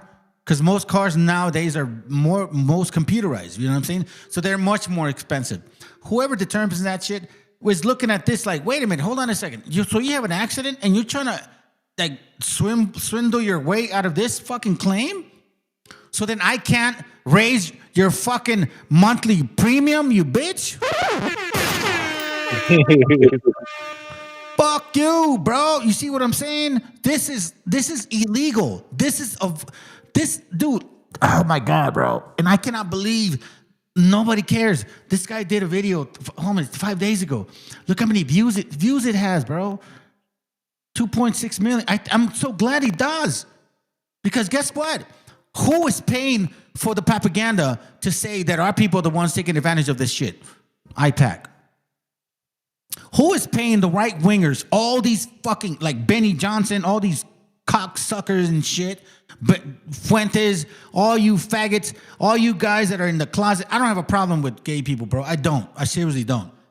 What I have a problem with is you fake ass fuckers that are gay and you're in the closet and criticizing them. At least they got the balls to fucking admit who they are.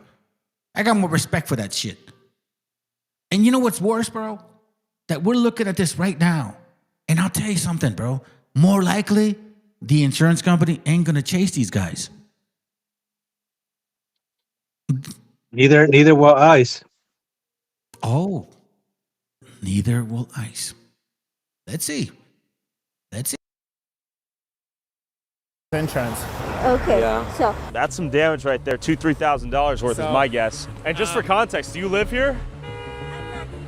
You work here? Okay. Wow, look at this, another accident. Oh my God. It just hit. They cannot fucking drive out here. There's a car accident here. They're trying to go outside of insurance. It's a phenomenal style of driving out here that leads to quite a few car accidents, it seems like. She's concerned that the police might have a really good relationship with the people here. Oh, valid. They probably do. That's why we're gonna hold them accountable with the camera. What happened? I came down over here and she was over here and I was waiting and she started to backing up. I was turning and that's it. I see, the rest is history. I need license and registration. oh yeah. He said that he's going to give me $2,000 to send me quick pay. He said he's gonna give her $2,000 now, what she was originally asking, so we don't, use the resources and all that. Wait, I gotta ask you a question. How many kids do you have? 7. 7? How do you afford to feed 7 kids out here? I work 24 hours. 24 hours on the bus. Wow, okay. Big families, hard workers. God bless your trip. Thank you. 23 degrees, frozen streets. School bus doesn't give up. No one can f***ing drive out here. We got the buses on our ass right now. What is this? What is this? What? Bro, this f***ing driving is insane. Bro, what is this fucking idiot in the school bus? Bro, what the f***? What is this driving? What is this driving? The way you're driving. You're trying to kill us out here. You were driving below the speed limit. No, we weren't. 25. You need to learn how to drive.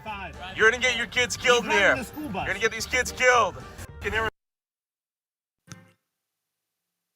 You see, you fucking hypocritical right wingers, bro. Y'all got no balls, man. You guys just hate Mexicans and shit. And they're the ones that are actually doing the fucking work. And you bastards over here like, man, fuck all y'all, man. Go ahead, bro. I'm upset now. Sheesh.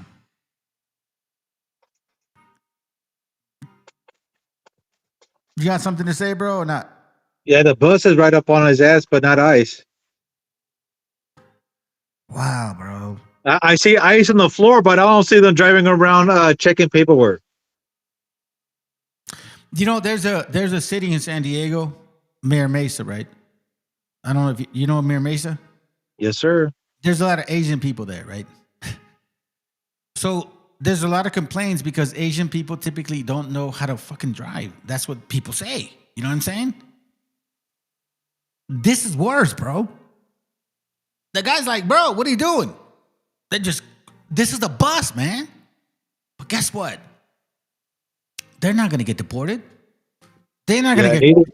Yeah, even in El Cajon, man, like all the goddamn fucking city right here, it's all full of fucking Arabs out here that definitely not even from here. And none of their goddamn doors are being fucking knocked down, kicked down, or not even being asked for shit. Not even their kids. Hey, well, check it out, bro. All right, so I have some other videos that I want to show before we... I think I'm going to go another probably an hour and a half or 2, and that's it. But do you guys want to let it play, or what do you guys want to do, man? You let me know, bro. What do you guys want to do? And Keep going. No, I'm kind of asking the brethren, too, the people on the chat as well. What do you guys say in the chat? Do you guys want me to let... Because I don't want to stop it no more. I want to let it play. But that means that we're going to go 23. It's 10 minutes. About 17 minutes nonstop. So do we let it play, or what do you guys want to do? Do you want to stick around here too as I let it play? Is that okay with you? Asking me? Yeah, I'm asking you. Oh, go ahead. Okay, cool. All right, so I'm gonna let it play because I want to get to the next videos. All right, I'm gonna hold on. Where are we at? What speed are we at? do it at 10, 15. Hold on a second. Let it play. Okay, so the brother says let it play. All right, so I'm gonna leave it at, because they talk a little slow. Nah, 1.10 is good enough. All right. So it's gonna kill about maybe 15 minutes, 2 minutes each. It'd be about 15 minutes straight. All right. Let me let it play.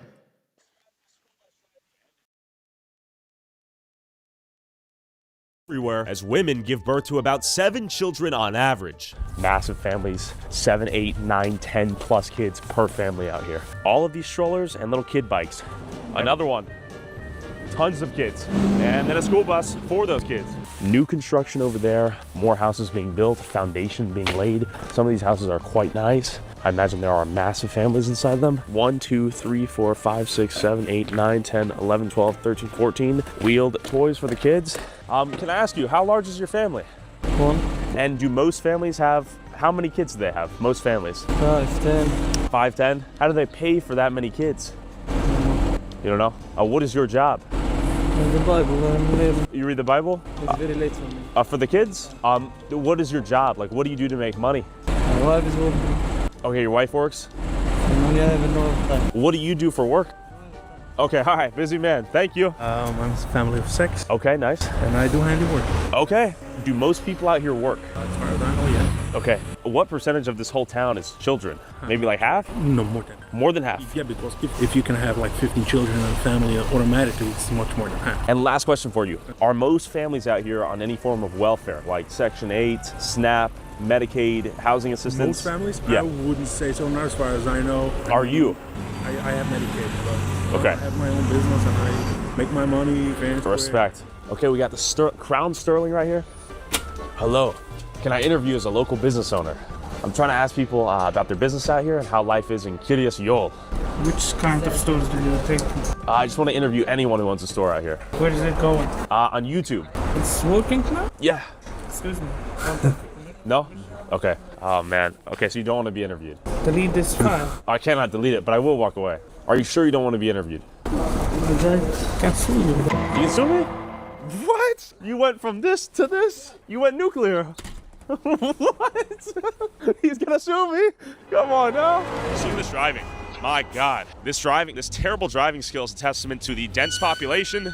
My God. It's a fascinating way of life. But despite 40% of the population living beneath the poverty line, I did not have to worry about getting shot or mugged out here by gangsta drug dealers on the corner of every block. In terms of random violence, I think this is the safest place I have ever filmed at. We got is this a flip phone vending machine? Flip phone vending machine? Wow. Instead of liquor stores, they had kosher phone vending machines and public safety security force. Is this funded by the taxpayers, this public safety, all these trucks and whatnot? Yes. Yes. Okay, so this is tax. I have no time to sit on the phone now. Oh, you're busy, are you? Yes. Okay, of course. Of course you are. Thanks. And volunteer firefighters and EMS. Can you show me what's going on in here? Tell me what you guys do. So basically, we provide coverage for the fire service, for the village of Kiryas and the town of Palm Tree. Okay. Are you a volunteer firefighter? This is all volunteer fire. All volunteer work. Fire department. And how fast can you guys respond to emergencies, given how tiny the town is? We have a 90-second response. 90 seconds? Yes. Okay, cool. So anyone, even non-Jewish people, you guys will arrive? Absolutely, yeah. Okay. Just for the whole community? Yeah.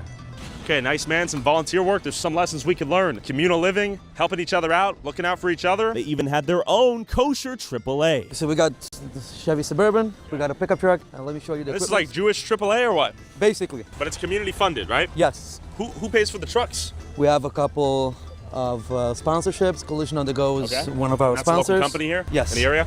So, for instance, I do not have to have a AAA membership if I live in Kiryas Yol. No, you can have our number. We got everything.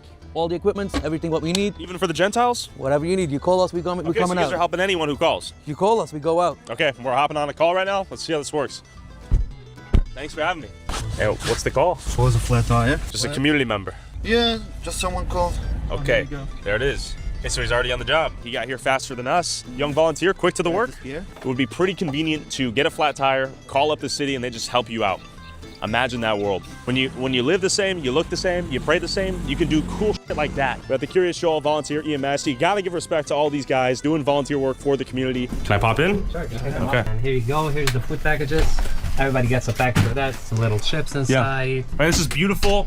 Community unification here and altruism. I like it. And we got to take notes, man. We got to do that for ourselves, for everyone else in America. Take notes. This is beautiful, but it requires some selflessness. It requires some additional work. You're missing hours with the family and loved ones and kids to help other people. They have a bigger picture approach here, and they look at the community as a whole. How many school buses are here? The town, over 100. Over 100. Wait, but isn't it public property? No, it's not public. No, this is a privately owned lot with publicly funded buses? Yes. Oh, it's privately owned buses too. Privately owned buses too. And you guys just purchased the buses yourselves? Yeah. Like who individually? Is it the rabbi? Oh, the rabbi. Okay, the rabbi buys the buses? Am I stupid? Then who buys the fucking buses then? If it's a stupid question. Well, who's the boss? Of the town? Of what? Private owned company. Sure. I see. Is it mostly private schools out here? Is it a mix of private and public schools? 99% private? And of course, kosher supermarkets maintained by an army of Mexican laborers all over town. Just keep in mind, everything's kosher. Excuse me. Do you guys take EBT? We do. Like, do most people come in here and use EBT? Yeah. Okay. What percentage of people would you say use EBT for their groceries here? 100%. 100%? Wow. He said 100%. Huh? Oh, what percentage would you say? What would be your estimate? Well, 50, but not 100. Because 100's too much, right? What percentage of people here use EBT for their groceries? 35%. A little bit difficult to conclude what to take away from that. The question is, are a lot of these big families dependent on the welfare state to survive? And then the secondary question is, do they work? Yes, I work here. I know, but do the people that live here work here? Yeah, my work is for the people that live here. Okay, so that's what I've heard. A lot of business owners. Heard some people do study the Torah for a couple of years. They do that many times. Their wives. Their wives are working. That's what I've learned too. And a synagogue around every street's corner so the men could study the Torah while their wives went out and worked. People are studying, praying. Beautiful. Wow. Okay, I think I finally made it. Synagogue. Synagogue? Okay. Let's just say hi. It's a synagogue. Can I see it?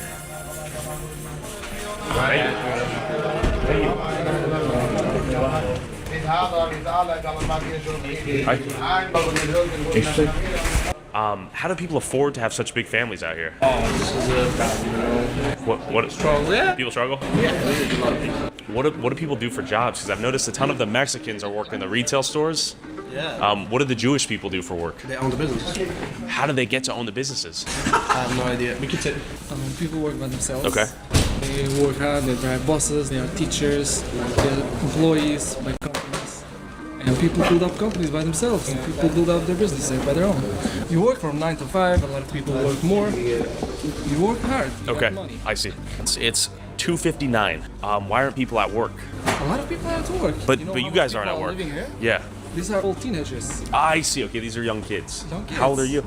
I'm 21. Okay, so do you work? I'm in college. Okay, where do you go to college? Here. Oh, here. Okay, in town. Yes. You guys have your own college. Do all of the adults go to work?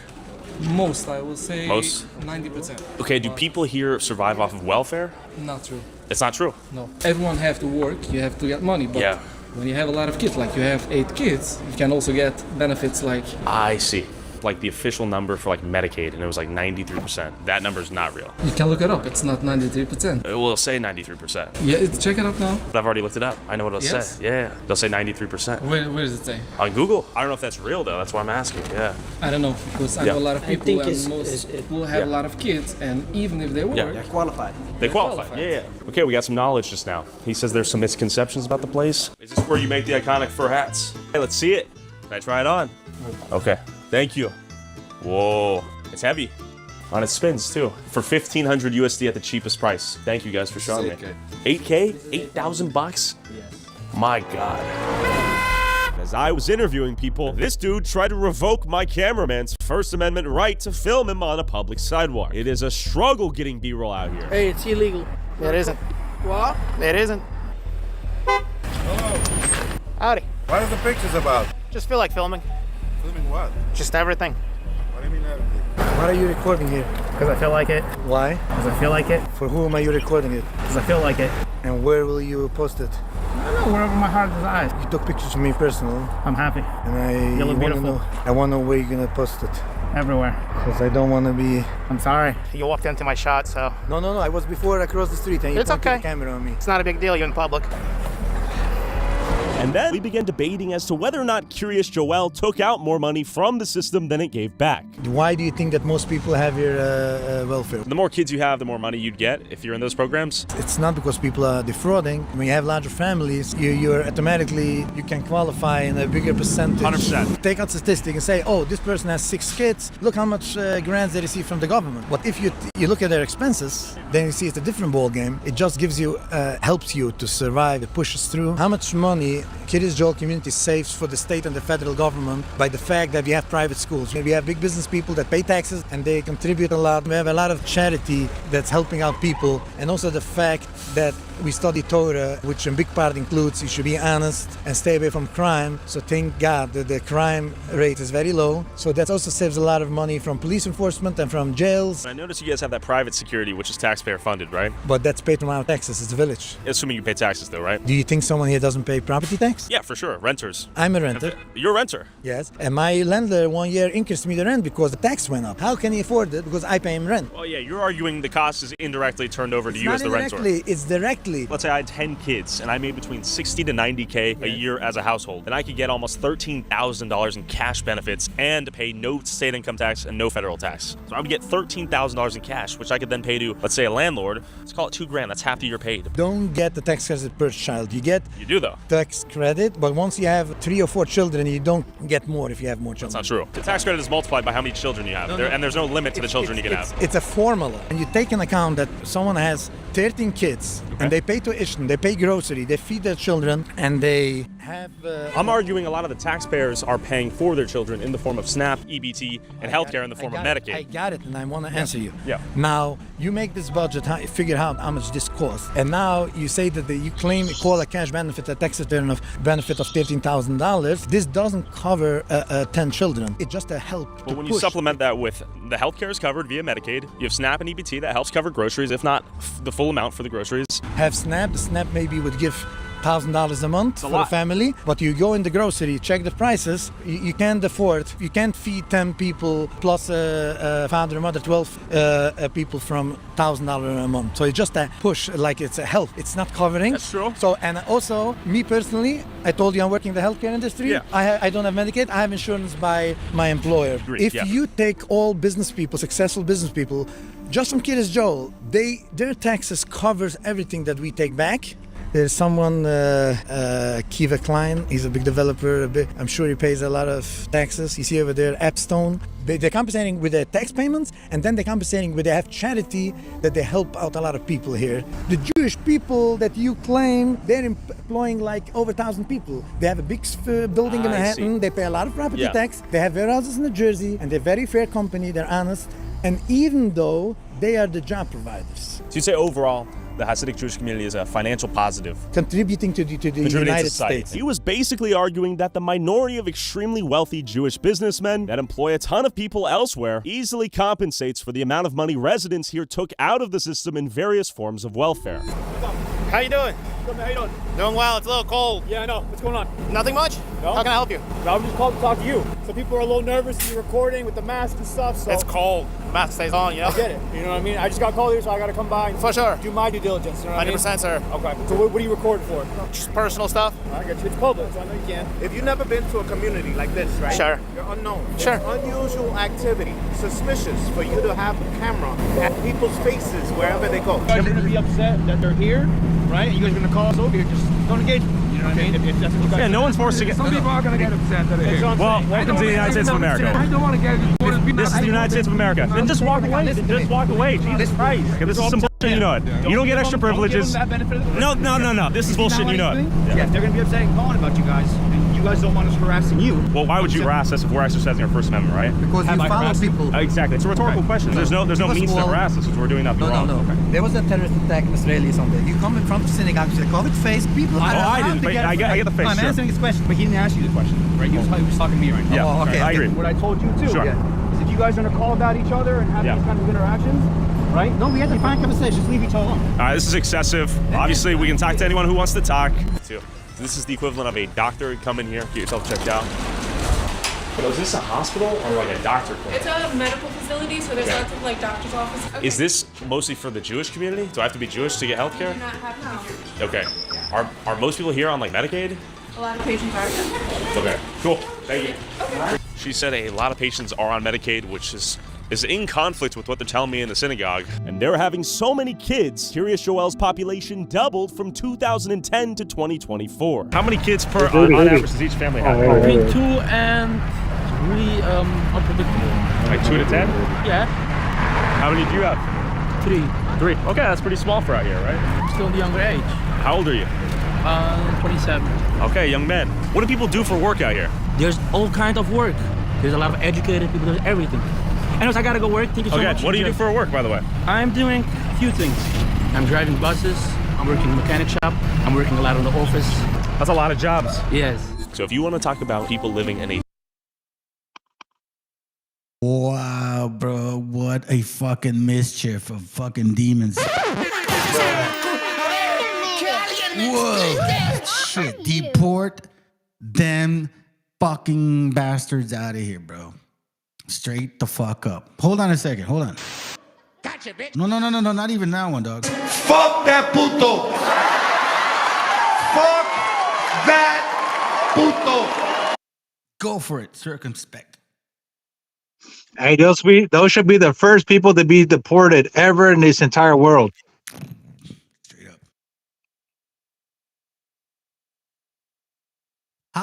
How is not nobody reporting this shit? How did this like not matter to people? Why is it not like nationally televised and shit? Because they own the media.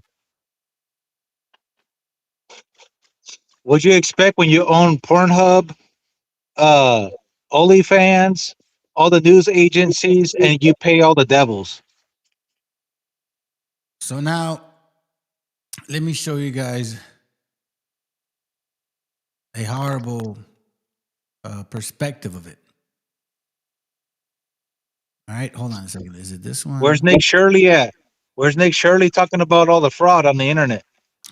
Nah, they ain't gonna do it. Let me see if I can find this one.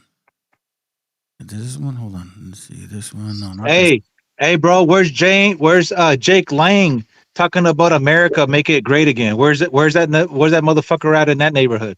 Yeah, because he's one of them. There you go. Thank you. There's a video that I have. Where is it at, bro?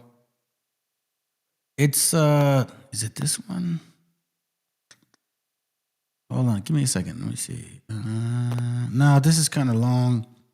It doesn't talk about the point right away. Let me see something.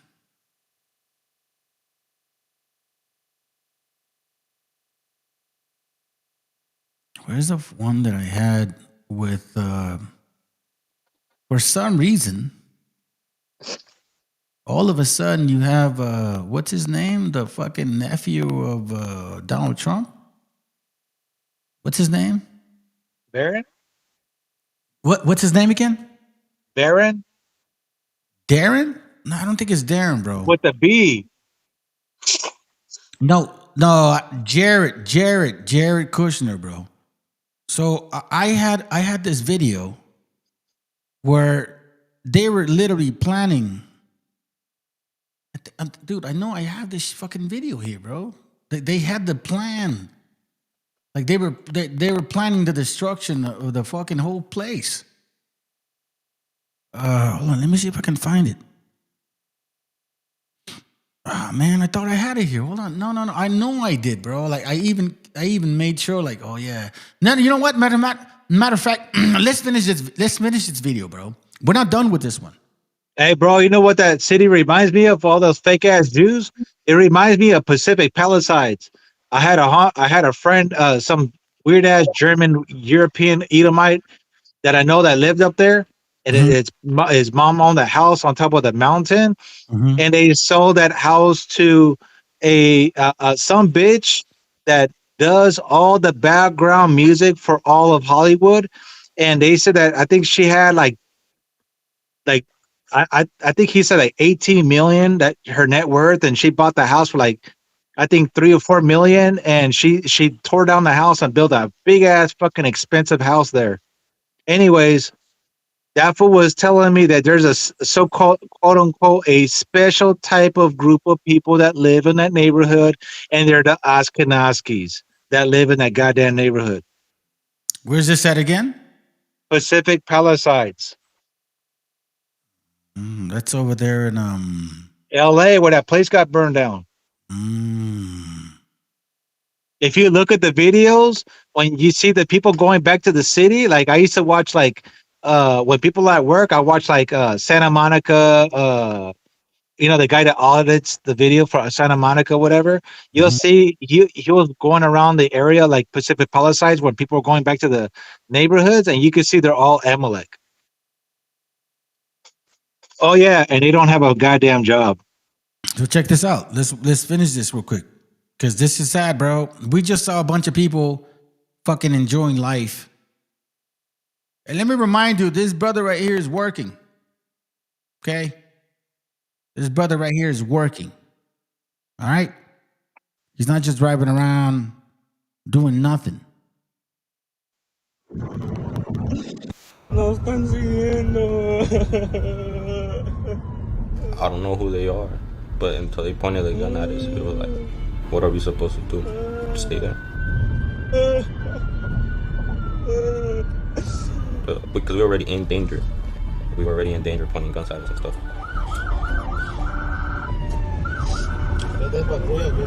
No, sí, estoy regalando. No quiero que se lo lleven, pues.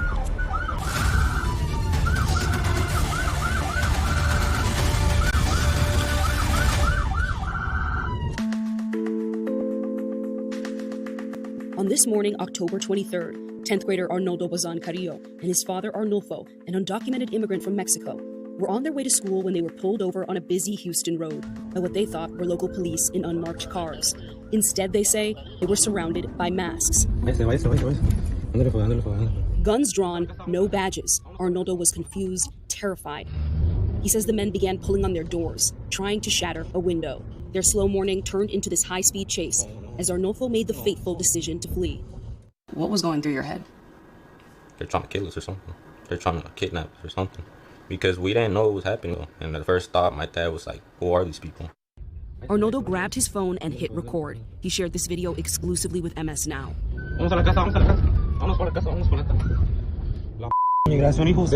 This is democracy. Within seconds, a fear the 16-year-old U.S. citizen had long suppressed comes to the surface. His undocumented father might be taken by federal agents.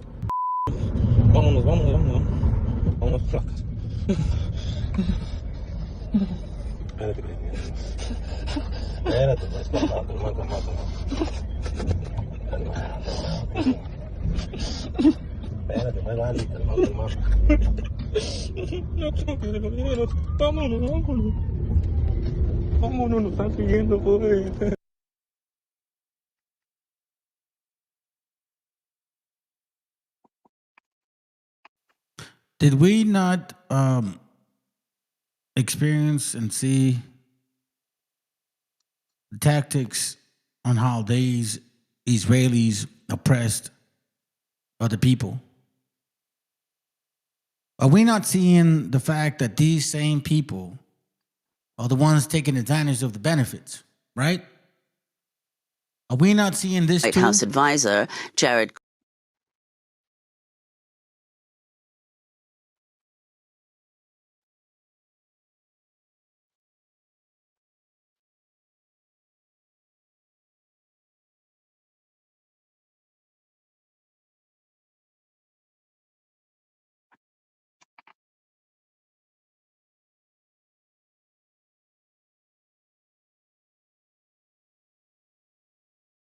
You're on mute again, bro.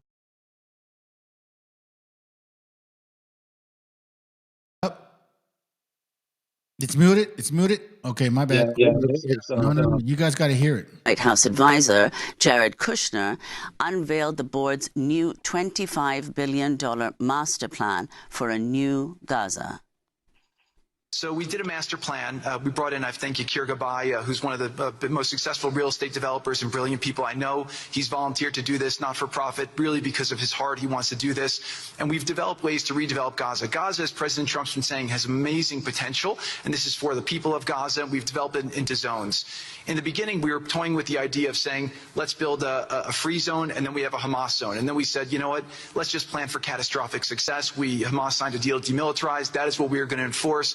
People ask us what our plan B is. We do not have a plan B. We have a plan. We signed an agreement. We are all committed to making that agreement work. There's a master plan. We'll be doing it in phasing. In the Middle East, they build cities like this in 2-3 million people. They build this in 3 years. And so stuff like this is very doable if we make it happen. Rafa will start with. This will show a lot of workforce housing. We think this could be done in 2-3 years. We've already started removing the rubble and doing some of the demolition. And then New Gaza. It could be a hope. It could be a destination, have a lot of industry. It was never about Hamas. It was never, no, not that one. It was never about Hamas. It was never about, terrorists. It was about genocide cleansing of the Palestinian people. It's very clear.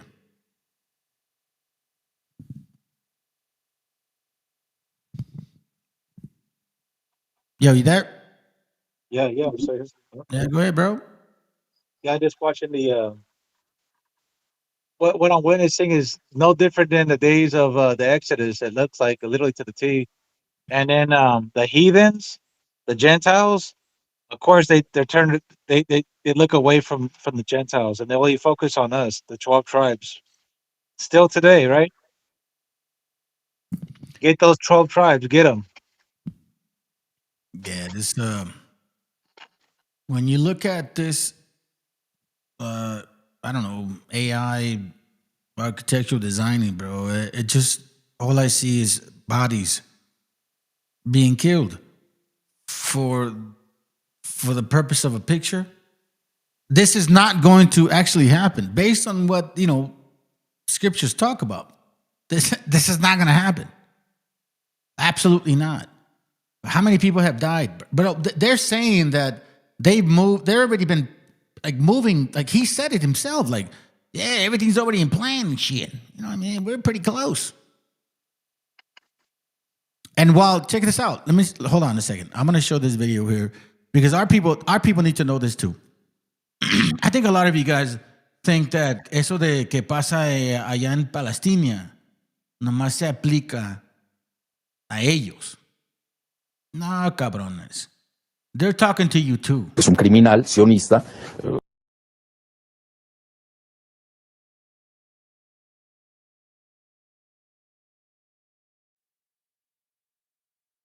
Es un criminal sionista, lo digo abiertamente. Él apoyó a Trump y es íntimo de Netanyahu. Entonces, cuando llegó Netanyahu a Dallas, Texas, que había un grupo de judíos o israelíes, no sé cómo se diga ya eso. Había un grupo de judíos o israelíes, no sé cómo se diga ya eso. Había un grupo de judíos o israelíes, no sé cómo se diga ya eso. Le decían, oye, ¿por qué persigues tanto a los palestinos? Y les dice, oye, ¿por qué persigues tanto a los palestinos? Y les dice, los palestinos son para nosotros los israelíes lo que los mexicanos son para ustedes. Dice, los palestinos son para nosotros los israelíes lo que los mexicanos son para ustedes en Estados Unidos. Los palestinos son para nosotros los israelíes lo que los mexicanos son para ustedes en Estados Unidos. Do you guys hear that shit? Is that gonna fucking ring a bell in your fucking mind? Do you think that what happened over there is gonna not happen here? No, they're planning to do that shit here too.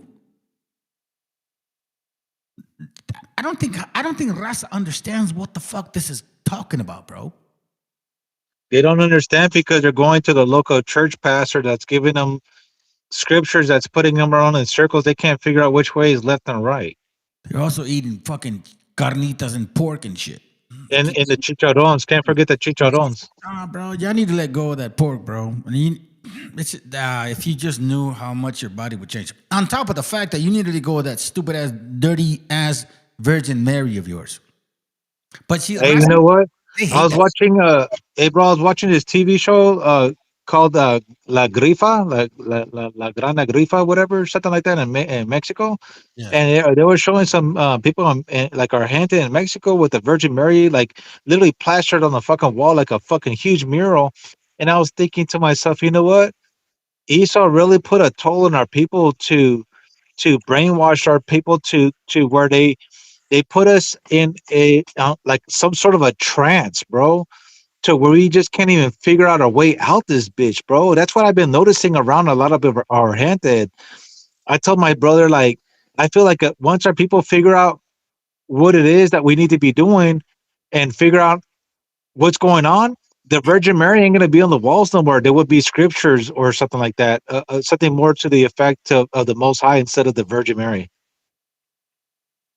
Yeah, well, you know what, man? I tell you what, man. Sometimes I think our gente needs to fucking really realize how racist these Cracker Barrels are, bro. I'm gonna show you a video that this sister sent me a little while ago. I think we should fucking quit to the same that they do that shit to us. So we understand now that what the fuck these Cracker Barrels are defending these. And I'm gonna pause this video for a moment because I think this is important. Because you want to know something, bro? I got history on this shit. And I'm not just going to talk Bible on this. I'm going to talk history about this stuff. So here we go, Cracker Barrels. Yeah, I want to fucking bring up some fucking real shit. Okay, now you got my attention. All right? So check this out, bro. We're going to get a glimpse of these racist Cracker Barrel bastards. And we're going to show them, too, some stuff about themselves. And I'm going to have it ready already. Hold on a second before I forget. Hold on. Listen, right now, bro, are you there? Yes, sir. Okay, so then I'm gonna ask some of you guys that are watching this link right here, and if you're Raza, I need you to fucking step the fuck up, hit the link. I need to hear your opinion. None of this bullshit, stand far from afar no more, bro. Because right now we're gonna find out what exactly this is. This is the most disgusting fucking topic that you can come from. That a Cracker Barrel can fucking use. You know what I'm saying? So I'm gonna be very, blunt this video, but I think it's time for us to realize what we're seeing. You get what I'm saying? They're using us as extremists. We're seeing who takes the benefits. We're seeing who funds that fucking marketing. And we're seeing who funds this fucking Cracker Barrel right here. The Israelis fund this guy to share racist fucking comments all day and night. Okay? So please check this out. Are you there? Yes, sir.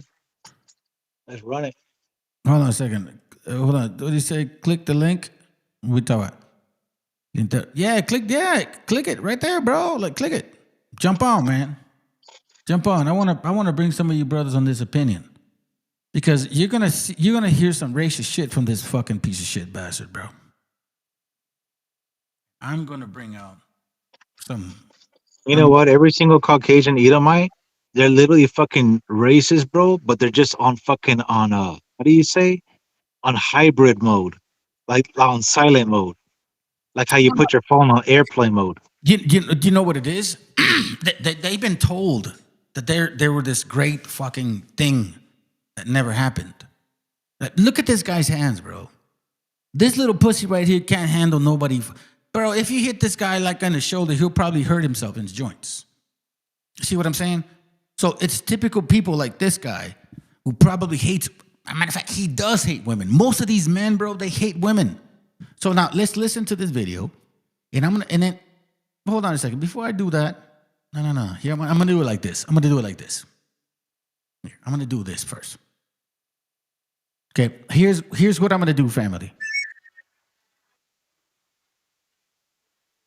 I'm going to show the starving times of the Anglo-Saxons in the Americas. This is a history that they don't want you to know about. They never want to talk about it. They think that they were like civilized and shit. No, fuck no, bro. This is regarding John Smith's story. John Smith has actually part of this. I even brought out, I think I did a class on this one time. And I even brought out the book where John Smith was talking about this, that he left because he had an accident. He had to get surgery somewhere in Europe and shit. And he left these fucking starving Marvins behind. And all they did is they just got lazy and started eating themselves. Yeah, that's you Cracker Barrels. before you go in and say some shit about what we're going to watch pretty soon. Okay?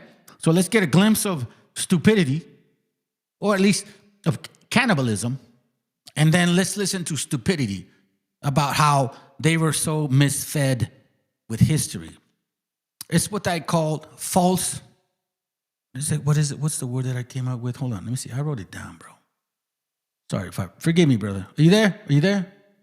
Yes, sir. Hold on, forgive me, man. I'm kind of going through my thoughts real quick.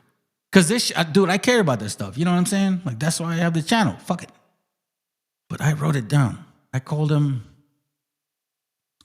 no, not fucking demons. Not that one. Hold on, there's a word. No, not that one. Dude, I wrote it down. It was like what's it called? Fuck, man. I always put notes on my fucking, feed okay, hold on. No, not that one. No, not that one. Man, I need to say it, bro. False exceptionalism. That's it.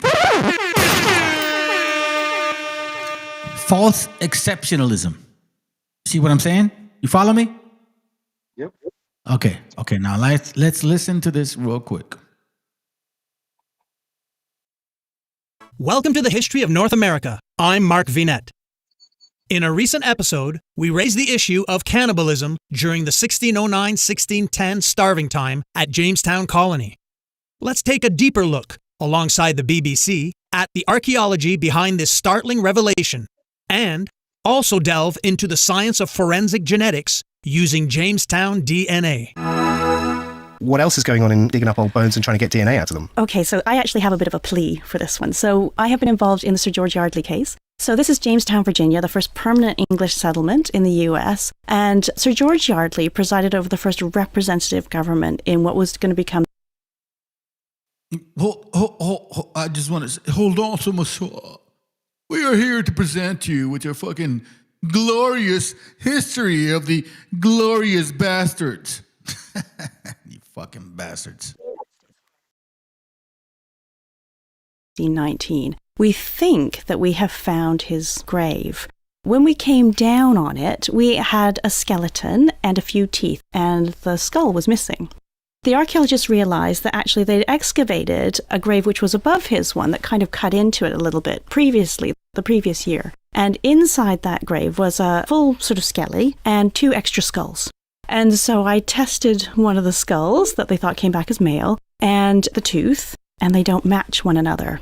So now I am now testing the other skull, which had originally, the osteologist had said this is probably female. Now another osteologist had a look at it and gone, no, actually I'd say this is male. So I now have the petrous bone, which is a particular bone that you find in the skull that's very good for endogenous DNA content, so DNA from the actual person in terms of looking at ancient DNA. And we got another brother here, Lintero. What's up, brother? What up? Hold on a second. Let me minimize this real quick. I want to give you another link because I think this link is also helpful. This right here, it's called, before we get into the video, it's called Jamestown Rediscovery, Starving Times. You know what that means? It says starving times was the winter of 1609 to 1610 when food shortage, fractured leadership, and a siege by Powhatan Indians. Warriors killed 2 of every 3 colonies in Jamesport. Hold on, let me remind yourself. This right here, fractured leadership, fuck no. You guys had good leadership. The siege by Powhatan, fuck no. They were trying to help y'all. You guys just got lazy. Hold on. Go ahead, brother.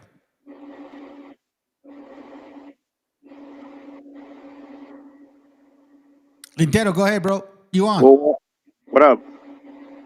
Go ahead, man. Introduce yourself, man. Thank you for coming on, bro. Oh, I'm Lintonero. How's it going? Where are you from, bro? What part of the states? Indian Empire. Oh yeah, all good, bro. Good to have you. Empire, Southern California. That's right, bro. Do you want to add? You want to add anything to what we watching and shit, or you just want to jump on real quick? No, I'm just want to jump on real quick. That's good, bro. That's good. Support it, man. The most power and the most better. So let's check it out. So it says here. Hold on a second. Suspect. Hold on. No, not hold on. Let me try to learn this name. Circumspect. Like a snake, bro. Serpent. Oh, serpent. My bad. Go ahead. Serpent. Go ahead. No, you're good. You're good. Want to add anything? To be honest with you, no, man. Let's just get to the video. Let's see what's going on over here. So hold on a second. Let me just read this. From its beginning, the colony struggled to maintain food supply. Trade relations with the Virginia Indian tribes were strained because a severe 7-year drought stressed food supply from everyone in the. That's a lie. That's a fucking lie. James Smith did not leave that long, bro. Hey, let me guess. Amalek and the Edomites were picking the food like how our Mexicans are picking the food for the world, right? I never seen an Edomite or a Caucasian demonic devil or a fake ass Jew picking food in my entire life, unless they're at the grocery stores because we already picked it for their lazy asses already. Thank you. Let's skip all the bullshit. It says starvations weakened the colonies and led to the sickness such as dysentery and typhoid. The colonists ate shoe leathers and butchered 7 horses brought from England the summer before and on an ill-fated fleet. Percy wrote, them having fed upon horses and other beasts as long as they lasted, we were glad to make shifts with vermin as dogs, cats, and mice. Okay, who's the savages, by the way? There, it says, then there were charges of cannibalism. Starving settlers dug up dead corpses out of graves to eat them, and others licked up the blood which had fallen from their weak fellows.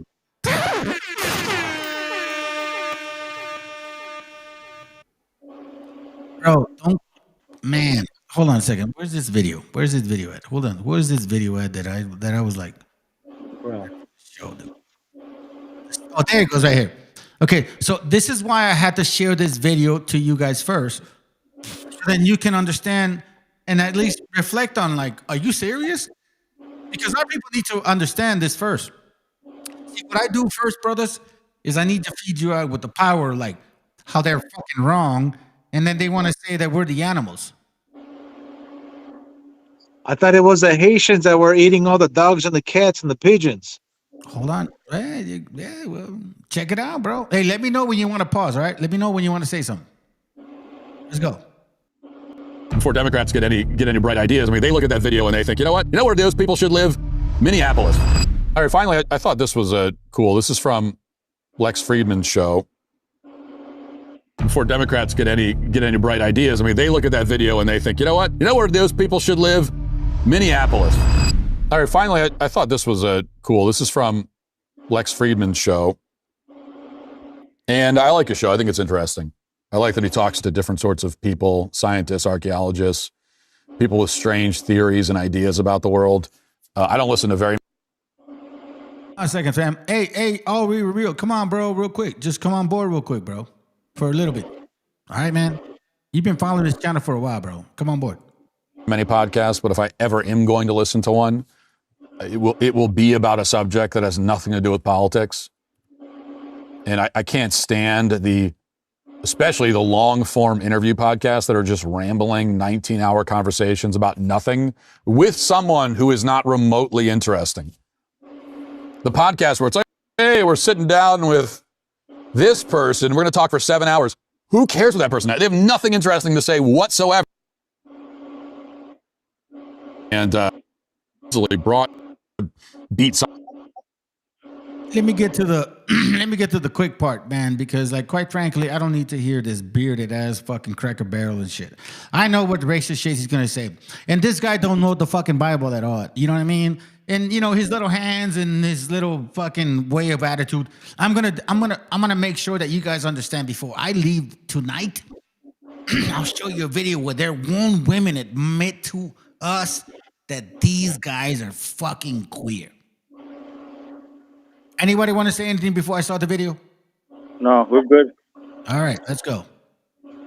I'm gonna crash something like this. Let's watch it. See, as they come closer, they start laying down there. See, he's laying down his bow and arrow. And now they're all standing in a relaxed. Yeah. And smiling? Are they smiling? Smiles come at some point. I would say that one of these guys seemed like in a leadership position. He did most of the talking. Did you have a sense of hierarchy at all, like the boss? Again, there was just these two dominant guys, and like this guy and one other guy who looked almost like him, like his brother. Yeah. Gesturing. Wow. But see, even that, as he's pointing, we're going, what are you pointing at?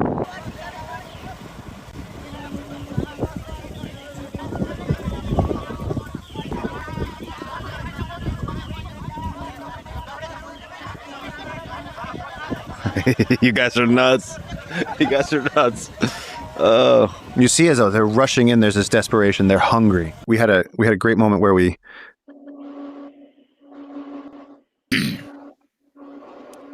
All right. Okay. What are your thoughts on that first video right there?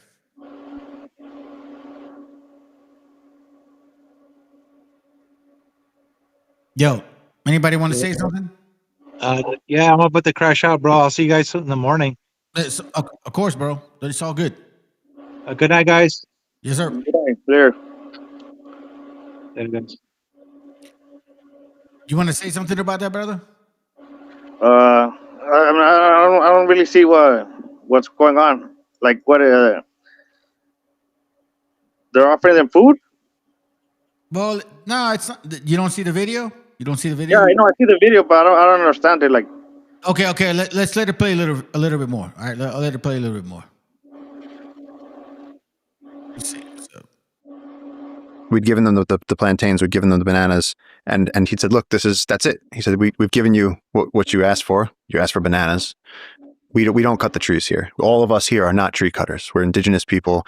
And he couldn't explain who the hell we were, but they were like, "We don't cut the trees. We're not the loggers." But then they don't have boats. They don't have stone tools. They don't. Imagine if you showed them ice. You know, they wouldn't. This is historic. I mean, you hear Percy Fawcett encountering the tribes. We've heard of anecdotal accounts of the tribes. This is the first time that the tribes have been filmed, that we can hear their voices, that there's a documented interaction happening. I mean, this now, look how comfortable he's getting. He's so close. They asked him for his shirt. He gave his shirt.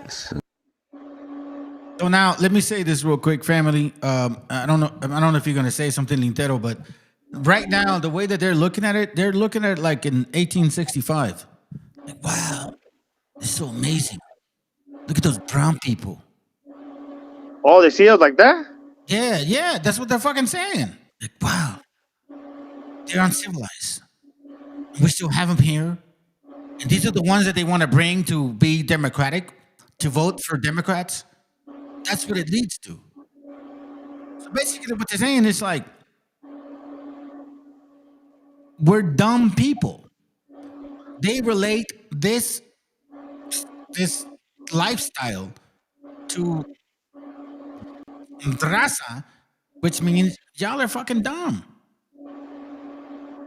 And this is, I don't know why this is not obvious to our gente. Like, think about it for a moment, bro. They're over here acting like, oh, this is, bro, let me ask you a question, man. Does this bother you, bro, if they live this way? Does it bother you? Not really, because I mean, they've been like that for years. Right. It doesn't mean they're dumb. It just means that they just want to live that way. Yeah. It's Sentinel Island, right? Right, yeah. So, but these white Cracker Barrels, nah, they don't see it like that. They see it like, these are just stupid brown ass people that, you know, that the Democrats want to bring over to vote blue. This is how they took this channel. Watch, listen to it. Hold on. Let me pause it. I mean, you hear Percy Fawcett encountering the tribes. We've heard of anecdotal accounts of the tribes. This is the first time that the tribes have been filmed, that we can hear their voices, that there's a documented interaction happening. I mean, this now, look how comfortable he's getting. He's so close. They asked him for his shirt. He gave his shirt. They asked him for his pants. He gave his pants. He was in his underwear. Yep. You see the shirt that's over his shoulder. Ignacio took off his Jungle Keeper shirt and threw it to the anthropologist, and then the anthropologist walked it off and threw it to them.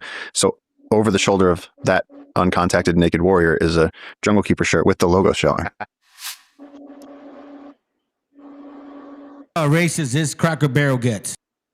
So, I mean, it's genuinely historic. We've never seen footage this clear and up close of uncontacted tribes. Usually the footage is like Bigfoot, grainy off in the distance and that sort of thing. But this is very vivid. Obviously, if you're watching the video podcast, you saw very vivid, very clear. And it's fascinating. And he said these people don't have boats or stone tools. That means these are literally prehistoric people, like pre-Stone Age. Okay, the ancient Egyptians are futuristic compared to these people. If these people stumbled upon technology from 4,000 years ago, they would be flummoxed. Don't have boats. I mean, human beings first started using boats like 10,000 years ago. And they don't even have that. A boat is 10,000-year-old technology. And it's far more advanced than what these people have. So that's fascinating, again, on an anthropological level.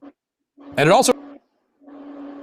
So this anthropological level is what they say based on the cranial evolution of you migrating from a monkey to a fucking civilized human being like this ugly bastard that has probably, issues with his wife.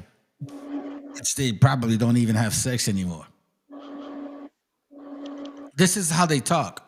Want to say something, Lintero? No. You good? Yeah. Let's go. It raises all kinds of questions which are forbidden. Like, if Europeans had never come to the New World, which we're told by the left, that's what they should have happened. Never should have come here. We stole this land. We're intruders. There you go. Yeah. You guys hear where he's going? You guys hear where he's going? Yeah. If you Cracker Barrels never showed up, I mean, would you still have those fucking dark ass Mexicans living off bananas? You fucking white people are so dumb. You don't even understand. You don't even get it. But you know what? This is the time for our gente to start realizing they don't like you, fam. Listen, you guys working for them. When they get rid of you,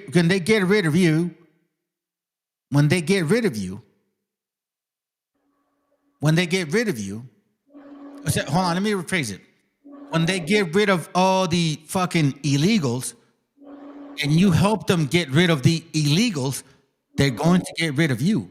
Isn't that a fact, bro? Yep. It's like, okay, little Mexican chaparrita, you little dumbass fucking cholo. What's his name? American cholo, that fucking... What is he? Honduran? Whatever? Yeah, he's Honduran. Gil. Yeah, okay, well, I'm done with you, you little short Honduran. Thank you for deporting all those Mexicans that I didn't like, that you didn't like either and shit. But then eventually you're gonna run into them again. This is what it is. He think he's gonna get accepted. What do you think turned him, bro? Was he ever with the raza or was he always against him?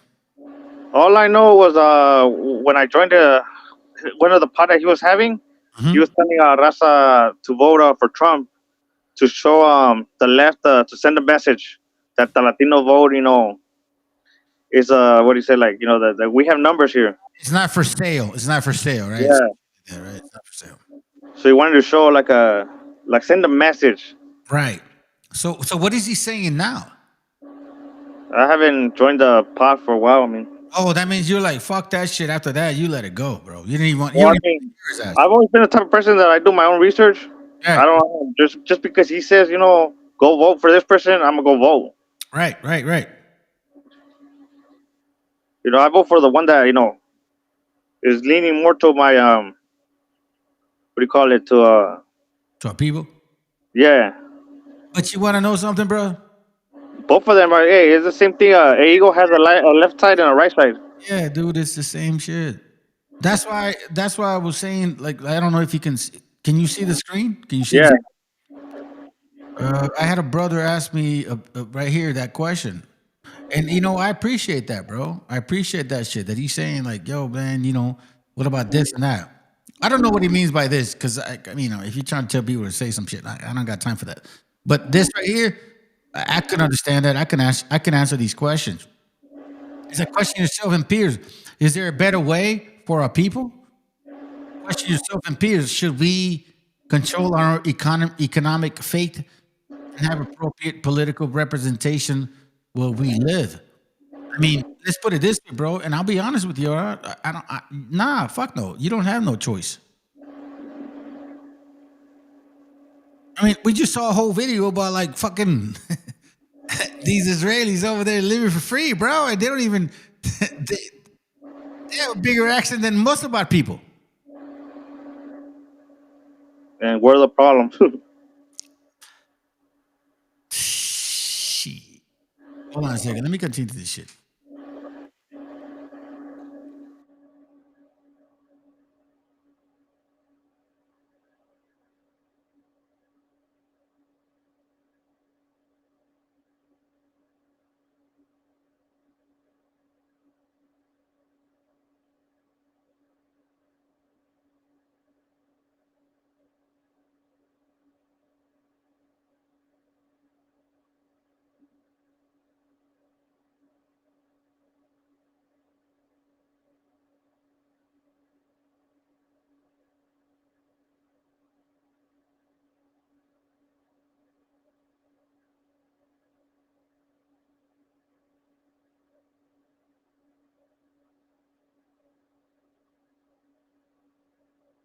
See? You see what I mean?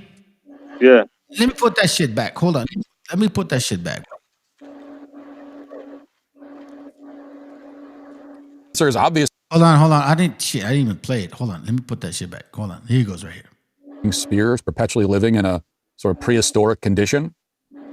Now, granted, some of the tribes in the Americas were more advanced than this. Certainly the Mesoamerican tribes, many of the North American tribes were more advanced than this. But all of them were thousands of years behind the Europeans of the 16th century. Right there. He says a lot of us were thousands of years behind from the 7th. Hold on a second. Let me remind you, you fucking dirty bastard Cracker Barrel, bro. Okay? You fuck faces were just basically getting rid of the Arabs and North Africans that had invaded you. They forget that, don't they? And then, even in the 1800s, bro, they had this water system that it was not even like what do you call it? A plumbing system. They were shitting in their own waters. They were pissing in their own what do you call it? Rivers and shit. I don't understand what he's trying to say. I mean, we didn't ask them to come over here. There you go. It's like they're asking, they want us to give like what? Give them, ask for say thank you or something. Thank you. Let me play it. And would they still be there if that contact had never been made? And I think the answer is obviously yes. Because this is what happened when you have these native tribes and you really don't make any contact, you go out of your way to not contact them. What happens is that they just don't advance at all. What the? Right. This is straight up racist fucking Cracker Barrel shit, bro. That's what I'm talking about. Fucking obvious is this shit right now, bro. This is fucking obvious as it gets. Look, listen, brother. It's 12:36 in the morning right here in my town, and I'm fucking mad at this fucking bitch ass bastard. Raza needs to push back at this hardcore now. At this moment, what the fuck, man? He's saying we're animals, bro. Practically. If it wasn't for fucking white people, you guys would still be eating bananas.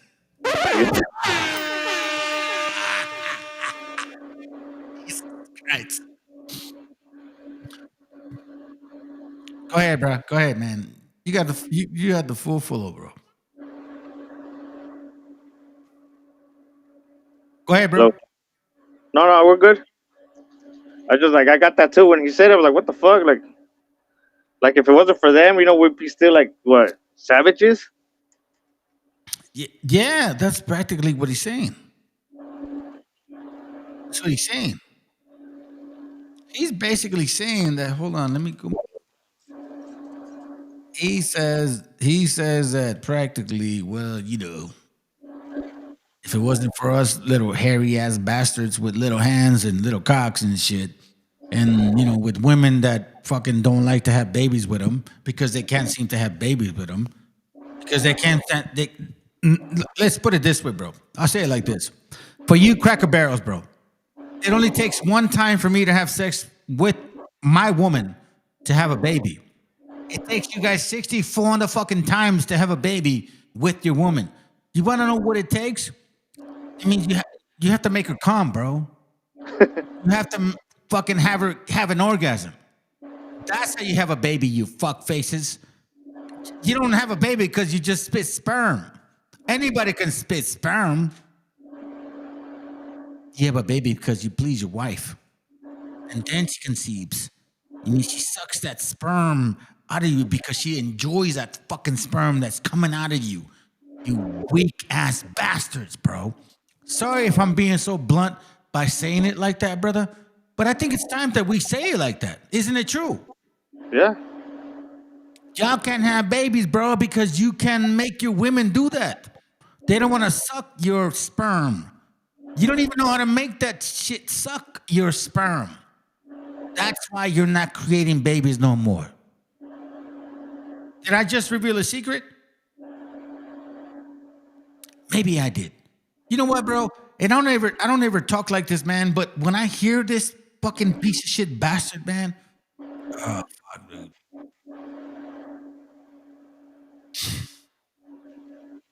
I'm gonna lay that shit to the ground, bro. Let's go. Advanced than this. Certainly the Mesoamerican tribes, many of the North American tribes were more advanced than this. But all of them were thousands of years behind the Europeans of the 16th century. And would they still be there if that contact had never been made? And I think the answer is obviously yes. Because this is what happened when you have these native tribes and you really don't make any contact, you go out of your way to not contact them.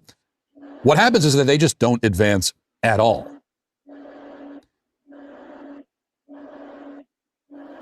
Now, in case you guys don't know what the fuck he's saying, that means he's saying that all you stupid ass Mexicans, all you natives, all you bastards that were in this continent, that you guys are just stupid. Y'all are dumb. It was a white man that came here and fucking slayed his little pee-pee into you, and then all of a sudden made you smart.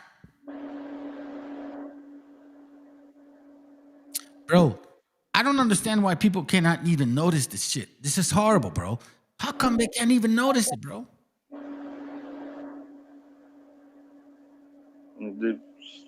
They're stupid. Then. They're stupid if they can't see that.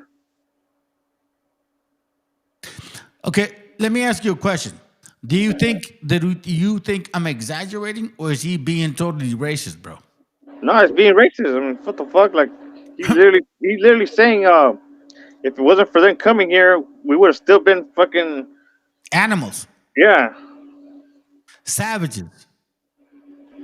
Stupid ass brown people that just didn't fucking deserve to be living. And that's why he showed the video earlier that showed brown people looking for fucking bananas. Basically saying we're monkeys. You know what I'm saying? Uncivilized and shit. And it took this bearded bastard. It took his sperm. Here's the funny part, dog.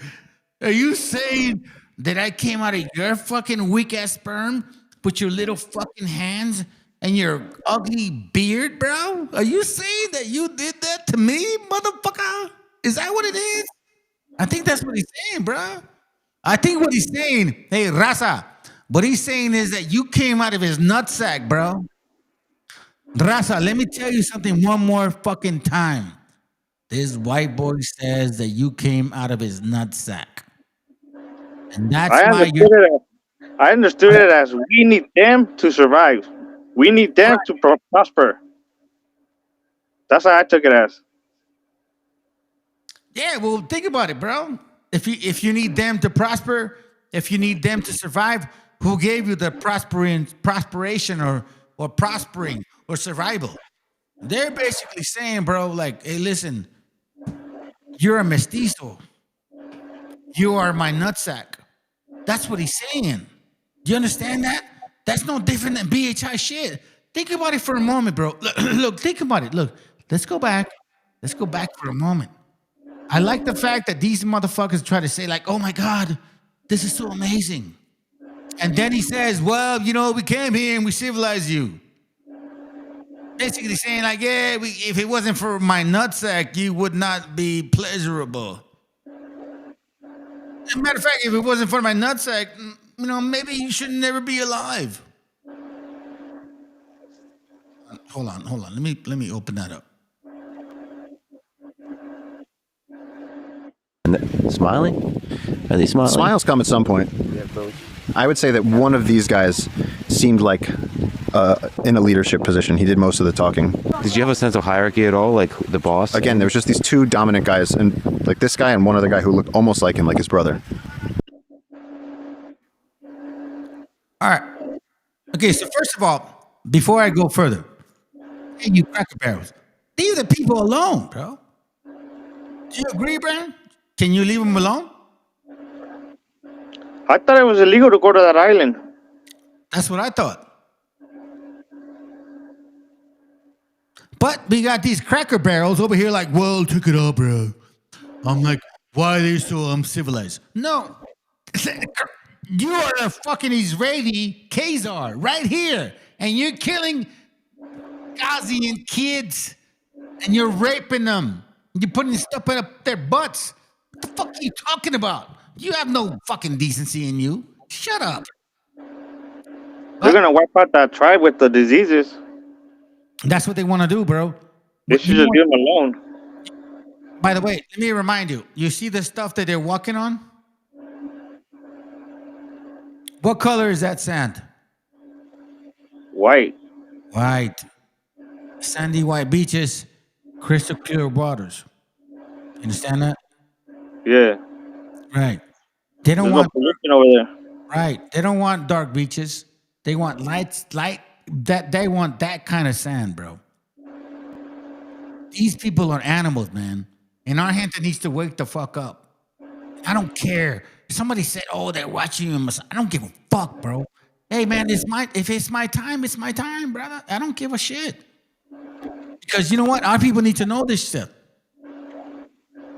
Hold on, let me play it. You want to say something before I play the video? No, we're good. Let's go. Yeah. Gesturing. Wow. But see, even that, as he's pointing, Yeah. what are you pointing at?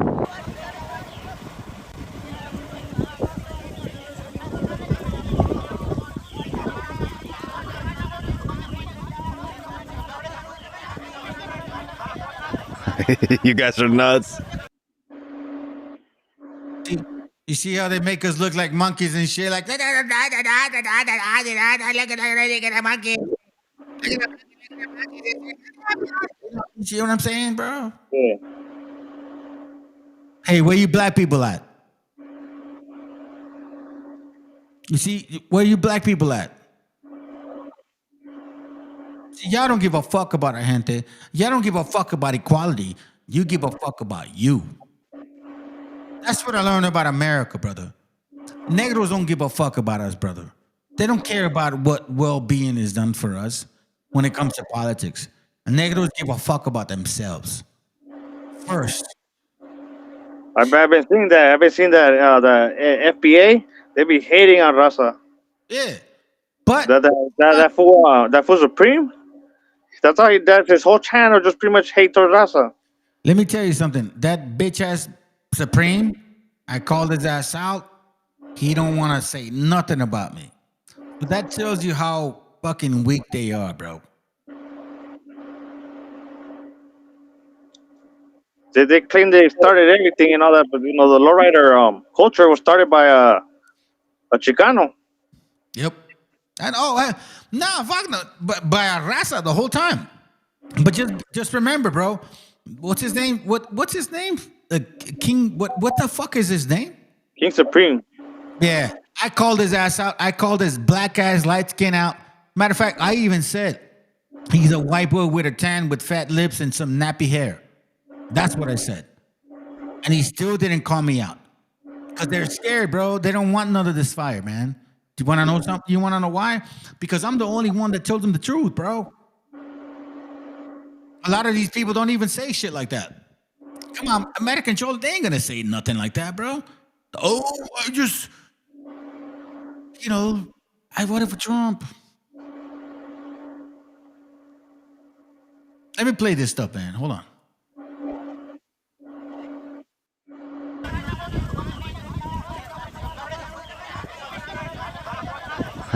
You guys are nuts. You guys are nuts. You see as though they're rushing in, there's this desperation, they're hungry. We had a great moment where we'd given them the plan. That's one of those guys that we were watching over there in New York. Big ass nose, these Israeli ass Cracker Barrel fucking bastards. These Khazars that hate the shit living guts out of you. Raza. Listen to me, my family. Khazars hate Mexicans. Israelis hate Mexicans. Israelis hate Mexicans as much as they hate Palestinians. Let me say that again. Israelis hate Palestinians as much as they hate Mexicans. Record that shit and please play it again. And keep playing it again. Keep playing it again. Because maybe one day my channel is going to get shut down because of the stuff that I'm saying. But these fucking people don't like you, bro. They want you to be destroyed. Do you understand what I'm saying? Just look at how Palestinians look alike. They look like us. Right. Exactly. That's exactly what it's saying, bro. I'm glad you said that, bro. Now let's listen to his stupidity real quick. Plantains, we'd given them the bananas, and he said, look, that's it. He said, we've given you what you asked for. You asked for bananas. We don't cut the trees here. All of us here are not tree cutters. Imagine if you showed them ice. They wouldn't. This is historic. Boats or stone tools. That means these are literally prehistoric people, like pre-Stone Age. Okay, the ancient Egyptians are futuristic compared to these people. If these people stumbled upon technology from 4,000 years ago, they would be flummoxed. Don't have boats. I mean, human beings first started using boats like 10,000 years ago. And they don't even have that. A boat is 10,000-year-old technology. You know who funds this Cracker Barrel, bro? You know who funds him to fucking hate our people?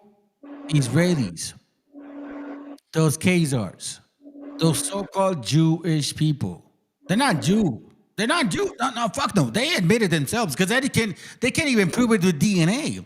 You see, that's the reason why they can't attack my channel, because I got DNA to prove it.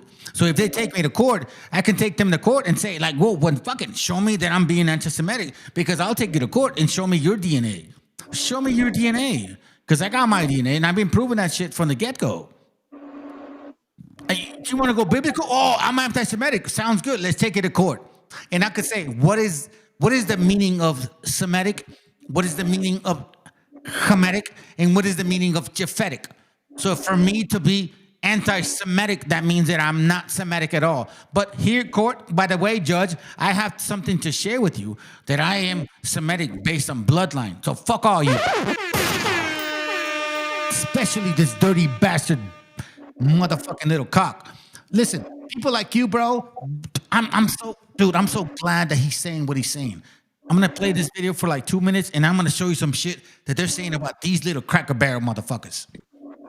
And it's far more advanced than what these people have. So that's fascinating, again, on an anthropological level. And it also raises all kinds of questions which are forbidden. Like, if Europeans had never come to the New World, which we're told by the left, that's what they should have happened. Never should have come here. We stole this land. We're intruders. Well, if Europeans had never come, would the entire hemisphere still be stuck in this state, naked, carrying spears, perpetually living in a sort of prehistoric condition? The first videos that we saw earlier before I showed this. You guys remember that? You guys remember the starving times? Remember this? Do you remember seeing that, brother? What? I had showed the video earlier regarding the starving times of 1609, when these European Cracker Barrels showed up here, and they were like, yeah, we're going to live here, and we're going to fucking do it great. And then John Smith somehow, some way, got sick, had to leave because that was their leader. And then he comes back and finds out that all of these Cracker Barrels, like this furry bastard with little hands and shit, they started eating themselves, bro. Because they didn't work the lands. They thought that the natives were just gonna fucking feed them. You didn't know about that? The starving times. No. The starving times of what is it called, bro? The starving times of here he goes. The starving times, bro. Jamestown rediscovery. It says the starving times of 1609 to 1610. Food shortage. Here, I'll even say it on the bottom. I even read it on the bottom. It says the starvation weakened the colonists and led to sickness such as this. Hold on, is that it? No. Hold on. Where the fuck were you guys eating each other? Wait, is this it? Yeah. Starvations weakened the colonists and led to sickness such as dysentery and typhoid. The colonists ate shoe leathers and butchered 7 horses brought forth from England the summer for the ill-fated fleet. And it says, Percy wrote, this guy that wrote from the distance, he said, then having fed upon horses and other beasts as long as they lasted, we were glad to make shift with vermin as dogs, cats, and mice.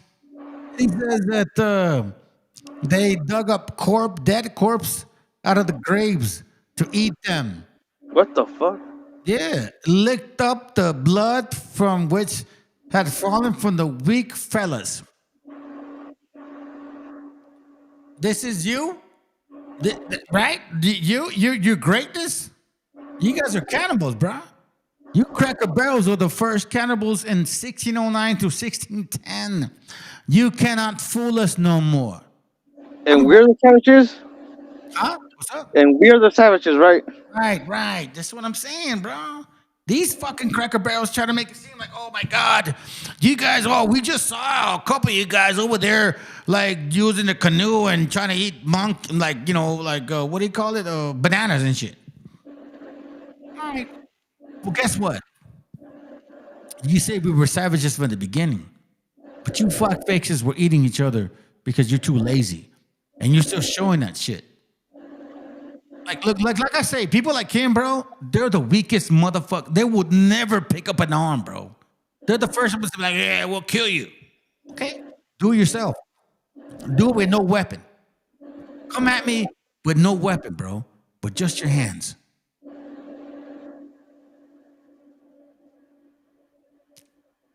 That's why, bro, I need to enforce this fucking knowledge, man. Because people like him, they cannot get away with this shit, bro. You want to say something before I continue playing? No, I'm good. Now, granted, some of the tribes in the Americas were more advanced than this. Certainly, the Mesoamerican tribes, many of the North American tribes were more advanced than this. But all of them were thousands of years behind the Europeans of the 16th century. And would they still be there if that contact had never been made? And I think the answer is obviously yes. Because this is what happened when you have these native tribes. Let me play a video from the brother that he says something really important. He says something really good, bro. Because sometimes we forget about this stuff that goes through this avenue. Here we go. You try to get in on his lives and talk, talk some sense to this cat. And his moderators block you. They don't want niggas on here telling the truth about this dude. Like, I want to meet him in person just one good time and see if he talk all that bullshit into my face like he do on this goddamn app. If you start with me, I will. For sure. Like, he talks more shit than an asshole after Thanksgiving. This punk motherfucker right here. He ain't shit. And anybody that follows him and is all twisted into his mindset, y'all are the problem too. You're the problem, dude. Jump in his live. His name is Ronald Thompson. Thompson? Fake ass Ronald Thompson right there. Look at his. Sexual abuse of enslaved men occurred during the same period as breeding farms. Literally, they asserted dominance over y'all. Here y'all getting trains ran on y'all wearing diapers. They never did this to us. The only reason why y'all got to the races and we got to the slavery because y'all niggas made deals with the white folk. We wasn't going. We was fighting. Y'all niggas bitched up like some hoes that y'all are. Yo, that's so funny. Yo. I got haters, but you know what they say, if you don't got haters, you're not popping. And my mods probably blocked you because you're being disrespectful, excuse me, calling me names and all that. Asian, Siberian, Mexican, white, whatever, right? That's probably why you got muted. And then you're saying we're bitches because we made deals with the white people. No, you're bitches because you didn't do anything for what they did to y'all. Y'all are still in captivity. We made peace treaties with them. Peace treaties, you don't make peace treaties with people you can conquer. You make peace treaties with people you can't beat, dude. Like, you guys still haven't even got your get back or your revenge. And you know what, bro? He makes a good point because you want to know something? Where did they stop? They stopped in Mexico. They said, okay, all right, fine. We'll take some of your portion. That's okay, fine, tuck the rest of it. We already, look, I did a class on how they managed to steal all of that land, and there was a lot of internal robbery within our people, bro. But our hand was fighting that shit from the get-go, man. And right after they had a war with with Spain, right? Yeah. They just finished having the war, and then to have another war. Yeah, they had shit, man. You talking about Pancho Villa? I mean, okay, hold on. Are we talking about their war, or are we talking about the war? Which one? Which war are you talking about? Mexico, right after they had a war, then they had the war with the United States for California, Texas, and Arizona. Yeah. That's Pancho Villas at that time. They attacked Texas, and then they went down to Yucatan. They were basically trying to test weaknesses in our actual country. But what they hated the fact most of our people were because we weren't giving up, bro. We kept fucking fighting back all the time. That's what this brother's saying. Like, listen, I mean, there's more history to what he's talking about. But I do admit that the northern brothers up there, they were pushing back, bro. They were pushing back. I do appreciate that shit, bro. You want to say something before I play? No, you're good. But you got all the smoke in the world for a native, right? Don't be mad at me for protecting my culture from culture vultures. You guys aren't indigenous. You guys are going through an identity crisis. You got no smoke for the white people that broke y'all, right? Broke y'all in and enslaved y'all for 400 fucking years. Even more than that, you're still a slave. If you're still here, you're still in captivity. Yeah, he was not wrong about that. But I mean, there's again, there's more history to that. Let's go back to this Cracker Barrel free bastard and shit. This little bitch right here. This little fucking what's his name again? It doesn't matter. Check it out. And you really don't make any contact? You go out of your way to not contact them? What happens is that they just don't advance at all. And that raises the next question. Would that have been better? Would it have been better if all the tribes of the New World had been left in the year 5000 BC, give or take? Would it have been better for you to get sperm by a guy like that?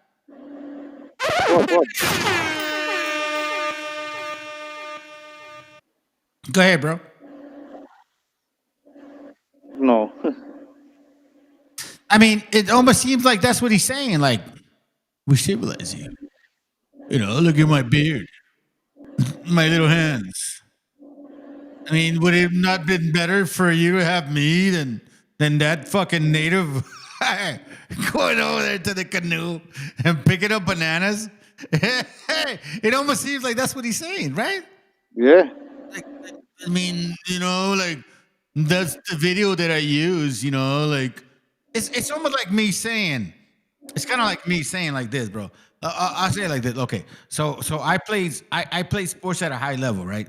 I was very good at boxing, and I was in fucking physical shape.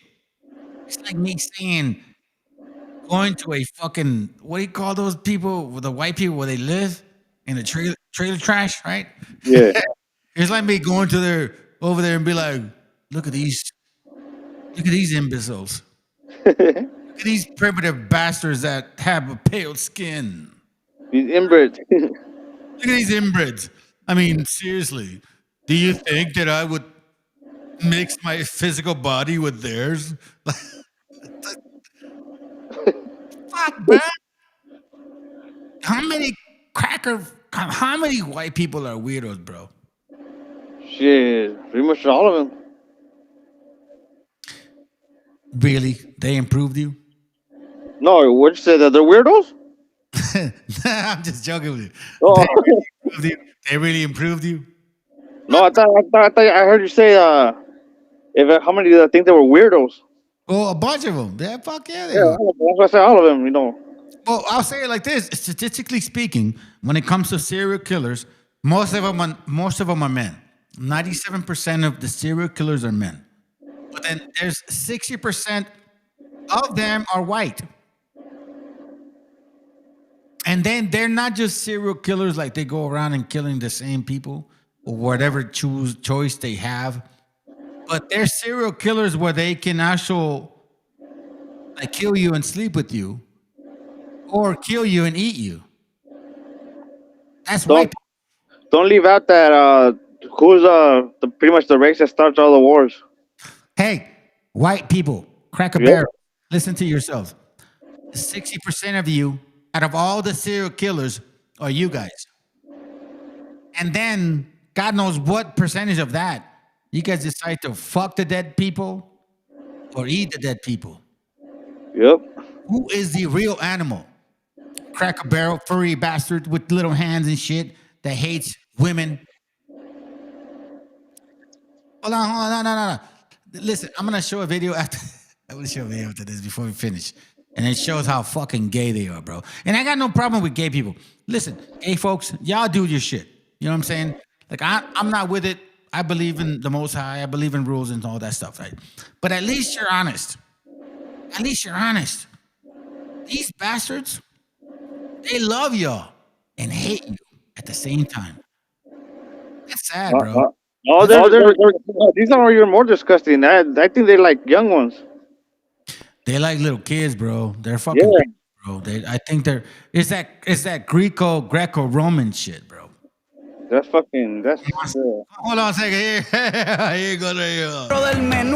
Fuck that puto. Fuck that puto. I think that's what it is. Can I play it again, bro, before we go? Yeah. Fuck that puto. Fuck that puto. All right, now let me play the video. Really, no. I mean, would anybody want to live like that? We know about the noble savage myth, you know, this idea that the native people lived in a state of blissful harmony with nature. But the truth, and this is one of the reasons why I find the uncontacted tribes to be so interesting, is that it's like you can look in a time machine. I mean, it's like looking in a time machine. It's like someone coming from the past and showing you giving you a magic crystal or something from a movie where you can see what's happening in the past. And so you could do that. We have that right now. You look into the past. And what you find is that people in the far distant past, or people today who are living as though they're in the far distant past, they live brutal lives.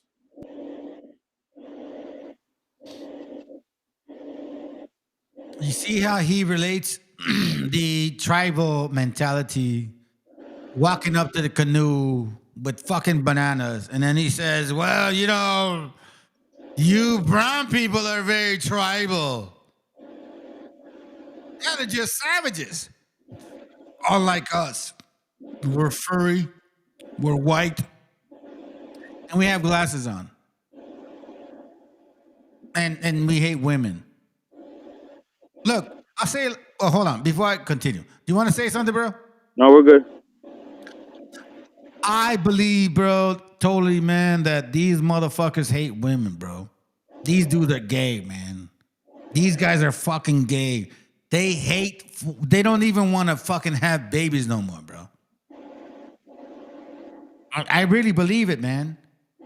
You want to know why? Why? Because we don't stop having babies. We love women. I love my wife. I love my kids. I don't get along with my wife all the time. Fuck no, bro. Like I have headaches sometimes dealing with her, but I still love my family. You get what I'm saying? Yeah. These guys don't, bro. They're like, I don't know, man. We gotta get rid of you brown people. Watch what he says after this. All right. Let me add that we don't send our grandparents and our parents to homes. They stay with us. Right. We don't send our old parents to homes, and we don't get rid of our 18-year-old kids right away. Nope. Let's go. Brutal and very short lives, where rather than being in a state of harmony, they were constantly afraid of everyone and everything around them. And for good reason. And they suffered in some of the worst ways imaginable and died very young, often of causes that these days are extremely preventable. What the fuck? Is he serious, bro? Hold on. Is he serious? Wow, it's crazy. Cracker Bears was saying that you Hispanics, you Mexicans, you Mexicas, you're just dying because, like, you're just dirty. Like, you have no reason to live. That's basically what he's saying is you have no reason to live. But you know what, bro? Like I say, who funds this piece of shit fucking furry bastard, bro? The natives didn't even have diseases till they came. Fuck no, bro. Exactly. Who funds this dirty bastard? The people that fund this dirty bastard are Israelis. The Mossad. Yeah, the Mossad. You Khazars. You fucking dirty motherfucking bastards. Somebody said to me earlier in this chat, I don't know who it was, that said, the Mossad is over here watching you. I don't give a fuck, bro. If it's my time, it's my time. That was me. I was joking around. No, well, I mean, you know what? You're probably right, bro. Yeah, I know they're watching. They watch everything about, when somebody talks about Israel, they're on it. We don't give a fuck. Fuck them. Yeah, because it's time. Because they're fucking with Israel now. They're messing with the real people that they're choosing to be fucking with. Like this dirty bastard, bro. I want to say this to you, all you right wingers, bro. You guys are weak. We just showed you a whole video about Israelis taking advantage of you motherfuckers. And look at this fucking bearded ass bastard. Oh, I should still be criticizing the fucking Mexicans. Because you know what? They're getting in the way of who we are. Oh my God, let me remind you of a video of a long time ago. Fuck you, you fucking bastard. You're no different than those dirty bastards over there in New York. They're like, hey, but I'm still going to get the benefits of the fucking society. And I'm still going to blame all you Mexicans for fucking, taking advantage of the benefits. Yep. I mean, when is our people... Look, I'm going to say this right now, bro. You want to know why? You want to know what pisses me off about raza? What? They don't speak up, bro. And when they do speak up, they say some stupid, unintelligent shit. Yeah, like fucking chicloso, mugroso, American cholo. Yep. We should call him American Chicloso. I think that should be his name, bro. Chicloso mugroso. American Chicloso mugroso, bro. Because he wants to get accepted by the white man. Yeah, apparently so. Apparently he wants to be this fucking... No, he wants... Hey, you Honduran little bastard. Is this who you are?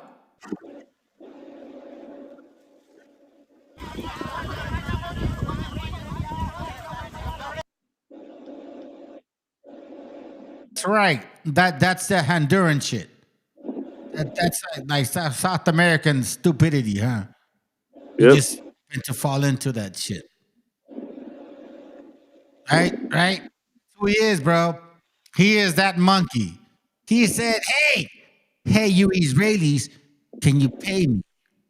Bro, I'm going to say it right now, bro. That fucking guy got paid by Israelis to vote for Trump. Dig into his history, man.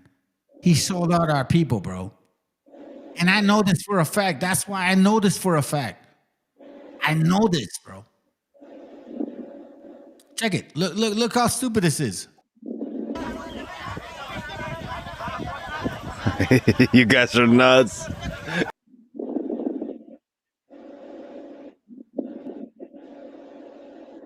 American Cholo, bro, this is what you paid for. To make fun of people. To make fun of our people. So that they can, like, you know, chop up this fucking version of shit and then say some stupid ass, like, weird bearded, whatever you guys say. This is why, man, I say this real loud, bro. His reason to vote for Donald Trump was not a coincidence, dude. He knew that if he voted for Trump, he would get a lot of money for doing that shit. Because when you vote for Trump or when you write with the right, they give you money, bro. That's what he cares about. He gets about probably That's fucked up. 10 grand from fucking funneling his hatred towards our people, bro. I guarantee it. So all you motherfuckers that are subscribed to his ass, he's making 10 grand from hating you. Everything. That's a guarantee, brother. If he has at least 100,000 subscribers, if one of them gives him $1, come on, man. You know what I'm saying? Yeah. These people don't like y'all, man. That motherfucker hates you guys. This is what happened when you have these native tribes and you really don't make any contact. You go out of your way to not contact them. What happens is that they just don't advance at all. And that raises the next question. Would that have been better? Would it have been better if all the tribes of the New World had been left in the year 5000 BC, give or take? I think definitely no.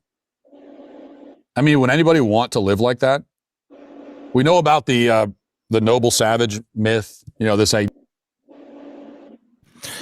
Would anybody like to live under the rules of the Edomites where they fucking just want to shoot everybody and shit? It doesn't matter. Somebody got shot the other day. It's called feudalism. I'll tell you this. He's one of those like in-between lords from back in the day of their European feudalism, where they had like the main guy, and then he was like one of those like lords that had oppression over certain people and shit.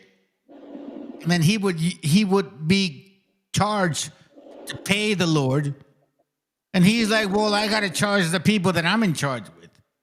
He don't give a fuck about you fucking Cracker Barrel stupid ass white people, bro. He'll make you a slave real quick. Y'all collateral damage, bro. I'm so glad that I find out about who I am, because eventually this shit's gonna end and all you white people are gonna fucking suffer severely. Thus saith the Lord. Idea that the native people lived in a state of blissful harmony with nature. But the truth, and this is one of the reasons why I find the uncontacted tribes to be so interesting, is that it's like you can look in a time machine. I mean, it's like for your furry ass ways. Who's interested in what you're fucking saying? You're a dirty white boy, bro. You don't like women. You got little hands. He like furries. You like furries, bro. You like boys, man. Why are you lying, bro? We cut your shit.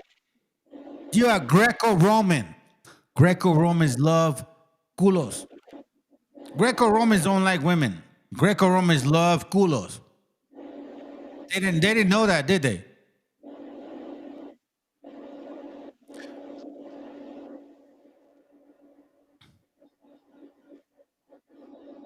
looking in a time machine.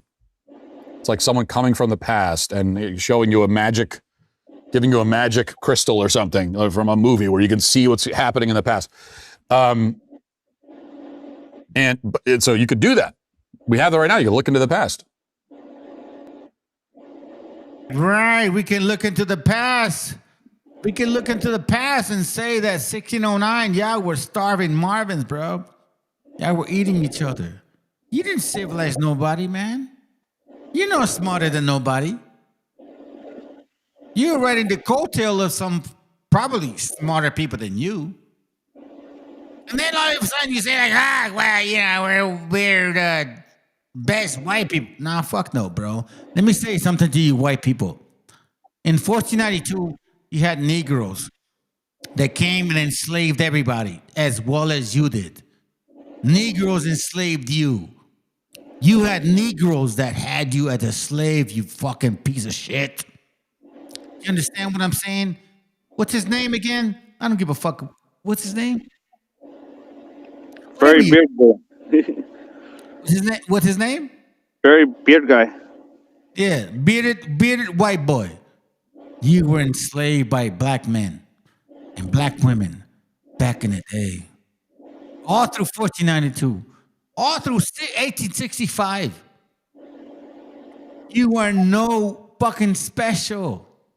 They lied to you. They said, matter of fact, you know what? I'm going to do this right now, bro. Like, this is perfect, man. Like, fuck, man. It almost seems like I just have the perfect fucking videos to just express the fucking shit, dude. Where are you at? Where are you at, bro? Come on. Hold on a minute. Did I play it already? Here it goes, right here. Look at this shit right here. Check this out, bro. Hold on a second. Hold on. This is important, bro. This right here, what he says, it completely.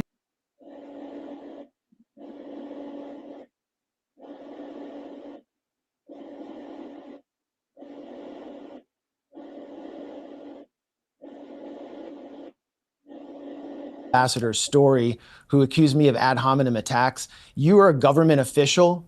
You are a veteran coup plotter, and it is legitimate for a journalist to scrutinize the activities of a coup plotting government official who in February 2021 hosted a insurrectionist summit at the Marriott Hotel in Bogota. You, with Leopoldo Lopez, the US-backed coup leader who staged multiple failed military coups and led violent riots that saw Afro-Venezuelan citizens burned in the streets. Check out Orlando Figuera. And Carlos Vecchio, the fake ambassador to Venezuela, who is actually the lawyer for ExxonMobil, which seeks to regain its control. Did you say that? Yeah. Let me remind you, family. So this guy right here, Blumenthal, he says he's from Jewish, but I don't think I think he's one of those guys. He's like, nah, fuck no, I don't believe that shit. So he bluntly tells everybody what is going on, bro. Go ahead, bro. You want to say something? No, we're good. Okay, here we go. Watch this shit. This shit is crazy. Of Venezuelan fields. This is one of the most deep.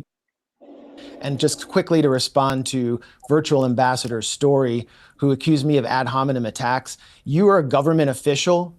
You are a veteran coup plotter, and it is legitimate for a journalist to scrutinize the activities of a coup plotting government official who in February 2021 hosted a insurrectionist summit at the Marriott Hotel in Bogota. You, with Leopoldo Lopez, the US-backed coup leader who staged multiple failed military coups and led violent riots that saw Afro-Venezuelan citizens burned in the streets. Check out Orlando Figuera. And Carlos Vecchio, the fake ambassador to Venezuela, who is actually the lawyer for ExxonMobil, which seeks to regain its control of Venezuelan fields. This is one of the most deeply anti-democratic opposition movements led by Maria Corina Machado, who has led several coup attempts in Venezuela. I mean, it's basically like January 6th again and again with the sponsorship of the U.S. Embassy. violent riots that have killed hundreds. I personally watched Maria Corina Machado attempt to take over La Carlota Air Base in Caracas while the U.S. was trying to ram aid trucks into Venezuela, which the Venezuelan opposition subsequently burned and blamed on Maduro. This is a corrupt opposition that stole millions of dollars from Citgo after the U.S. stole it from Venezuela. This is a corrupt opposition that has paid millions to U.S. mercenaries like Jordan Goudreau, who I interviewed, who has personally described to me what the real agenda here is, which was for Trump Incorporated cronies to get their hands on contracts and to plunder Venezuela's rich mineral wealth and oil. Ambassador Story revealed the agenda himself when he appeared on a straightforward propaganda piece for regime change on 60 Minutes and said, Nicolas Maduro is a bad actor sitting on the world's largest oil reserves. Well, that's why you consider him a bad actor, because there's plenty of bad actors in the world, and neither of you will condemn ICC wanted war criminal Benjamin Netanyahu or call for his arrest, will you? Neither of you will talk about Ecuadorian President Daniel Noboa's role in the international drug trade through Benita and his family shipping company. I mean, the list goes on and on. I could spend the next 45 minutes talking about U.S. sponsored bad actors, but there are bad actors. The reason Maduro's a bad actor is because he's sitting on oil it's only reserves. fair. It's only fair that rather than giving you another 45 minutes to expand on that, let me ask Ambassador Story for his. I'm going to get Embarrassed. All of them, bro. I think he just exposed all of them, bro. Yep.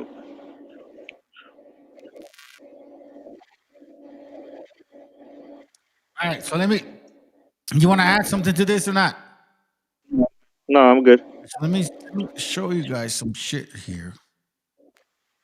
You can see exactly the hatred.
Basically, if you just showed up,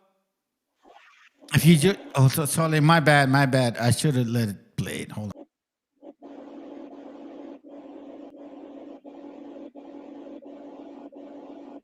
Often of causes that these days are extremely preventable. You know, things like your teeth rotting out of your skull and you get infections in your mouth that kill you. I mean, this is the kind of thing that doesn't happen in the modern world, but very common. And not only do they not have the technological advances that we have today or any of the comforts that we have, they also didn't have much in the way of art or music, or they may have a very primitive form of both of those things, but nothing like the richness of music as we know it today. Well, not.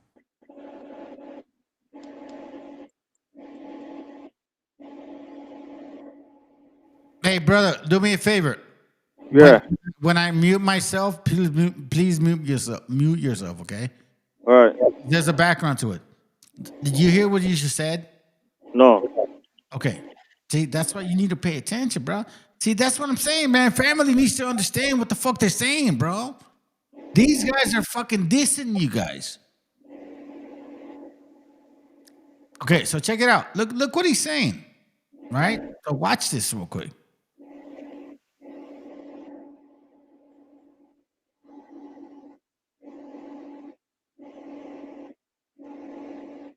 How do I mute myself?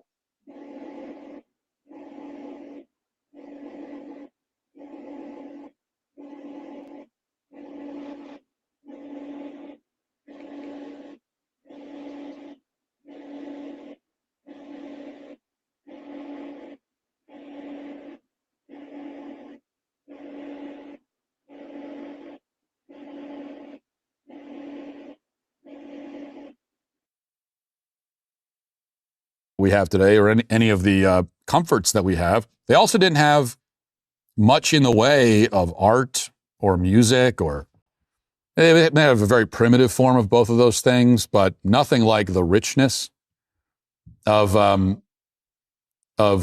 music as we know it today. Well, not, I wouldn't say that modern pop music is very rich, but the music that we need to know. Certainly, they didn't have a rich.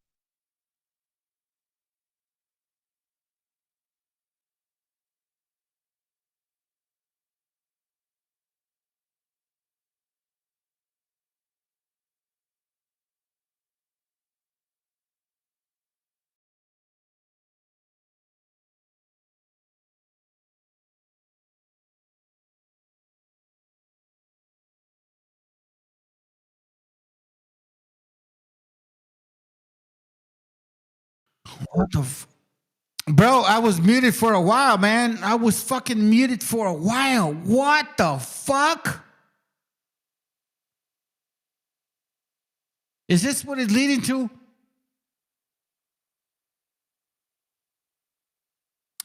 Wow.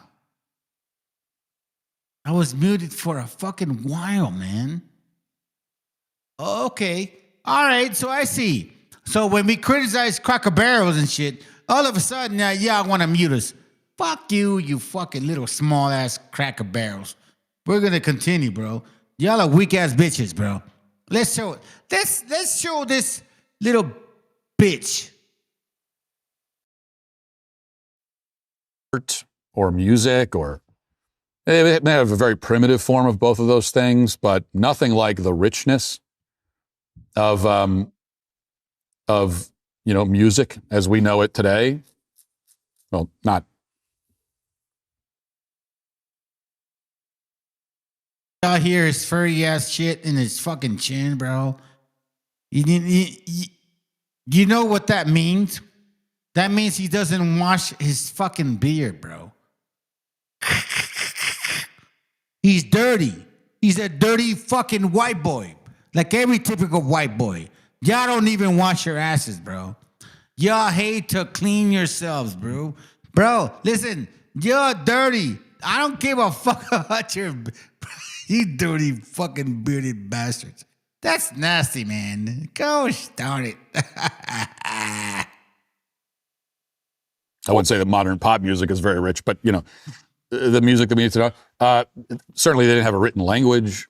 They didn't have books or anything like that. And so he's basically saying like, hey, well, you Hispanics, you fucking brown people, yeah, we're just hanging around with canoes and shit. Like me. You're not like me. You know what I mean? You're not like me. You don't have a beard like me. You're not a white boy like me. You don't have little hands like me.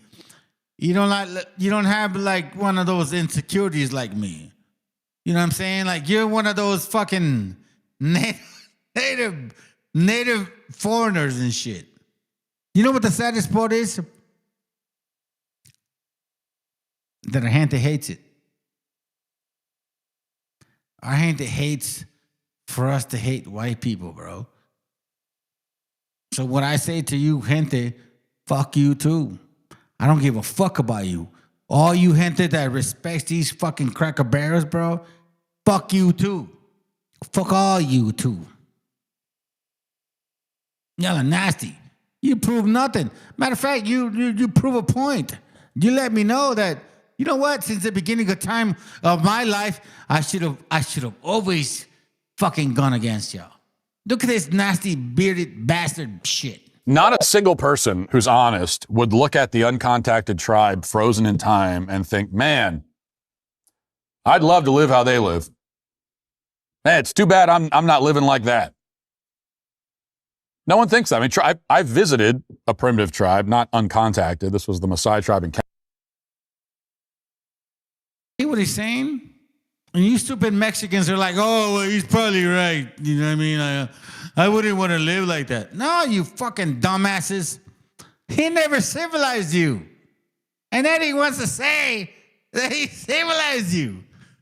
And he want nothing to do with your civilization. Fuck all you cracker barrels, bro. Come at me, bro. Come after me, please. Because guess what? When you get rid of me, you're gonna open up a fucking platform of a bunch of crazy shit. I have enough brothers and sisters that understand what the fuck that means. Come after me, destroy me, and that's when it's gonna open up a floodgate. You cracker barrels ain't shit. Fuck all you dirty bastards. Look at you guys. Look at you. Look how gay you guys are, bro. Look how, seriously, bro. Do you guys wear a beard just to be fucking safe?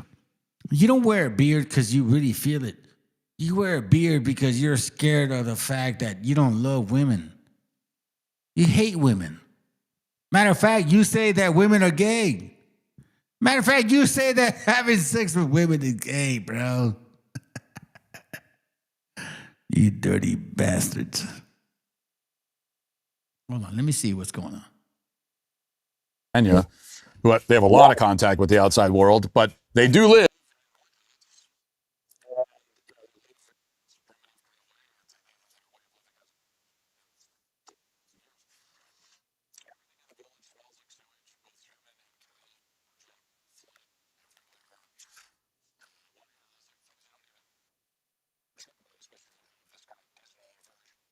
Look at his little hands, bro. Look at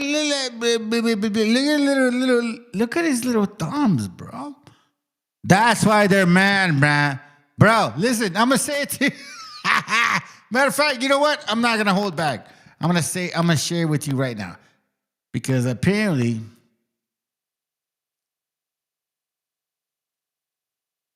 I'm gonna say that for last.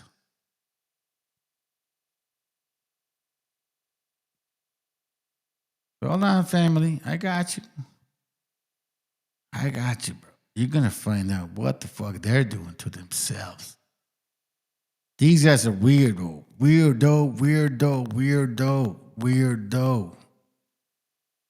Is this it? Hold on.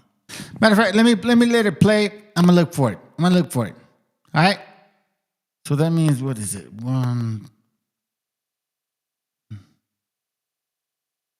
I'm going to let it play for about a minute and a half.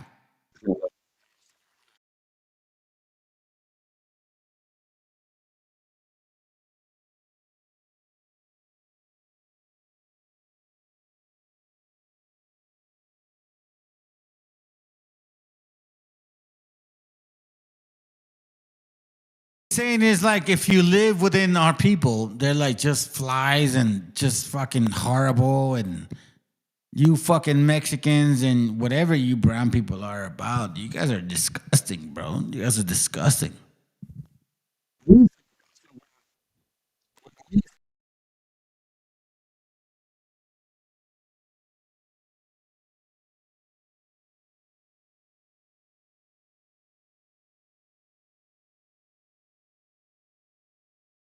You know what he said? He said, when we want to live like a far life, you know what I'm saying? Like, you know, like away from the fucking society. Listen, you cracker barrel motherfuckers. You came to our continent. You fucking came over here. We didn't invite you. We didn't go to Europe. We didn't say, oh my shit, Leo, Jesus, we're going to go to Europe and we're going to have a good time and we're just going to invade all you cracker barrels. Fuck you, you fucking cracker barrel motherfuckers. We didn't go over there. Y'all came here. So before you go and say, oh my dear Jesus, we're just going to... No, fuck no, man. You know what, man? A lot of us are sick and tired of this bullshit, bro. Like the sister said right here. Done with Esau. Hold on. Hold on, I'm going to say this right here. Somos un ejército. cautivo esperando la señal pa' comerme al enemigo. Huitzilopochtli, dime si es rival o amigo, que del ejército mexica tus guerreros siguen vivos. And while we look at your little bearded ass, dirty bastard, white cracker barrel and shit, that all you're trying to tell us, man, you're just a dirty little kid, bro. You got little hands. You're a white guy. You don't wash your ass, because we know about that. We heard about that shit.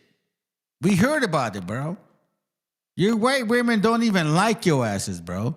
Your white women say to us all the time, they say, these conservative bastards don't fucking like to shower, and if they do, they don't wipe their ass because they think that if they wipe their ass, it's gay. So that's what they're saying. That's what they're saying.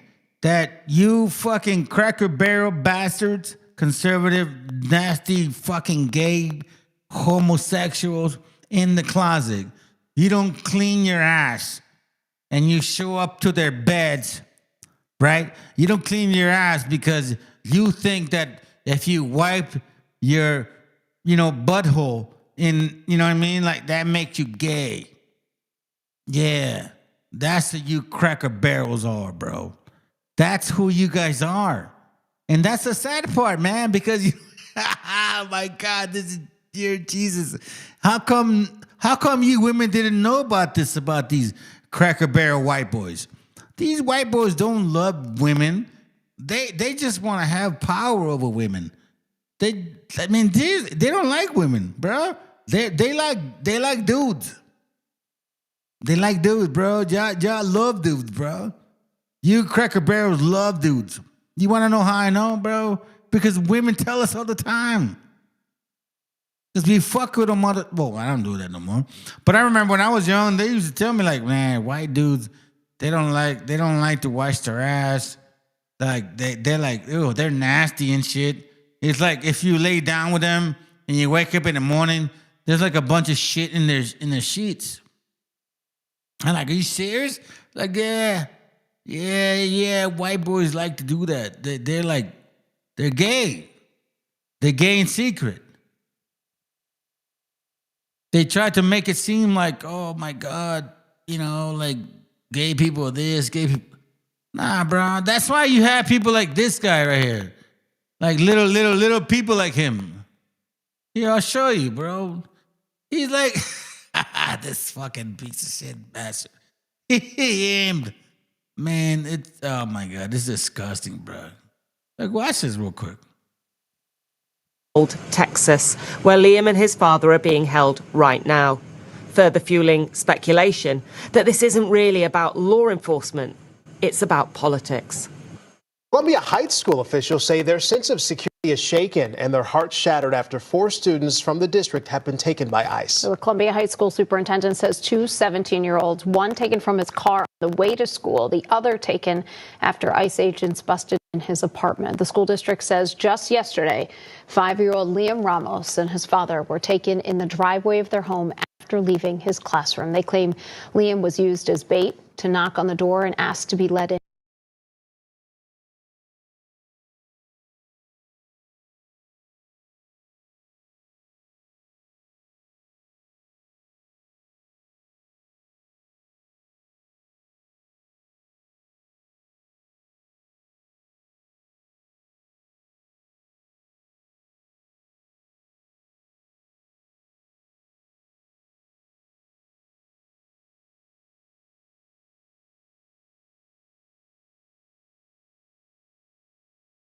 They don't care. It doesn't matter. Hey, by the way, bro, like, I didn't want you to come off, man. I didn't want you to come off, man. I'm sorry, man, if I feel like I ignored you and shit. I'm going to say something to you guys.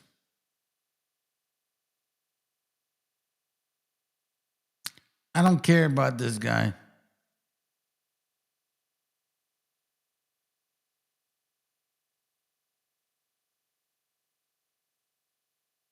I don't care about this either. I mean, I do care about this right here. This is horrible, bro. Okay? I had a bunch of videos to show y'all, man. And I thought that maybe you guys could like to fucking figure it out. But you want to know something? It doesn't matter. Yeah, I voted for this shit. We've been warning you since 2018. I've been telling you since 2022. You know what hurts me the most? Is this video right here. This is the one that hurts me the most, man.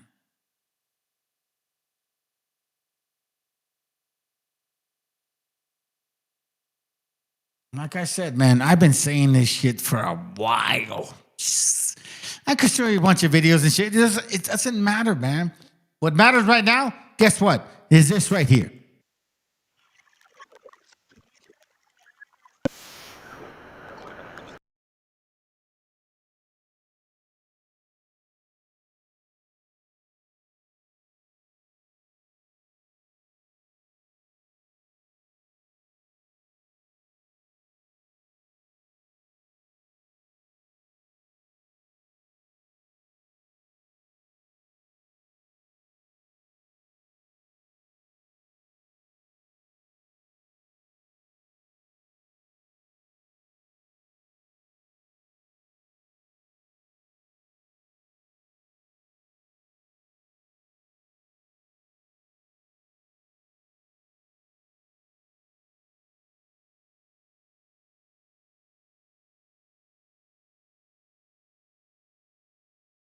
To you guys, family. This is so effective in my household that it's not even separated me and my wife. Okay? So we don't agree with this shit. At all. So I'm in another mindset. You know what I'm saying? This is fucking horrible, bro.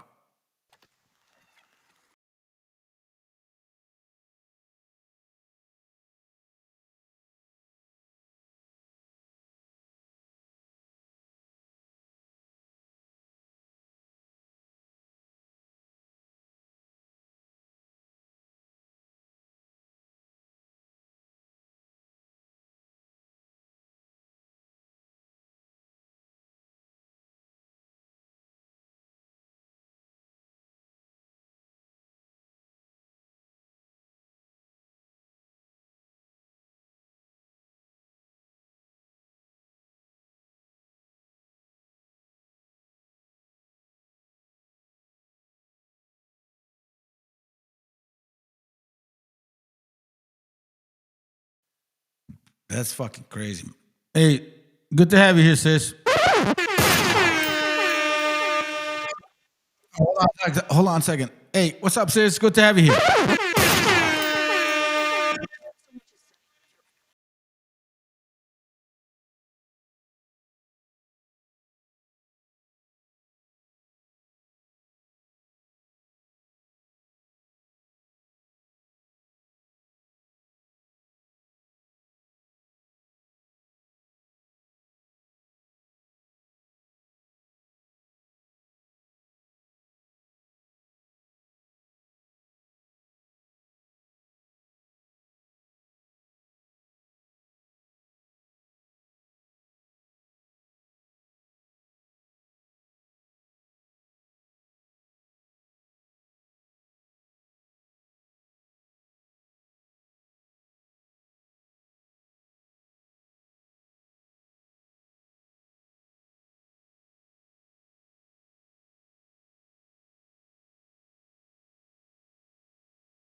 They use the DUI situation as a current criminal act.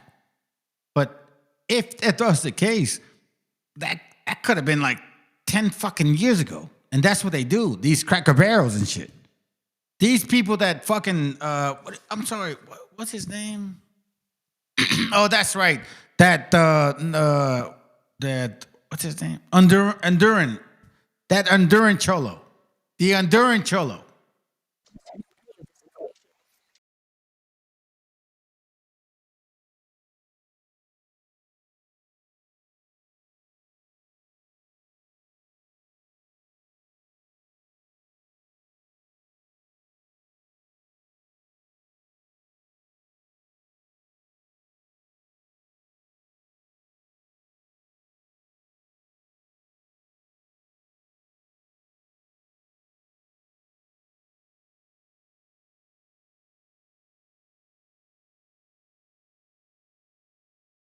Some people say that, oh my God, we're just pulling over fucking, people that are just straight up criminals.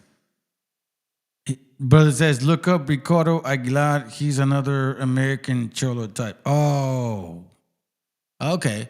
I'll look him up.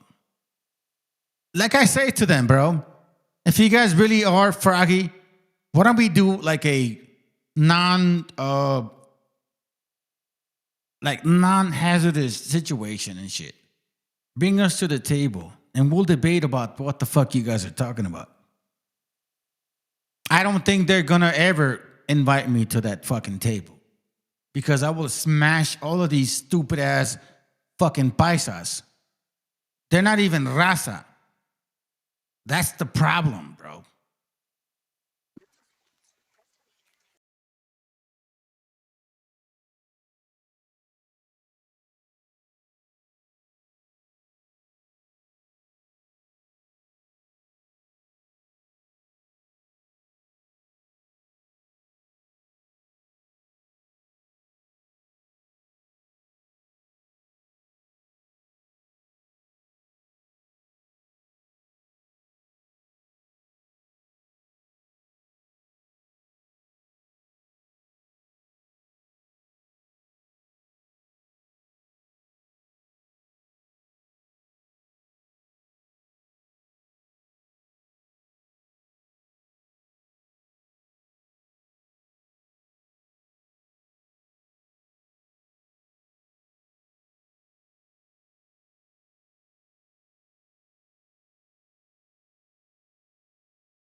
Oh, that's not what happened. That's exactly not what happened.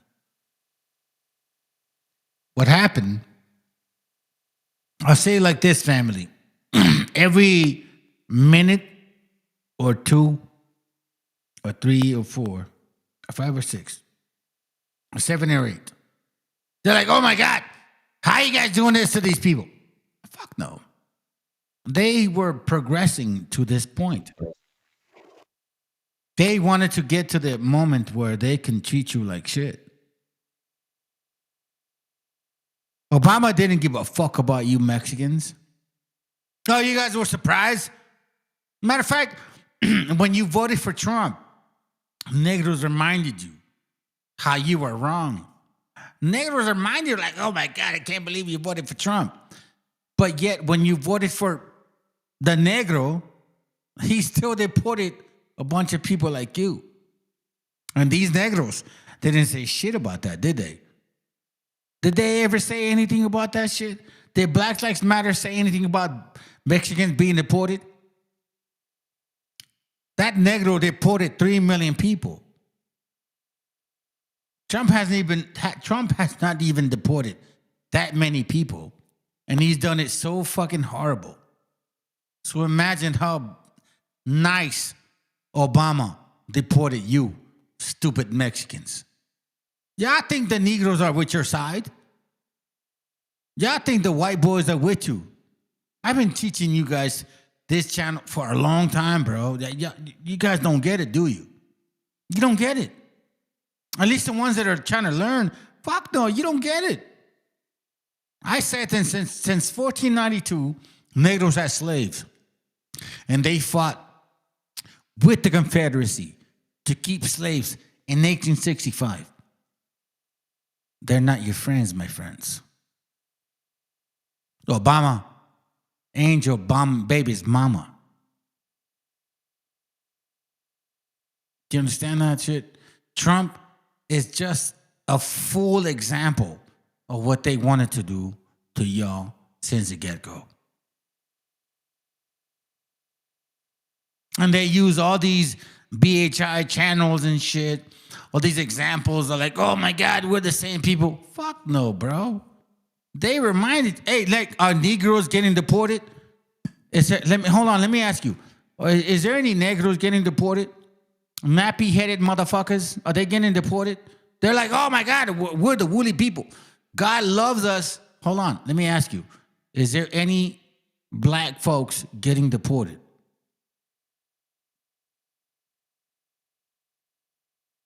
I'm not talking about Somalians. I'm not talking about anything. I'm talking about those FBAs like, I'm African American. Are you getting deported? I thought you guys were the people of the Bible. I thought that the curses would happen to you in the worst moment of I thought the curses would happen to you at the last time. At the last days of the world. You see, what I'm noticing is these curses are not happening to you fucking Negroes, are they? But you want to be part of it. I always notice, like, you guys are like, oh my God, somebody fucking raped a black kid. Somebody, like, ran over a black kid. Somebody, bro, shut up. Shut up, bro. Like, you're not from this continent. Shut the fuck up. Go back to your country. Listen, what's going on right now is happening to the Hebrews. And you know what hurts you, black people? That you're not part of this no more. Nobody talks about black folks suffering, do they? Nobody wants, there's nothing to do with black suffering no more. Do you understand what that fucking means? That means you were never the purpose. And now you're trying to figure out a way to be part of the problem or be part of the empathy or sympathy. Nah, it ain't working no more. You are part of the problem. You have always helped these fucking Khazars to be part of the problem. For example, Wakanda.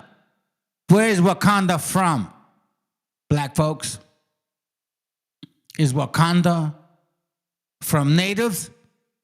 Or is Wakanda from Israelis? Is Wakanda from those Israelis that gave the fucking movie that said Wakanda forever? Yet I deciphered the name Wakanda and I proved that it's not African whatsoever. I also showed you guys that the Willie Lynch letter is fake as fuck.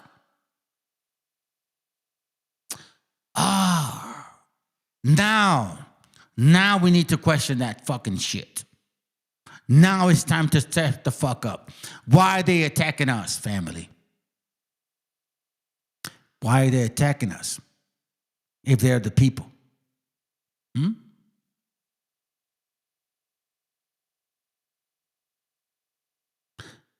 I don't see nobody getting affected.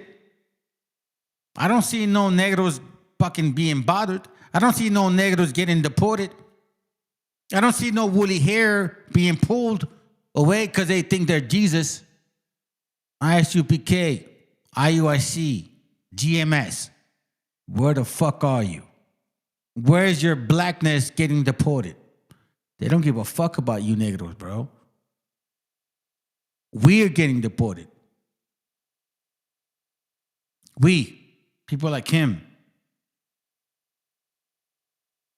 People like him, people that look like him are getting deported.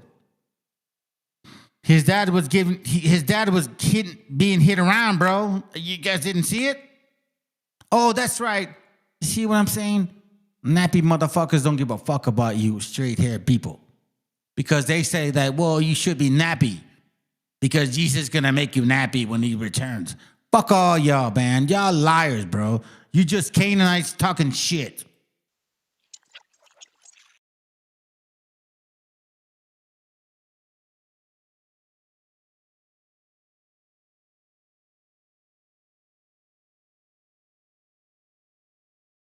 Terrified. He says the men began pulling on their doors, trying to shatter a window. Their slow morning turned into this high-speed chase as Arnulfo made the fateful decision to flee. What was going through your head? They're trying to kill us or something. They're trying to kidnap us or something. Because we didn't know what was happening. And the first thought my dad was like, who are these people? Arnoldo grabbed his phone and hit record. He shared this video exclusively with MS Now. Vamos a la casa, vamos a la casa. Vamos por la casa, vamos por la casa. La migración, hijos de Within seconds, a fear the 16-year-old U.S. citizen had long suppressed comes to the surface. His undocumented father might be taken by federal agents. Vámonos, vámonos, vámonos. Vámonos por la casa. Why try to hit him? This guy did not fucking run his car to them. They rammed this car towards him. But I guess, whatever, man. You know what? I'll say it like this, family. I got an internal problem going on in my family. Because I care about this too much.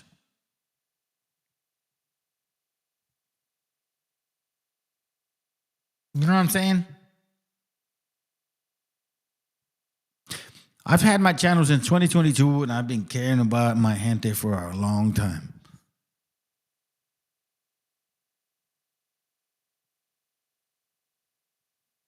This bothers me, man.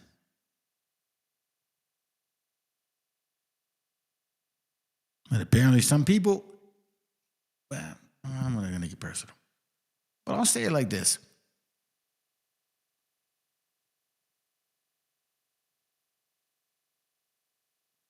I will always express how I feel towards my gente. As long as the Most High gives me this knowledge, man, I will always share what I know. Let's continue.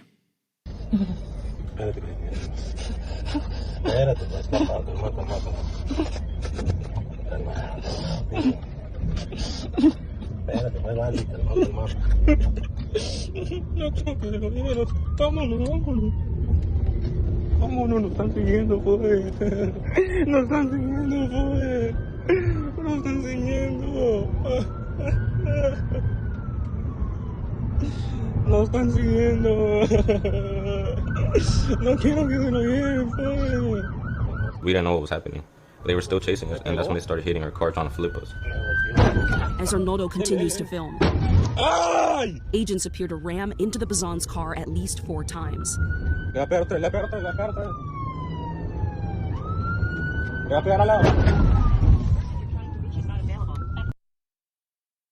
That they're hitting his car. He never hit their car, even though they accuse him that he hit their car. Hey, American Cholo, is this what you wanted? Honduran little bastard. Hustak, your little tattoos in your mind. Is this what you wanted, bro? What was going on through your head when you decided to say, yeah, I want this fucking orange orangutan to go full throttle on our people? Did you not know that he would do that? Is your discernment that fucking dumb? Seriously, man, like, y'all need to fucking understand what the fuck you're talking about, bro. You're representing so-called a lot of people. A lot of people follow you guys. And all of a sudden, you can't even give them good advice? Seriously? My friends, por favor. Come on, man. You know what I'm saying? Here, I'll say it like this, bro. I'll say it like this, man, my brothers and sisters. My God. There was a time where I had mad game, bro. There was a time where I had actually hair in my head. You know? Let me show you guys something, man. I don't envy nobody, brothers.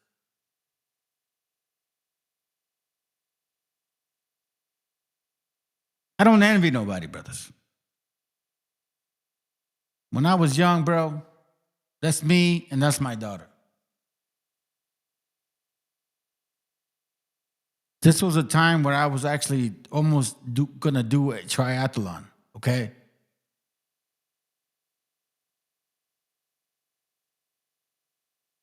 This is my son, who's autistic, 25 years old today, and he can't see. And this is me right here, that never left his side.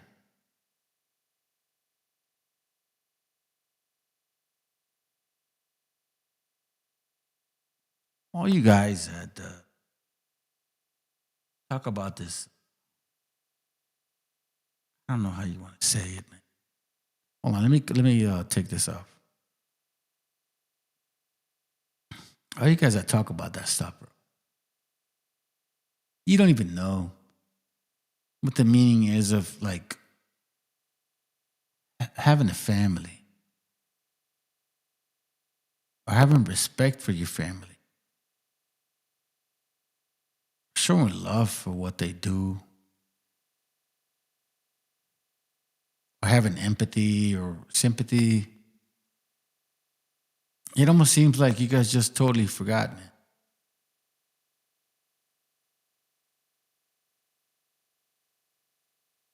You know how old I was right there, bro? I was 23 years old right here.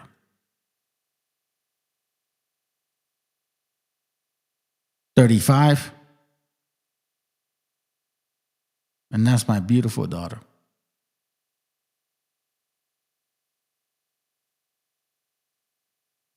These people hate you because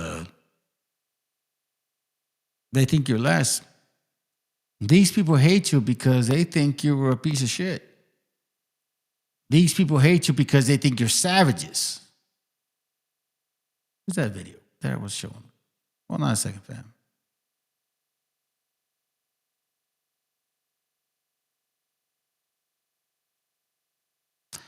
Oh, there's a purpose why I show that shit. Matter of fact, let me show this to you right now.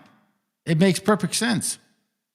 Okay, let's talk about Pax Judaica. So you say right now we're in a Pax Americana, and we're moving toward a Pax Judaica, which is what exactly? The year 1688. This is the Glorious Revolution. The King of England is overthrown by the nobility, and William Orange, who is from the Dutch Republic, he's installed as the king. And this is significant because this creates the sovereignty of Parliament. Parliament is above the king. And what happens next is 1694, the creation of the Bank of England. And the Bank of England are these private interests, transnational capital. And the Bank of England, they are guaranteed by Parliament. And so this creates the idea that these private investors can lend money to the Bank of England. If they make money, they keep their money. But if they lose money, then the Parliament, the people, guarantee their losses. So it's socialized losses, privatized gains. So this becomes the new model of global finance. In Europe at this time, the world is in flames. 30 Years' War, Protestants versus Catholics, and all these rich people, Dutch Republic, the Habsburg Empire, the Catholic Church, they need to be able to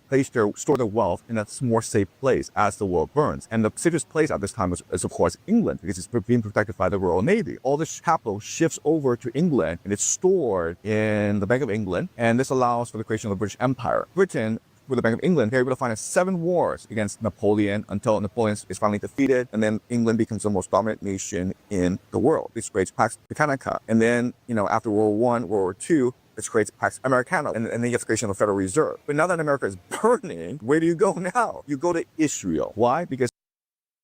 Hear what he's saying? Do you hear what he's saying?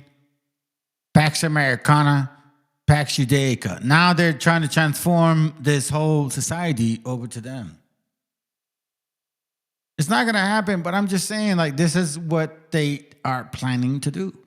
First of all, Israel has nuclear weapons. Israel will be safe. Second of all, the Middle East has been destroyed. Israel has no competitors. Iraq, Libya, Syria, they've all been burned to the ground. Iran is the last on the list. And so once you burn Iran to the ground, then Israel has complete dominance over the Middle East, and it can be just rebuilt in a new image. And this new image will be one of AI surveillance. So ideas that you have, right? Digital currency, digital ID, you're going to face a lot of stiff resistance in America because Americans like their freedom. But hey, the Middle East has been destroyed. You can now replace your populations with Filipinos, with Chinese, with Indians. And then you can insert microchips into their bloodstreams. Now you have this perfect surveillance state where everyone is monitored. But their emotions are constantly being calibrated, being controlled by this surveillance state. And then you introduce transhumanism, where the rich people in the world, they can go to Jerusalem and experience all this transhumanist technology, organ transplants that allow them to live 100 years. Capital needs to move to a more safe place, which is Israel. But also these oligarchs, they want to achieve a transhumanist vision of the world. Israel has this technology, but also they want to create a surveillance state in order to maintain permanent control of the world, and that's Pax Judaica. What you just watched was Professor Zhang Zhuiqin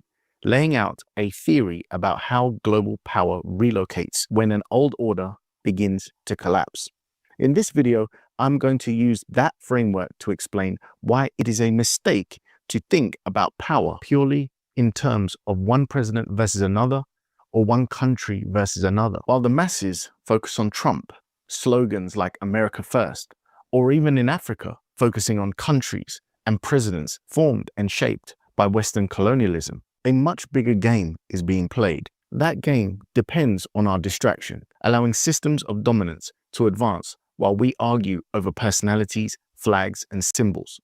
If you're interested in understanding how Africa can use this understanding of Pax Judaica to break free from extraction and dependency, then this video is for you. If you don't know me, my name is TJ. I'm Nigerian and British mixed. And on this channel, we talk about African geopolitics.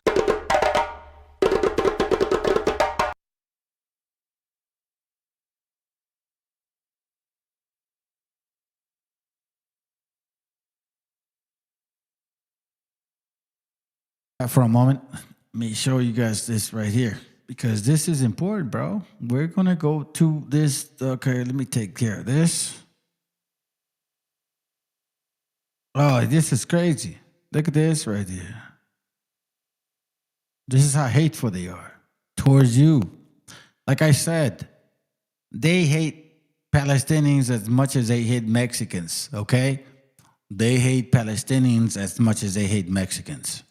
How he's basically demanding that the president of the United States murder the Grand Ayatollah in Iran. And we'll watch this and then we'll break it down some more. The prison. And by them doing that, that means that they destroy all Palestinians. Trust and believe, that's what he means. Prisoners who are the age of your children and grandchildren are being tortured and raped. It's not 3,000 dead. I just read it's 23,000 dead, and the number's going up.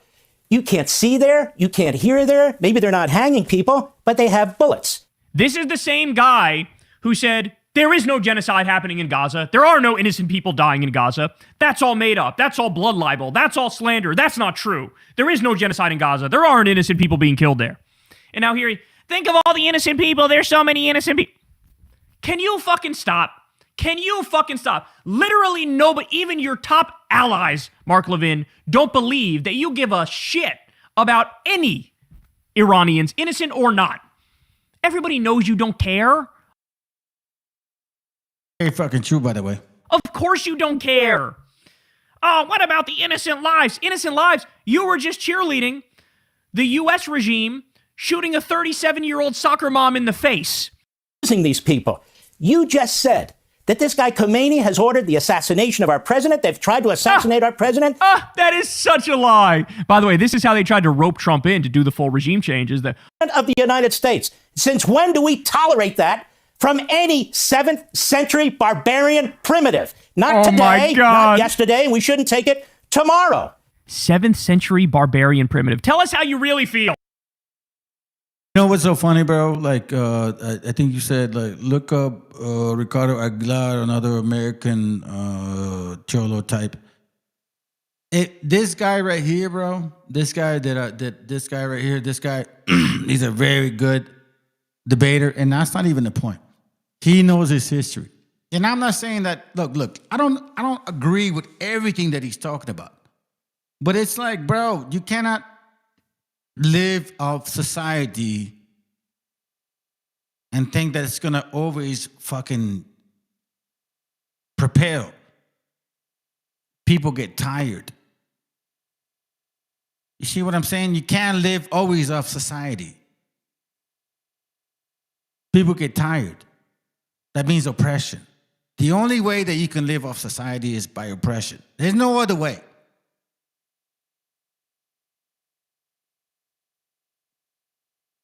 Mark, about Muslims in Iran. Tell us how you really feel. That's your actual feelings, not just about the Grand Ayatollah, but about all them there. Let's be serious.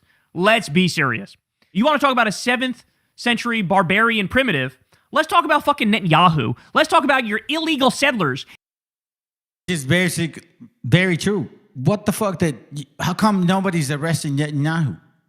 How come nobody even tried to make it sure? Matter of fact, the meeting that they had over there in the fucking European section, Donald Trump invited him. And you know what Netanyahu said? I can't go because I think that the international law may arrest me for my fucking criminal acts. A lot of you people don't even understand what the fuck's going on around the world. In the West Bank, who believe that Yahweh promised them that fucking land. Please, man. Oh, God, I hate this guy so much. And we shouldn't be here wondering what America should do. This is a regime that said, yeah, you took out our nukes, but you can't take out our knowledge about nukes, and we're going to keep building them.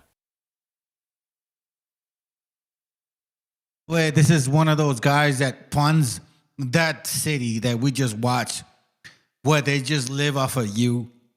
They leech off of you. They just fucking suck the cock out of you and shit, and you don't even realize it. You don't even have an orgasm as it's sucking out of you, bro. They're like secretly sucking out of your nutsack. You're not even having an orgasm. This is the crazy shit. Seriously, we watched the whole fucking 45-minute video or some shit like that, right? Some of you guys watch it? Bro, people just walking around and saying, like, we don't work. Nah. We just, take benefits from all you fucking Oh, by the way, we saw Mexicans working over there. Oh, yeah. Hey, what's up, Mexicans? Hey, what's up, Vato? Hey, Vato, local forever, homes. Yeah, you're right. Yeah. Yeah, you're right. Yeah, we're doing all right. Yeah, we don't work. Shit. Hey, how many of you razas ever grew up in a home where your mom would say, yeah, you can sleep in, don't even trip, man. No te preocupes, hijo. No, duerme todo el día. No te preocupes. Fuck no, bro. Hey, wake up early in the morning, bro. This is sad, man. This is sad. How can you guys not notice? And we're going to attack the United States. They are not going to attack the United States, you fucking lying loser. This reminds me all the clips of Netanyahu going back to like the 1990s where he's like, Iran is going to go after the U.S. He might attack you, Cleveland. Look out. And it's just, you were lying then. You're lying now. You lied everywhere in between. Nobody's buying this. Who the fuck is this for? Who is this for? 1,000 Americans over the years through Who is this for? That's the sad part, bro. A lot of you guys don't even realize what the fuck's going on and shit. You guys know what this is for. Lintero! The sister East, it's a West Sider. Good to have you here, sis. Hezbollah and Hamas. Now, I ask my fellow Americans, how much more of this crap are we going to take from these terrorists? How much more? They are slaughtering these young people. They're unarmed. They're brutalizing them. We said. Oh, my God. They're slaughtering. Hey, I might have missed you, sis, too, bro. Might have missed you, sis. Metsitli Shikana. I think you changed your name a little bit, right? I apologize. Good to have you here, sis. murdering these poor people. They're unarmed. You mean like almost literally everybody in Gaza who was fucking murdered? The 90% innocent civilians who were killed, mostly women and children? Nah, he doesn't care about those. That was all fake. That was all Pallywood, where they, you know, it's like a high-level Hollywood set where they pretend like they're dying and being starved to death. Protest, we're coming to the rescue. Well, that's what we Americans do when we can. And the president, I believe, in all my heart, is going to keep his word because that's what he does. By the way, this is like, understand what this segment is for an audience of one, Donald Trump. That's the point of this segment. It's for an audience of one. Is we can't let him get away with that. And he tried to kill you, Mr. President. He's doing all these horrible things, Mr. President. And you said you're going to be good to your word, right? It's basically like commanding the president of the United States, you better do more war and more bombing. That's what this is. Like an evil character in a movie. That's what we're watching right now. That's what Mark Levin is. And when you see these young people in body bags all over the damn place, and when you... Different. How different was that from the passive conversation of, what's his name? This guy. It's a fucking dude. Like this fucking guy over here. You know the video? He was saying like, hey, well, you know, we saw canoes and shit. And all of a sudden, you know, we just try to feed these fucking Mexicans or whatever natives you guys were. Yeah, we, you know, it wasn't for us. You guys would not be civilized. How different is that? Think about it for a moment. How different is that? It sounds very familiar, doesn't it?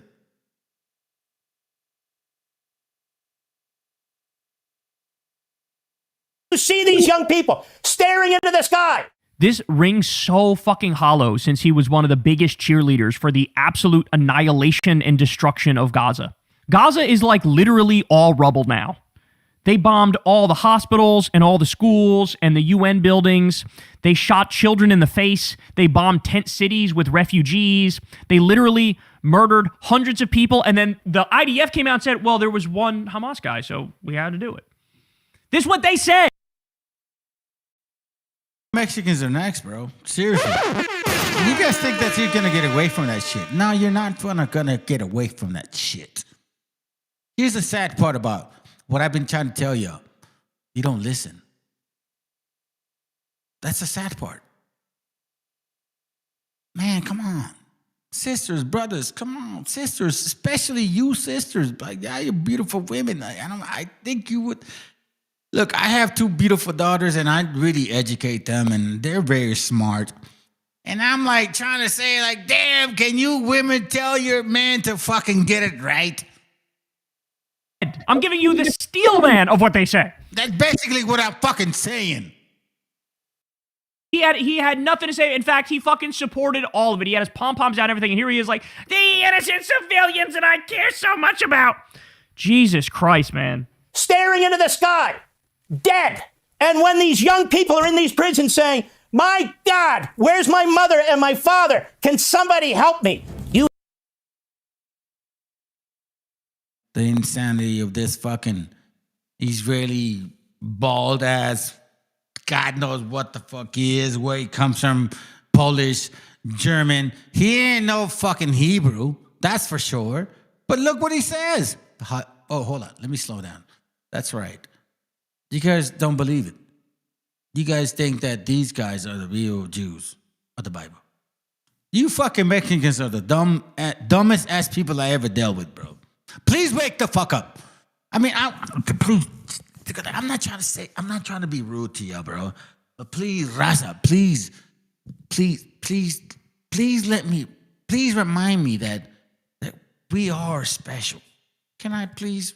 Or unless we're not the same people, bro. Maybe we're not. Maybe that's what it is. Holy shit. You hear them, America? Do you hear them? I hear them screaming. We need to do something about this. Oh my God. I hear them. What a... and Sean Hannah at the end going, I hear him too. Let's do... Shit too, motherfucker. That piece of shit. More war, Mark Levin. I hear them. Screaming. We need to do something about this. I hear him too.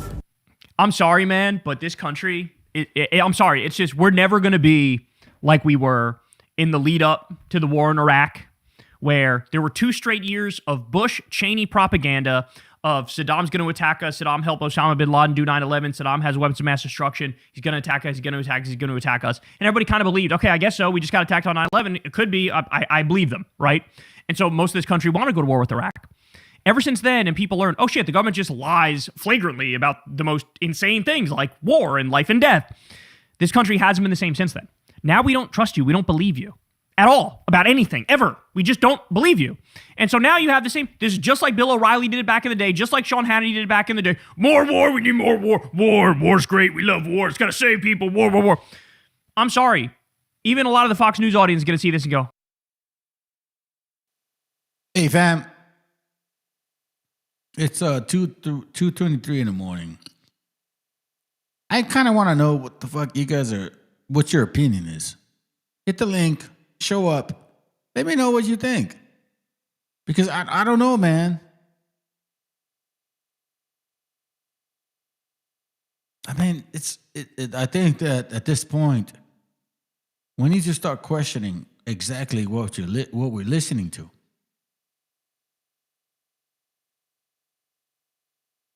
I don't like to bring information from one source only.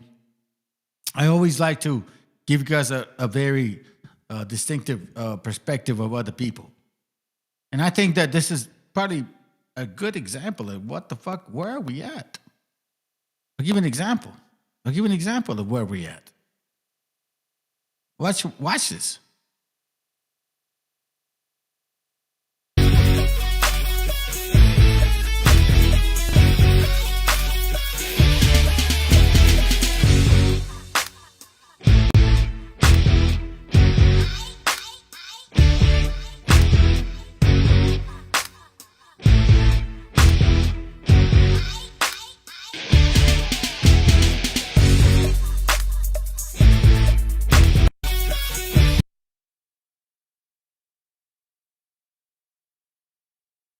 Two weeks ago, I made this video about a hacktivist who goes by the pseudonym Martha Root exposing and taking down a white supremacist dating site in real time at a hacking convention in Germany. This is me, sitting on the stage of the Chaos Communication Congress 2025 in Hamburg, one of the world's biggest hacking conventions. Something is about to happen that neither the journalists I spoke with nor the Congress organizers are aware of. The 3 white supremacy websites I just talked about, White Date, White Child, and White Deal, go offline. But by the end of that video, and the further I dug into things, it turned out that that was just the tip of the iceberg. Not only in terms of what Root has been doing to infiltrate and take down this global network of neo-Nazis, but also what she uncovered in doing so, like white supremacist dating profiles of conservative British politicians. Y'all, this goes so much further than I was able to cover in that first video, and many of you asked for a follow-up in the comments. Apologies, it has taken 2 weeks, but I promise it is worth the wait. Because Root didn't only infiltrate and expose these people, she downright humiliated them, even going so far as to create a public interface on okstupid.lol, allowing anyone to browse the profiles of the users with an interactive map that shows the geolocation of identified users extracted from image metadata shared on White Date. Lots to get to. All of Martha's links are down below. Be sure to like and subscribe here for more content like this, and let's pick up right where we left off. So how did we get here? To answer that, we have to go back a few months. Dating apps are available for almost everyone. Jewish dating apps like JDate, Muslim platforms like Musmed, Christian dating apps, Black dating apps, Asian dating apps. They're usually built around shared culture, religion, or lived experience. At least that's the idea. A few months ago, I found a dating site that presented itself exactly like that. But it absolutely isn't. On the surface, White Date calls itself an ethnocultural dating platform. Tradition, family, shared heritage. But underneath, it's something else entirely. It's a white supremacy website. In fact, it's a whole network of them. White Date isn't about people preferring to date within their own background. Nobody cares about that. The problem starts where preference turns into ideology. Rather than being based on religion or culture, this platform is centered around. So what this brother found is that you prefer to marry into a white Cracker Barrel, some fucking blonde shit right there, because you think that that's gonna make your seed better.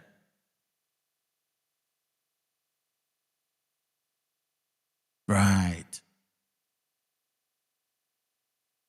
I would love to hear some of you brothers or sisters, at least, that could. You guys have an opinion on this? I'm opening the door to at least let me hear you guys. I mean, how can you let this just go through without saying anything? Okay, continue. On race. Rather than promoting compatibility, it encourages worldview. Rather than fostering connection, it normalizes hate speech and conspiracy narratives. What appears to be a niche alternative to Tinder is actually a global far-right ecosystem with thousands of users across the US and Europe. Yeah, but it's not just Tinder for Nazis. Before we get into the brilliant way she used AI chatbots to hack these neo-Nazis, listen to a couple of the other sites that she took down as well. So with Deal, it's a freelancer platform for white freelancers, meaning white providers of services, online or offline. White ChildNet is a comprehensive digital platform in Dusk designed for users, for two parties. In this process, one specific party involved can choose to donate vital biological contributions like sperm and eggs, while on the opposite side of the arrangement, the recipients, who are white of course, are those individuals and couples who are actively seeking such medical donations because they are currently struggling with various forms of infertility. Of course, German culture is outstanding, but it was also created by white people. And when a non-white person comes in and says, yes, I'm black, but I speak low German. You know, it's funny. I think a lot of these white folks and shit, they try to influence that young white voice to influence. I don't know. What I'm noticing is that they try to make sure that to remind the men that the women are supportive, and that's cool because that's like psychological. Check it out. They're going to continue with that example. And that's why I belong here. That's not true. And even with a German passport or an English passport, a non-white person will never be European, never be white. And we need to be clear about that. That is straight up eugenics from the aptly named whitechild.net. Ultimately, it's about loyalty, and from the Jews and also the half-Jews, even the quarter and even eighth Jews, we can no longer expect 100% loyalty to our white interests. And some will probably never understand that what is happening here is a race war. And yes, of course, that sounds crazy. This is Liv Heide, or rather, this is what she calls herself. She presents herself as a thinker and a culture. I don't know what the fuck that means and shit. I'm not gonna follow that stupid ass fucking Cracker Barrel shit. I don't give a fuck about it. But that shows you that at least you can see the shilliness of these Cracker Barrels, bro. They have no idea. I think they don't even have an idea of who they are. Here, I want to finish this video because I think it's important. Don't forget about a gente. This goes for you, sis, right here. Hold on, you, sis, right here. Thank you for showing up. I know you show up every now and then. Thank you. This sister right here. Salute to Michigan. What's your name? What is the name?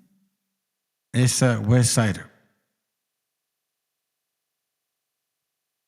Then Fluke Duke. Fluke Duke 5. I guess that's the best way to say it. Let's pay attention to this. This is sad, man. Go. No, esto ya es muy feo. Esto ya es muy feo. Esto ya es muy feo. Es la mía.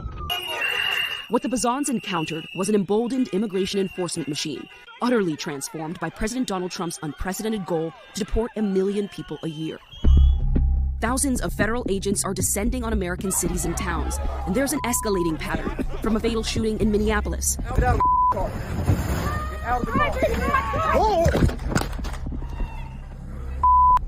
to confrontations from Texas to Alabama. He's a citizen, bro. Oh, he's a citizen. He's a citizen. California to New York. No, pero ¿por qué van a hacer así, hombre? No sean así. Ay, por favor, no sean así. By the way, I just want to give you guys a real quick secret. Spend $10,000 and transfer that shit to pesos. Louisiana to Illinois. They forcefully opened the doors to travel. It was locked. It was locked. The violence, the clashes. Experts tell MS Now much of the chaos is driven by a major shift. I haven't said anything. Border Patrol, historically restricted to zones within 100 miles of the border, has spread its culture and tactics designed for cartel land into the interior. You're going to shoot a pregnant woman? Yeah, you're going to shoot a pregnant woman? That morning, Arnoldo says the agents did not once identify themselves or even so much as say, "You're under arrest." They pulled into a restaurant depot lot where Arnoldo's father knew some of the workers and thought he might be safe.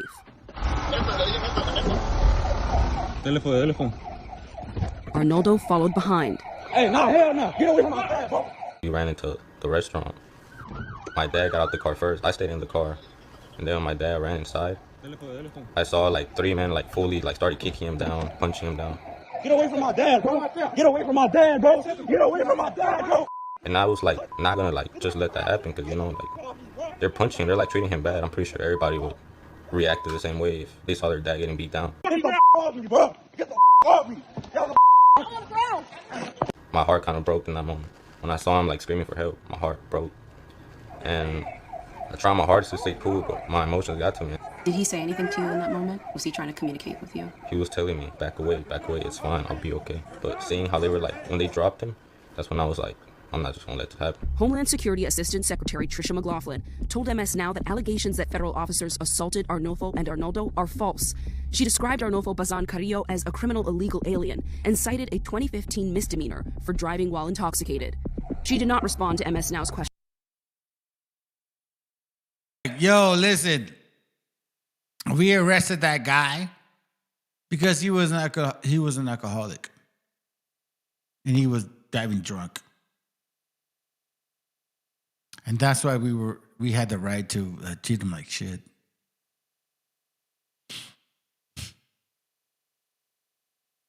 Hey, what's his name? American Cholo? Fuck him. What is his name? The Honduran guy. Is this what you wanted? American Cholo. Hoodstock, bro. Like, what's his name? I'm like, what the fuck, bro? Is this what you wanted?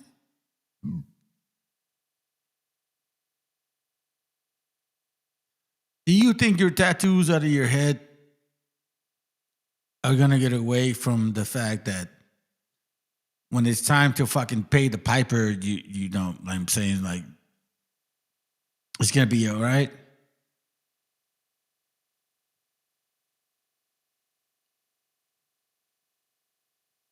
Why do you guys even listen to that fucking piece of shit bastard Hoodstock, bro? Why? I'm trying to wonder, bro. Why do you even listen to that guy?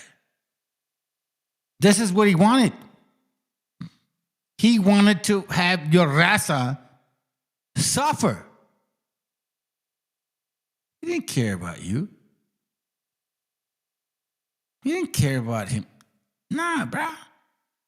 He didn't care about your babies. He didn't care about your children. He didn't care about your cousins, uncles. He didn't give a fuck about that shit. You know what he cared about? Bro, I'll say it to you right now. White hate pays really well. He promoted that shit because white people pay him to promote that shit. That's why. That's why white people paid him to promote that shit. Questions about whether agents knew any of this information before detaining them.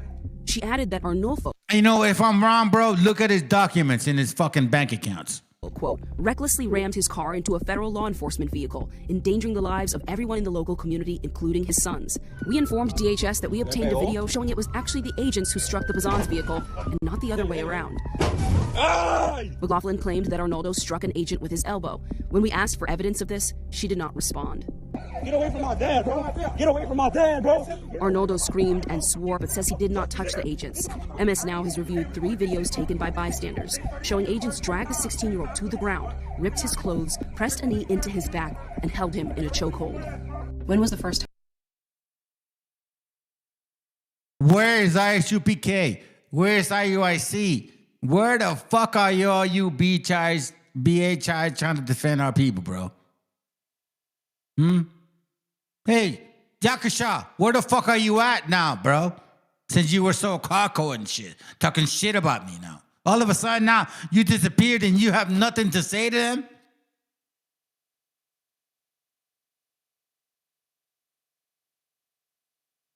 Right. Right. You weak motherfuckers, bro.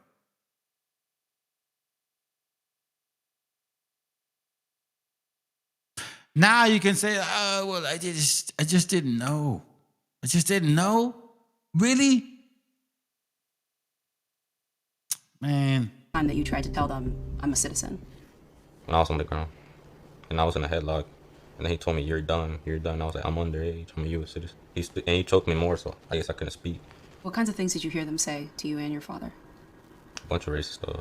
Like, they were calling us criminals, that we didn't deserve to live in the U.S. That while he was getting arrested, while he was in those fucking vans and shit, they were telling him he's a beaner, wetbag, fuck you, you don't belong here, you were born from a fucking immigrant. Bro, we're already wearing that shit every single fucking day, dog. I don't even know why our people are just so fucking dumb. You know what? I guess maybe that's what it is. And it takes some of us fucking bold ass bastards that just say, fuck you, you fucking Khazars. Fuck you, you cocker barrels. And you're not going to continue to do that shit to us. Because we understand what the fuck that is. 1492, you try to bring that shit over here. You're not going to do that again. You're not going to do that again. Let me show you something real quick, bro. Like, shit. Assholes. Beaner, border hopper, illegal, like. You see what they were telling him? Beaner, border hopper. This wasn't just a white boy, bro. This was negros. This was Hispanics. This was a bunch of fucking nasty ass bastards, bro. Hey, listen. I'm gonna tell you something.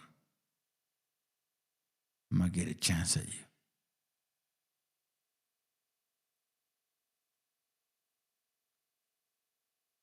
I'm gonna get a chance at you. With his elbow. When we asked for evidence of this, she did not respond. Get away from my dad, bro. Get away from my dad, bro. Arnoldo screamed and swore but says he did not touch the agents. MS Now has reviewed 3 videos taken by bystanders, showing agents drag the 16-year-old to the ground, ripped his clothes, pressed a knee into his back, and held him in a chokehold. When was the first time that you tried to tell them I'm a citizen? When I was on the ground, and I was in a headlock, and then he told me, you're done. I was like, I'm underage. I'm a U.S. citizen. And he choked me more, so I guess I couldn't speak. What kinds of things did you hear them say to you and your father? A bunch of racist stuff. Like, they were calling us criminals, that we didn't deserve to live in the U.S. Beaner, border hopper, illegal, like son of an alien, and all that stuff. A dumbass, all that. You know, the typical shit that fucking Cracker Barrels always say about our Mexican people. But yet, Cracker Barrels never understand that you guys are fucking horrible people. You eat your own people. You dislodge. I'll say it like this. White people, listen to me. If you really care about yourselves, then why do you get rid of your moms at 65? Why do you get rid of your kids at 18? if you're so great, if you're so magnificent, if you're so fucking figuring out how the fuck shit works, why do you get rid of all the best parts of your life?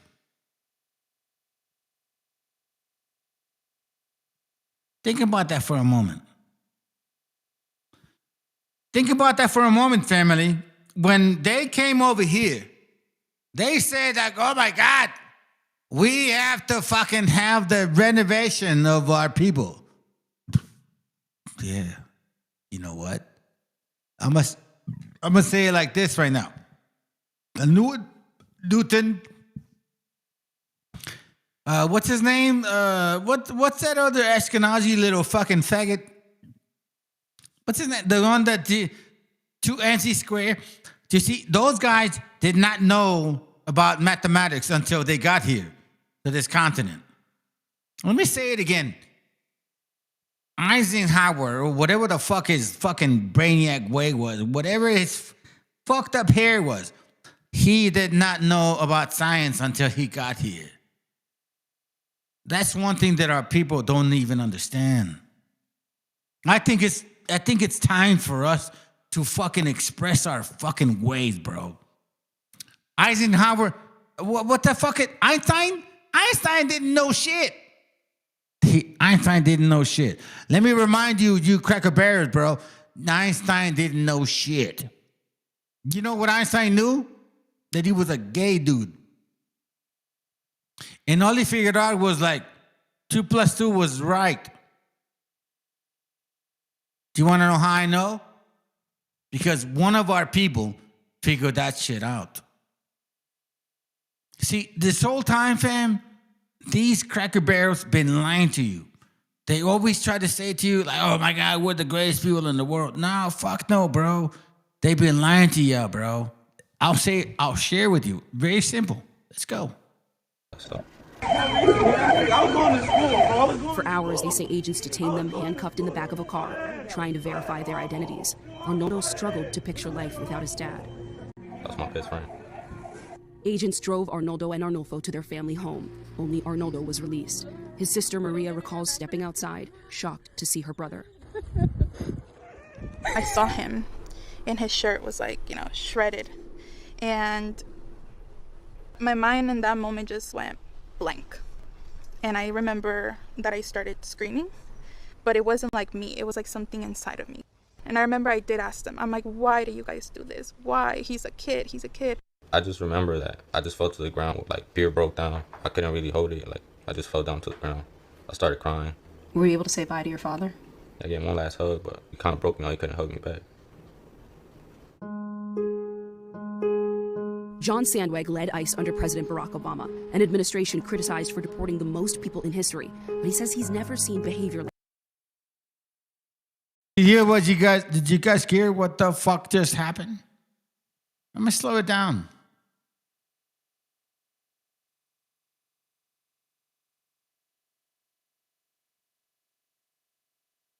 See that Negroes been deporting our people for a long time. Let me repeat that again. Negro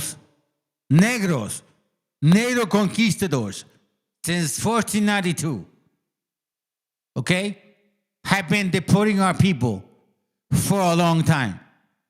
And Obama, baby's mama, that little Negro and shit, ain't no different. He deported our people for a while. And see, this is what I'm saying, bro. You raza, you got no balls. You got no fucking balls to fucking say the facts. Don't tell me some shit, man, unless you know what you're talking about. On Carrillo as a criminal illegal alien and cited a 2015 misdemeanor for driving while intoxicated. She did not respond to MS Now's questions about whether agents knew any of this information before detaining them. She added that Arnulfo, quote, recklessly rammed his car into a federal law enforcement vehicle, endangering the lives of everyone in the local community, including his sons. We informed DHS that we obtained a video showing it was actually the agents who struck the Bazan's vehicle and not the other way around. McLaughlin claimed that Arnoldo struck an agent with his elbow. When we asked for evidence of this, she did not respond. To you, motherfuckers, who expanded this type of fucking aggression? Obama expanded this type of aggression. So when people say like, oh my God, why didn't you vote for a Negro? Fuck you. They were gonna fucking deport my people since the get-go, bruh. Did you not know that, Negro? Or you that offended? Oh my God, that's right. Until the white man puts a neck on your fucking neck, then all of a sudden now you're gonna try to figure it out. Fuck all y'all motherfuckers, bro. I see beyond what the fuck you talking about. Get away from my dad, bro. Get away from my dad, bro. Arnoldo screamed and swore, but says he did not touch the agents. MS Now has reviewed 3 videos taken by bystanders, showing agents drag the 16-year-old to the ground, ripped his clothes, pressed a knee into his back, and held him in a chokehold. When was the first time that you tried to tell them, I'm a citizen? When I was on the ground. And I was in a headlock. And then he told me, you're done. I was like, I'm underage. I'm a U.S. citizen. And he choked me more, so I guess I couldn't speak. What kinds of things did you hear them say to you and your father? A bunch of racist stuff. Like, they were calling us criminals, that we didn't deserve to live in the U.S. Beaner, border hopper, illegal, like, son of an alien, and all that stuff. A dumbass. Let me guess, too offensive for you fucking American Cholo? Is that what it is? Are you that fucking gay? Are you that weak? Are you that short? You have no balls to fucking protect our people? This brother right here is saying, what the fuck happened? Are you not gonna talk about it? Are you just gonna sit back and say, like, hey, well, you know? Or is anybody gonna say anything around that shit? Hey, Hoodstock, cocksucker. What the fuck, man? What about you, Nino fucking dark ass bitch? Does that not matter to you? Did it not shake your mind? Did it not question you? And at least saying like, well, maybe I may be wrong. Nah, fuck no. You know why? Because you think you're blackity black, bro. You're just a Negro fucking acting like Mexican. Shut the fuck up. Stay out of our fucking family, homie. You ain't nobody no more. You understand what this means? Oh, that's right. Oh, there's only five. Bro, you know what? This is what I hate about Raza, homie. You guys are so embarrassing. You guys are so fucking ashamed of yourselves that you don't even want to watch other people that actually have a fucking point, bro. That's all that stuff. For hours, they say agents detained them handcuffed in the back of a car, trying to verify. What are you guys doing? I'm doing shit. Yeah, that's right. You're just watching because you're weak. Raza's weak, bro. I'm starting to realize that shit. Y'all are weak, bro. Their identities. Arnoldo struggled to picture life without his dad. That's my best friend. Agents drove Arnoldo and Arnulfo to their family home. Only Arnoldo was released. His sister Maria recalls stepping outside, shocked to see her brother. But you see, the reason I'm talking shit about you guys is because I was born in Guadalajara, bro. And one thing we do in Mexico is we have our backs. Y'all don't give a fuck about your people. You say, we're Chicanos, Chicano. We're Chicanos, güey. Chicano, güey. Yeah, we're Chicano. Look at what Chicano ways. Look at our Chicano ways. Look at our Chicano ways, bro. Like, we protect our Chicano ways and shit. What the fuck do you guys protect? You don't protect shit. You Chicanos don't protect shit. You have no concept of what the fuck you're protecting. You Chicanos don't protect shit. Matter of fact, you Chicanos, so-called, had burned our people. Y'all Chicanos have burned our people, bro. Look at this shit right here. My brothers, if you say you care about them, I saw him, and his shirt was like, shredded. I started kicking him down, punching him down. Get away from my dad, bro. Get away from my dad, bro. Get away from my dad, bro. And I was like, not gonna like just let that happen, because like they're punching, they're like treating him bad. I'm pretty sure everybody would. You know who's talking about this situation more? Our raza. Not you Chicanos. Not you so like, oh, I'm Chicano, bro. I'm a Chicano. Nah, y'all Chicanos ain't doing shit. As far as I know, at least from what I understand, the streets got quiet. As soon as these fucking policemen started to drive around your shit.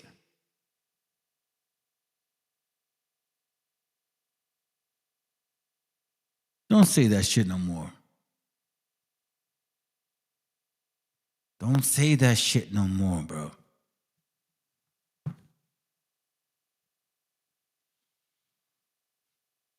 Reacted the same way if they saw their dad getting beat down. Get the off me, bro. Get the off me. Y'all on the ground. My heart kind of broke in that moment. When I saw him like screaming for help, my heart broke. And I tried my hardest to stay cool, but my emotions got to me. Did he say anything to you in that moment? Was he trying to communicate with you? He was telling me, back away, it's fine, I'll be okay. But seeing how they were like, when they dropped him, that's when I was like, I'm not just gonna let this happen. Homeland Security Assistant Secretary Tricia McLaughlin told MS Now that allegations that federal officers assaulted Arnulfo and Arnoldo are false. She described Arnulfo Bazan Carrillo as a criminal illegal alien and cited a 2015 misdemeanor for driving while intoxicated. She did not respond to MS Now's questions about whether agents knew any of this information before detaining them. She added that Arnulfo, quote, recklessly rammed his car into a federal law enforcement vehicle, endangering the lives of everyone in the local community, including his sons. We informed DHS that we obtained a video showing it was actually the agents who struck the Bazan's vehicle and not the other way around. McLaughlin claimed that Arnoldo struck an agent with his elbow. When we asked for evidence of this, she did not respond. Get away from my dad, bro. Get away from my dad, bro. Arnoldo screamed and swore, but says he did not touch the agents. MS Now has reviewed 3 videos taken by bystanders. Say, protect yourselves, use the Second Amendment, and this is why we have to make a difference. Agents dragged the 16-year-old to the ground, ripped his clothes, pressed a knee into his back, and held him in a chokehold. When was the first time that you tried to tell them, I'm a citizen? When I was on the ground, and I was in a headlock, and then he told me, you're done. I was like, I'm underage, I'm a U.S. citizen. And he choked me more, so I guess I couldn't speak. What kinds of things did you hear them say to you and your father? A bunch of racist stuff. Like, they were calling us criminals, that we didn't deserve to live in the U.S. Beaner, border hopper, illegal, like son of an alien, all that stuff. A dumbass, all that stuff. For hours, they say agents detained them handcuffed in the back of a car, trying to verify their identities. Arnoldo struggled to picture life without his dad. That was my best friend. Agents drove Arnoldo and Arnulfo to their family home. Only Arnoldo was released. His sister Maria recalls stepping outside, shocked to see her brother. I saw him, and his shirt was like, shredded. And my mind in that moment just went blank. And I remember that I started screaming, but it wasn't like me. Remember that video that we were watching earlier about the fucking Israelis? That they were like, hey man, I'm just having a good time. I'm having a fucking great old time over here. I'm trying to be like, yeah, it's all good. Everything's good. Everything's good. Remember that? Remember that shit that they said to themselves? Let me remind you of what the fuck they want.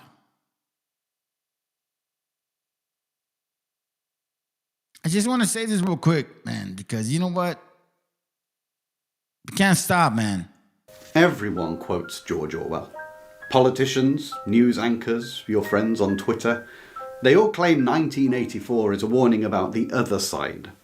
But almost no one has actually read the manual. It is in fact the book most people claim to have read when they haven't. People think 1984 is a book about surveillance. They think the danger is the camera on the wall, or the microphone in the bushes, the thought police coming and arresting you for expressing the wrong ideas.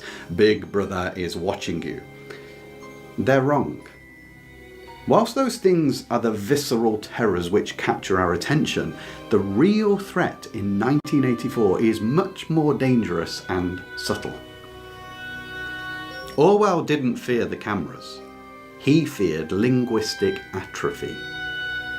In 1984, he predicted a world where the government didn't need to ban problematic books because no one would have the vocabulary to understand them anyway. The only books people would read was simplistic pulp trash that harmonised with the proper way of seeing the world.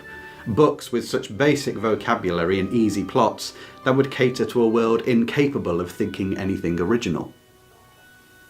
The Big Brother government of 1984 understood this one monstrous truth. A truth that Orwell realised the majority of us just do not understand. That if you cannot speak the word, you cannot hold the idea. If you cannot say rebellion, you cannot ever rebel. Now this is the Newspeak protocol in 1984, and it is by far and away the most sinister, tyrannous construction in the whole book. And yet, if you look at how we communicate today, using buzzwords that are so broad as to encapsulate anything you want them to, or the use of emojis or 5-second sound bites to convey a thought, then you'll realise that Big Brother isn't on its way. It's already a reality, according to George Orwell. To understand the weapon, we must understand the blacksmith. Eric Blair, who we know as George Orwell, didn't write this book in a comfortable library. He wrote it after watching reality dissolve in the Spanish Civil War. Speaking of that time, Orwell wrote this. I remember saying once to Arthur Koestler, history stopped in 1936, at which he nodded in immediate understanding. Early in life, I had noticed that no event is ever correctly reported in a newspaper. But in Spain, for the first time, I saw newspaper reports which did not bear any relation to the facts, not even the relationship which is implied in an ordinary lie.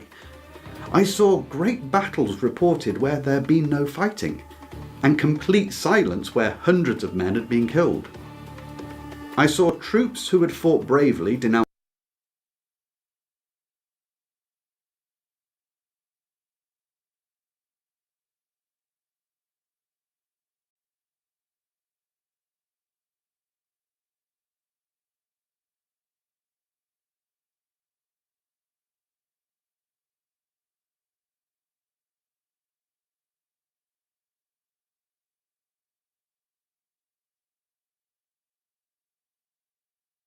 Okay, family.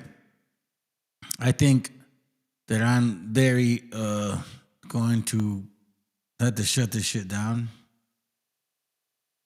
I invited some of you guys to come up here. And I thought that maybe you could talk about it and shit, but you know, apparently none of you guys want to talk. So I'm gonna go to sleep.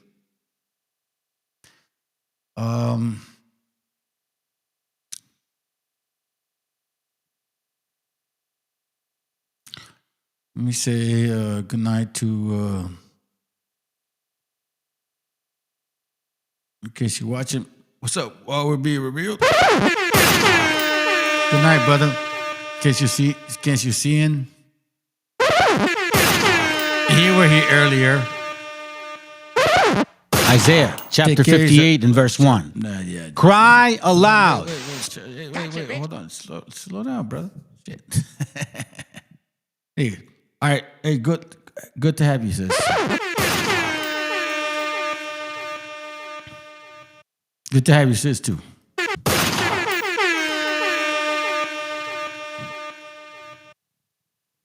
Stephen Miller. Fuck that little piece of shit. Let me show you a video that I think that you guys can enjoy. I think this is funny, and after this, we can go to sleep. You know what I'm saying? Like, oh, man, you know what? There's some crazy stuff going on in my home. Some crazy stuff going on. Anyways, all right. So, like, let's listen to this. ¡Hola, Memito! ¡Ay, qué tierno es! Tierno no. Ah, llora mucho por las noches. No, solo llora cuando se da cuenta que nos estamos quedando dormidos. Es un chiquitín travieso. No lo hace por travieso. Lo hace más bien por una cuestión de mala leche. O sea, es mal carácter, es gandalla, es ojete, pues. Un hijo de la chingada. Bueno, es un bebé. Pues yo a veces siento que es el hijo del mismísimo diablo, el maligno, Satanás. Ay, ¿por qué dices eso? Por ejemplo, la otra vez me iba a trabajar, ya iba tarde yo, y de pronto me llega un olor potente, así fétido, gacho. Me doy cuenta que se había cagado.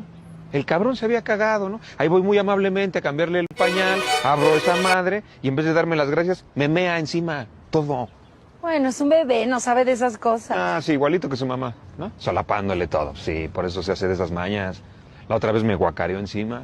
Estábamos en el baño, junto al lavabo. Me pudo haber dicho, oye, quiero vomitar. No, me guacareó así y todavía me ve con sus ojos de te chingué, te chingué. Bueno, pero había comido algo antes. No sé, no me dijo nada.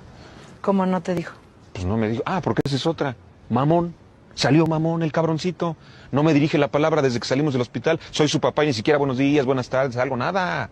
No. Y además, huevón. Porque se hace pasar por tetrapléjico para que yo lo cargue y lo lleve a todos lados. Pero ya le dije, basta, Guillermo. Se acabó. ¿Sí? O te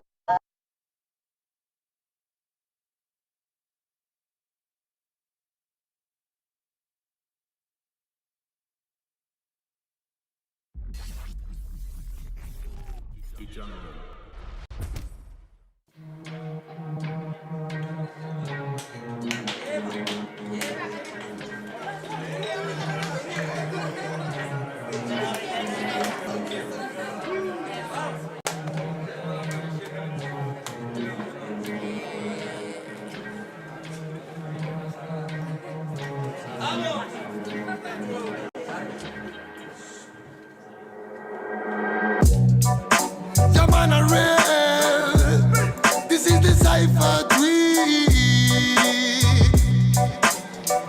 Ahora Babylon real. En esta ocasión traigo a los gangsters más gangsters de la zona. Y vengo con la familia gang. ¿Cómo dice? Llaman a real. Traigo el mensaje puro y crudo para el momento. No palabras vanas que rompen los sentimientos. Lucharé y derribaré los muros del lamento. Pídeme pues te daré los sueños que están muertos. Nunca el demonio dio mensajes de amor, pero tampoco los dio el ángel que nos abandona.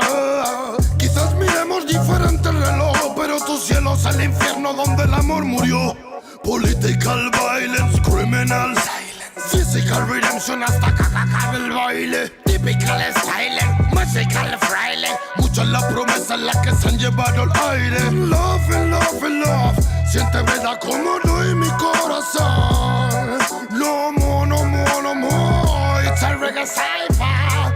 Feed the world. What time is it? Es de reventar el beat. Throw the tangle in the street. Reggae music on the hit. Romperemos las barreras que crearon para ti. Pues llegaron los señores y la paz de nuevo aquí. What time is it? Es de reventar el beat. Throw the tangle in the street. Reggae music on the hit. Romperemos las barreras que crearon para ti. Pues llegaron los señores y la paz de nuevo aquí. Fue que me brotaron alas y ganas de volar. En las buenas mi terreno lleno, en las malas solar. Un muro que decorar. Mis hermanos me sirven de guía, mi estrella polar. Guarda los hilos. Me duele hasta respirar. Solo quiero ver verdad. Sigo buscándome lejos de de lo que piensas, más fácil de lo que crees, el esfuerzo trae recompensas. Vale la experiencia si es intensa, no tires de la cuerda si está tensa. Miraban al ocaso con tristeza, las estrellas devolvían con grandeza su mirar. Nos vimos floreciendo en la maleza, la belleza de las piezas y comienzan a encajar. Es de reventar el beat, reggae music and the hit. Romperemos las barreras que crearon para ti, pues llegaron los señores y la paz de nuevo aquí. What time is it? Es de reventar el beat, reggae music and the hit. Romperemos las barreras que crearon para ti, pues llegaron los señores y la paz de nuevo aquí. 51, 52, con un micro de bambú, más vueltas que Passepartout. Me siento en la old school, it's magnetic kung fu, it's a reggae magnatur. Por las almas sonrientes que acompañan a Zazú. En bambalinas y balú, son rimas de menú, no salidas de Benur, pero calidad y del sur. Homie, always lonely, but I feeling like a gangsta. 52, 53, a mí sí me ves venir, por eso me llaman King, ese fue mi devenir. De marchar o seguir, nunca tuve que elegir, la music me eligió a mí, no tengo nada más que decir. Saifa, Puniga, Loba, Grimble, Fire, Killaman, Smoker, Chusta, Feel Light, Rasta, Child Metal, Kimanes, Original a Reggae, Saifa again. Eterna guerra interna en la villa del pingüino, entre los que alinean la antena y los que se encuentran dormidos zarandean tus emociones cual barril de vino, cosas feas quizás en tus ideas, pero aquí no, yo no atino, disparo sin mirar a todo aquel vampiro que bien te quiera hincarme, bro. Si lo digo, no es para pensar, sino para aclarar lo que de siempre estás pensando. Acaba el tan magnífico, imposible de torcer metal, sustar my friend, yo. Reggae warriors again, making connection after connection, my new world, creating the freedom from them, me more. Nanny boy, represent this game. What time is it? Es de reventar el beat, jungle in the street, reggae music and the hit. Romperemos las barreras que crearon